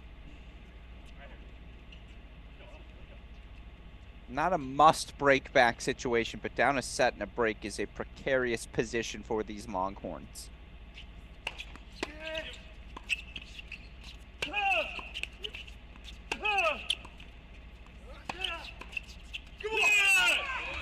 And now they have break points right back. Cannot let the Buckeyes get out ahead. They're too good at their fundamentals. Especially with the set and a break lead, now they can take some big rips on the return to serve.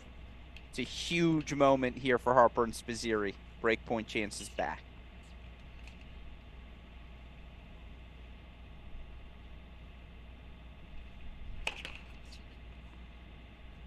What does Cleve Harper do this return? Do you take a big cut line? Lucianic will be ready.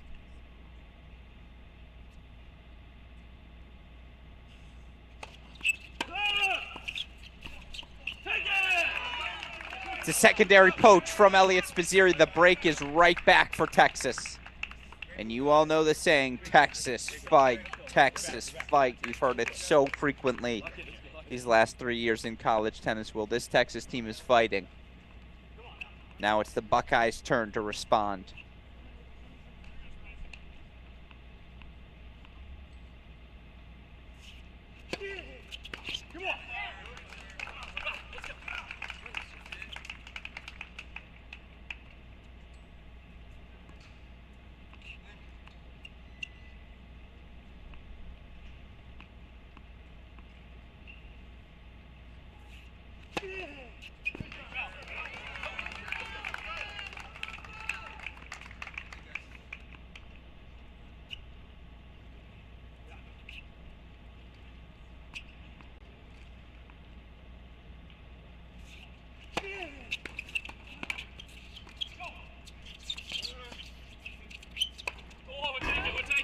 Now one sails on Lucianic.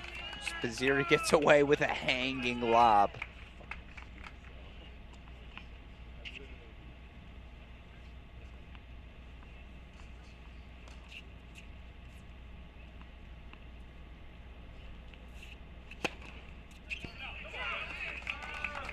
The hold for Harper Spizzirri. They're back out in front, 2-1 in the second set.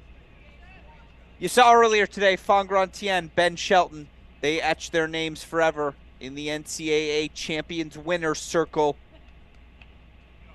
I said Ben Shelton, here's why. We'll show it on your screen. Ethan Quinn follows Ben Shelton as the NCAA champion. Shelton, of course, a team champion. Wins the singles championship the following year. Now he's off into the top 50 of the ATP rankings. Of course, we can show us your past women's champion as well, Peyton Stearns. She's in the top 100 too. Stearns, phenomenal during her time at Texas. 2 team titles, the singles victory last year. She's competed in a WTA level final already. Shelton already reaching a slam quarterfinal. College tennis is a pathway to the pros, folks. No ifs, ands, or buts about it, and we'll see what our champions, Tien, Quinn, go on to do on the pro circuit over the summer. I'm sure it'll be special. Andrew Lucianic looking to steady the ship here for the Bucks. They're up a set, back on serve 1-2 in the second.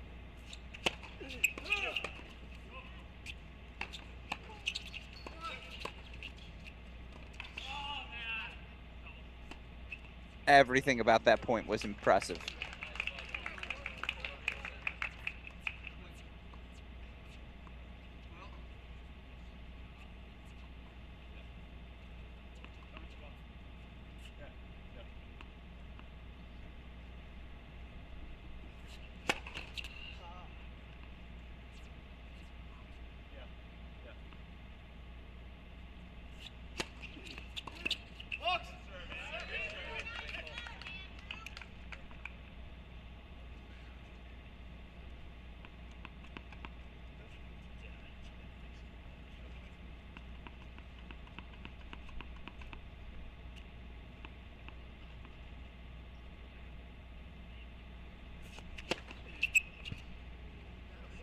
That's a nice response.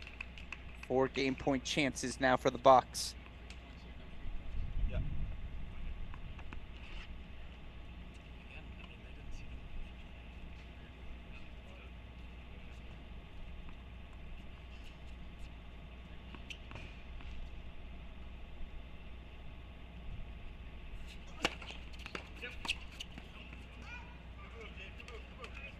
Lucianic holds that love.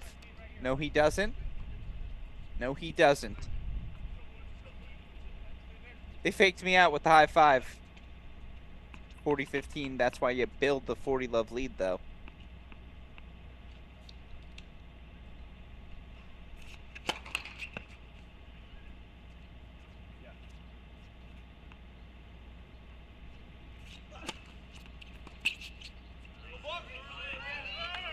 That's the hold for 2-all. So Ohio State does indeed steady the ship in our men's doubles final. Trotter on the deuce, Lucianic on the ad. Trotter's last match in the Ohio State uniform. Lucianic's got one more. Spizzirri the 5th year, 4th year, Harper the 5th. They each, though, have one more due to that extra year extended by COVID. It means next year's going to be a really fun season, the final year of the super teams, where there's just so much experience across the country. It is going to be one heck of a race to the finish line. Of course, we got one more match to go here in 2023, but never too early to turn our eye forward.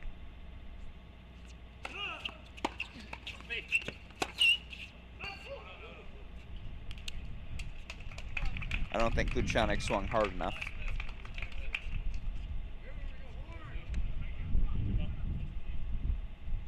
Buckeyes broke to start the set. Texas got it right back. Couple of holds since.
A lot of baseline overheads. I don't hate it. Speaks to how fast all the hands are on this court. Game points still for Texas. They're not out of the game yet.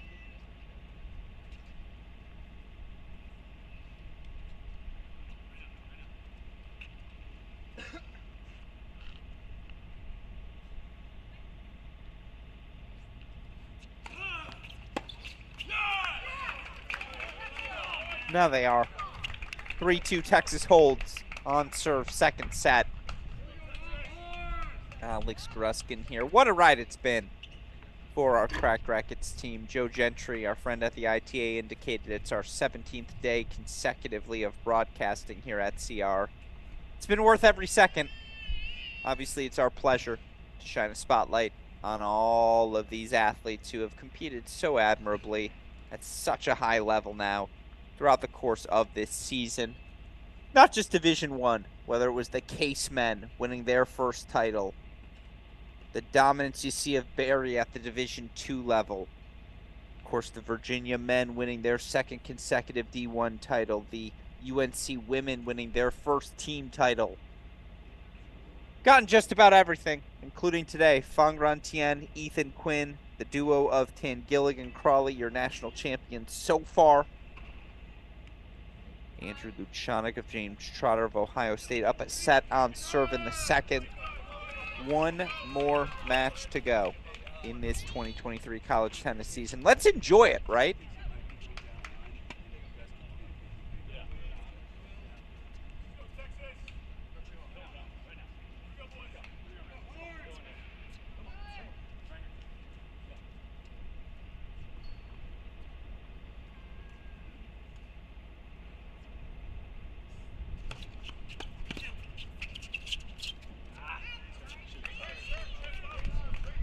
James Trotter serving on the far side for the Buckeyes.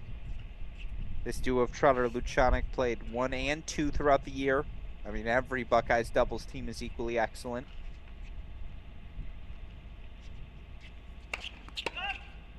When Tracy Kingsley's your number 3 pairing, you know you're doing something right. And of course, the Bucks reached their 3rd NCAA team final in program history this past season.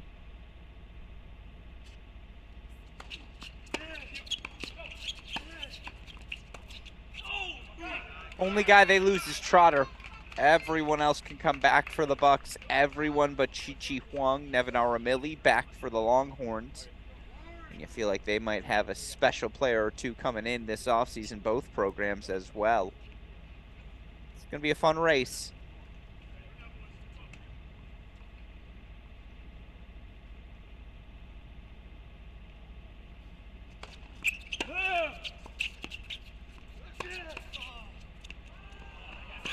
Good hands, Luchanik.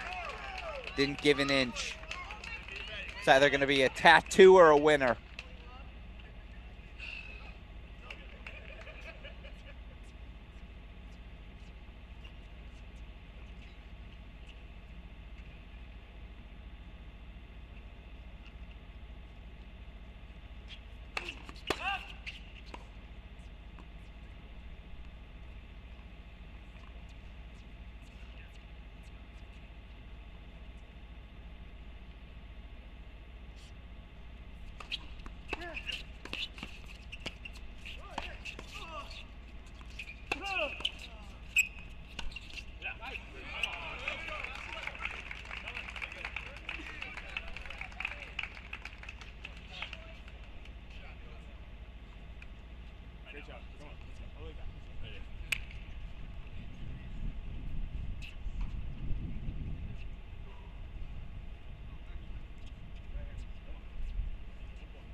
Again, Cleve Harper looking to be the first guy since since Michael Shabazz for the University of Virginia back in 2009, 2010, won back-to-back NCAA men's doubles titles. Red Licky won 2 titles as well in 16 and 18. We already saw a back-to-back champion. I see his name in the chat. James Hopper of Case Western wins the doubles titles with 2 different partners at the Division III level last season and this year. It was a really fun 7-6 and a third finish to his final this year. If you want to go catch the replay on our Cracked Rackets YouTube channel, I'm sure he's watched it once or twice. Hopper, of course, headed off to Virginia.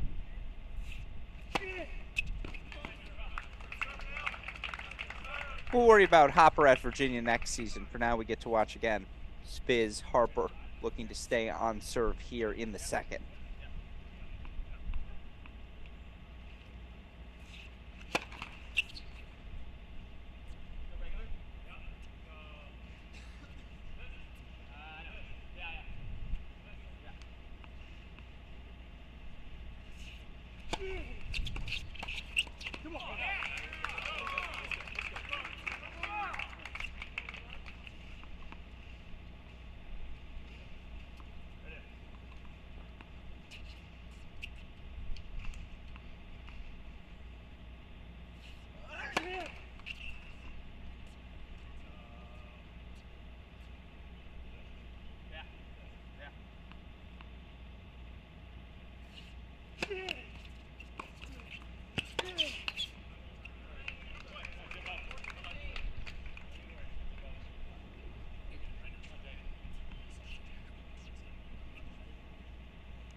Spiss and Harper pulled 4-4-3 on serve still in the second set. Obviously, it's been such a pleasure for us to broadcast everything from Orlando. Hopefully, we'll be back for the next few seasons here at Cracked Rackets to show you all things NCAA. Of course, appreciate all the support we've gotten from you all over the course of the past month here, enjoying May Madness. Where's May Madness headed next? You see on your screen, we're headed to Stillwater, Oklahoma State University. They were supposed to host in 2020. Obviously, COVID ruined that. Good news is we're headed there in 2024, and I know the new Greenwood Tennis Center, indoors, outdoors, it is ready for some NCAA tennis. Of course, I've also gotten to spend some time in Waco. Hurd Tennis Center, Hawkins Indoor Center, you name it, Baylor University is ready for NCAAs. That's going to be a blast in 2025. Obviously, haven't been there in about a decade, since 2015. Of course, 2026, we're headed to Athens. Some consider it the Mecca.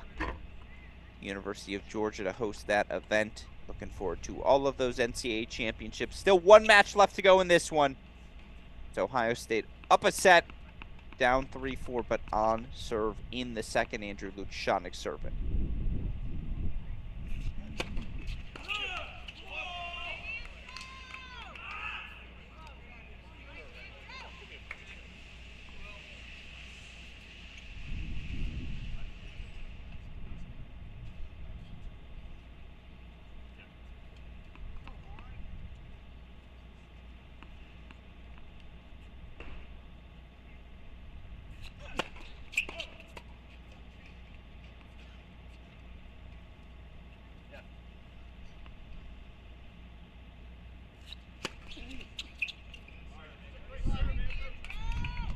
Heater into the body.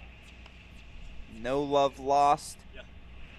Obviously not intentional. In the sense he was trying to win, I suppose.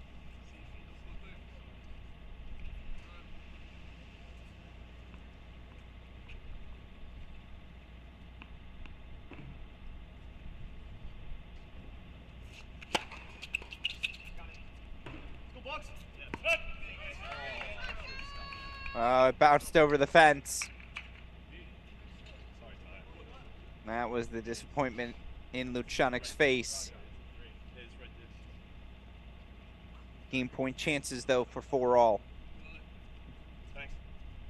Nothing disappointing about that performance. Oh, someone tossed it over. Shout out.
They hold for 4-all. It got close. Luchanik holds for 4-all.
Outrageous.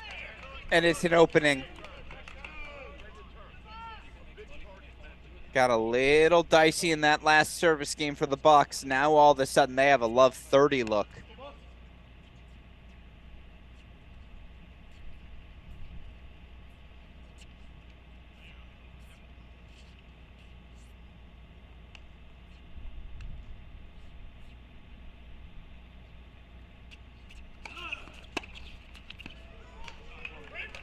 Break points, Buckeyes. 4 of them. The first to Lucianic.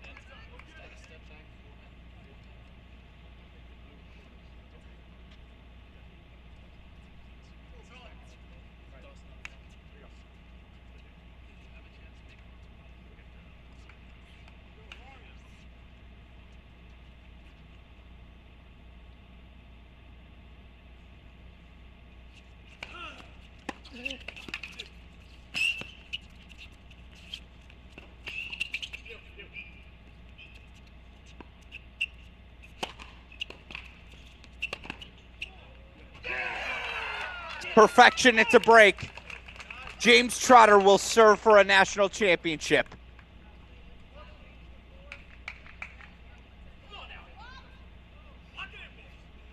As clutch can get. The Buckeyes break for 5-4. They'll serve for the titles. Westup, do you have those photos of the national champions? Let's show those again. Let's start with the women's singles champion.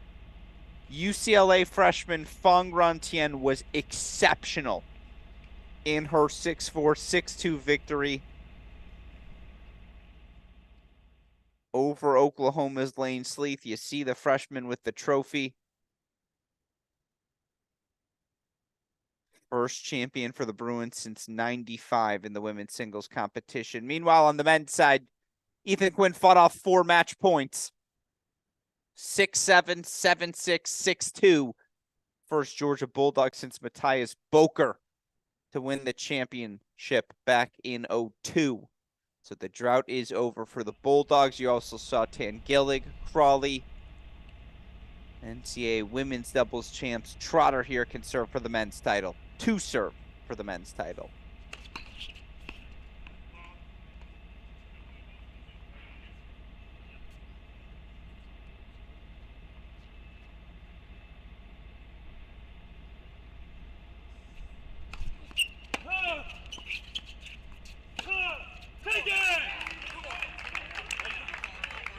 He's not out of it yet. Cleve Harper's your defending NCAA doubles champ. Refuses to roll over on point 1.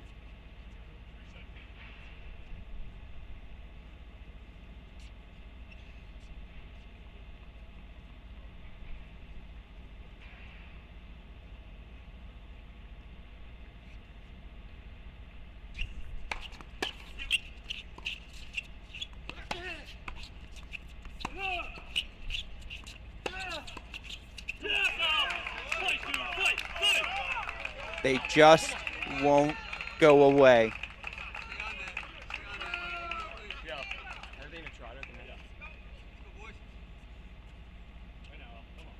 Qualifies as a look. Torp gonna come over. Ty Tucker gonna come over. What's the play call here for James Trotter?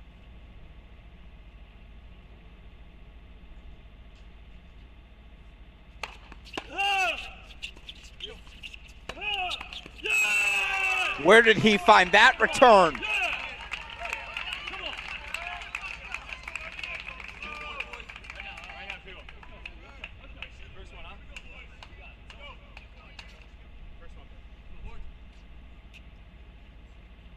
They were down a break to start the set.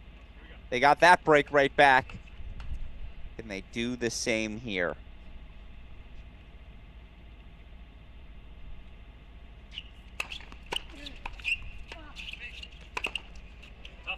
Andrew Lucianic says, not that one. 3 more looks for the Longhorns. We'll throw the break point on your screen.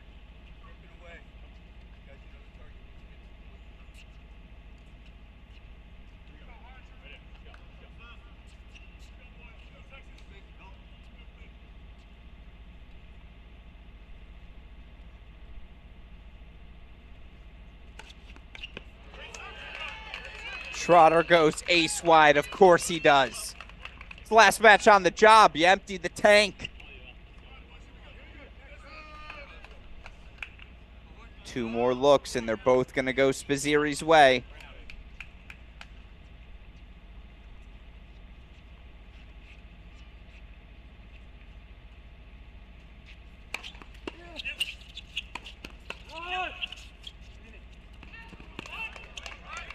Harper's lob sails long.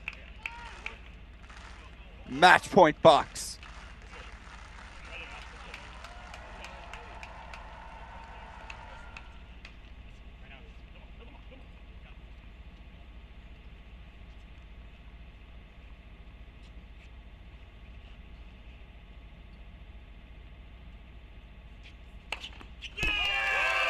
It's an ace T to seal it. Andrew Luchanik's in disbelief. You can understand why. He and James Trotter, your 2023 NCAA Division I men's doubles champions. They're bringing a trophy back to Columbus. Luchanik, Trotter, winners of the final match of the 2023 season. What a fun way to end it. Ace T from Luchanik. I assume he's sprinting over to Ty Tucker. That's a photo that'll be fun to see. There he is, hug exchanged. Buckeyes are national champions in 2023. They join Buchanan and Rolla as the second team in program history to get the job done. So there it is, your 2023 NCAA tournament officially in the books. Your Division I champions on the team side. Shout out to the Virginia men, the UNC women. They're your 2023 team champions in singles. UCLA freshman Feng Run Tien and Georgia redshirt freshman Ethan Quinn take home titles. And then in doubles, North Carolina adds another title to the trophy case. Carson Tangillig, Fiona Crawley, third set winners. And you see here, 6-4, 6-4, Luchanik, Trotter, your men's doubles champions. With that said, that'll wrap our coverage of the 2023 NCAA tournament. A thank you to all of you who tuned in throughout the course of Main Madness. What a privilege it was for our team to get to broadcast it all. Of course, a shout out as always to our super producer, Daniel Westoff. Everything you see on screen, he makes possible. Shout out to Dalton Thieneman. He does so much behind the scenes. It just doesn't happen without all of his efforts as well. Thank you to all these athletes, coaches. They made it a privilege for us to cover it all. They provided us so many entertaining moments this season. And yes, the best part about it all, the 2023 fall, it's really not that far away. And we'll be back with our coverage then as the college tennis world resumes play. We're all going to take a well-deserved break in the meantime. But of course, for now, a massive thank you again to all of you who made it such a special month for us here at Cracked Racquets. With that said, for our super producer, Daniel Westoff, our CEO, Dalton Thieneman, our dear friend Tanner Stump, by the way, who joined us throughout the course of our singles coverage, and for everyone who contributes to our Cracked Racquets broadcast, I'm your host, Alex Gruskin. You've been watching our Cracked Racquets coverage of the 2023 NCAA tournament. We'll be back with more next season.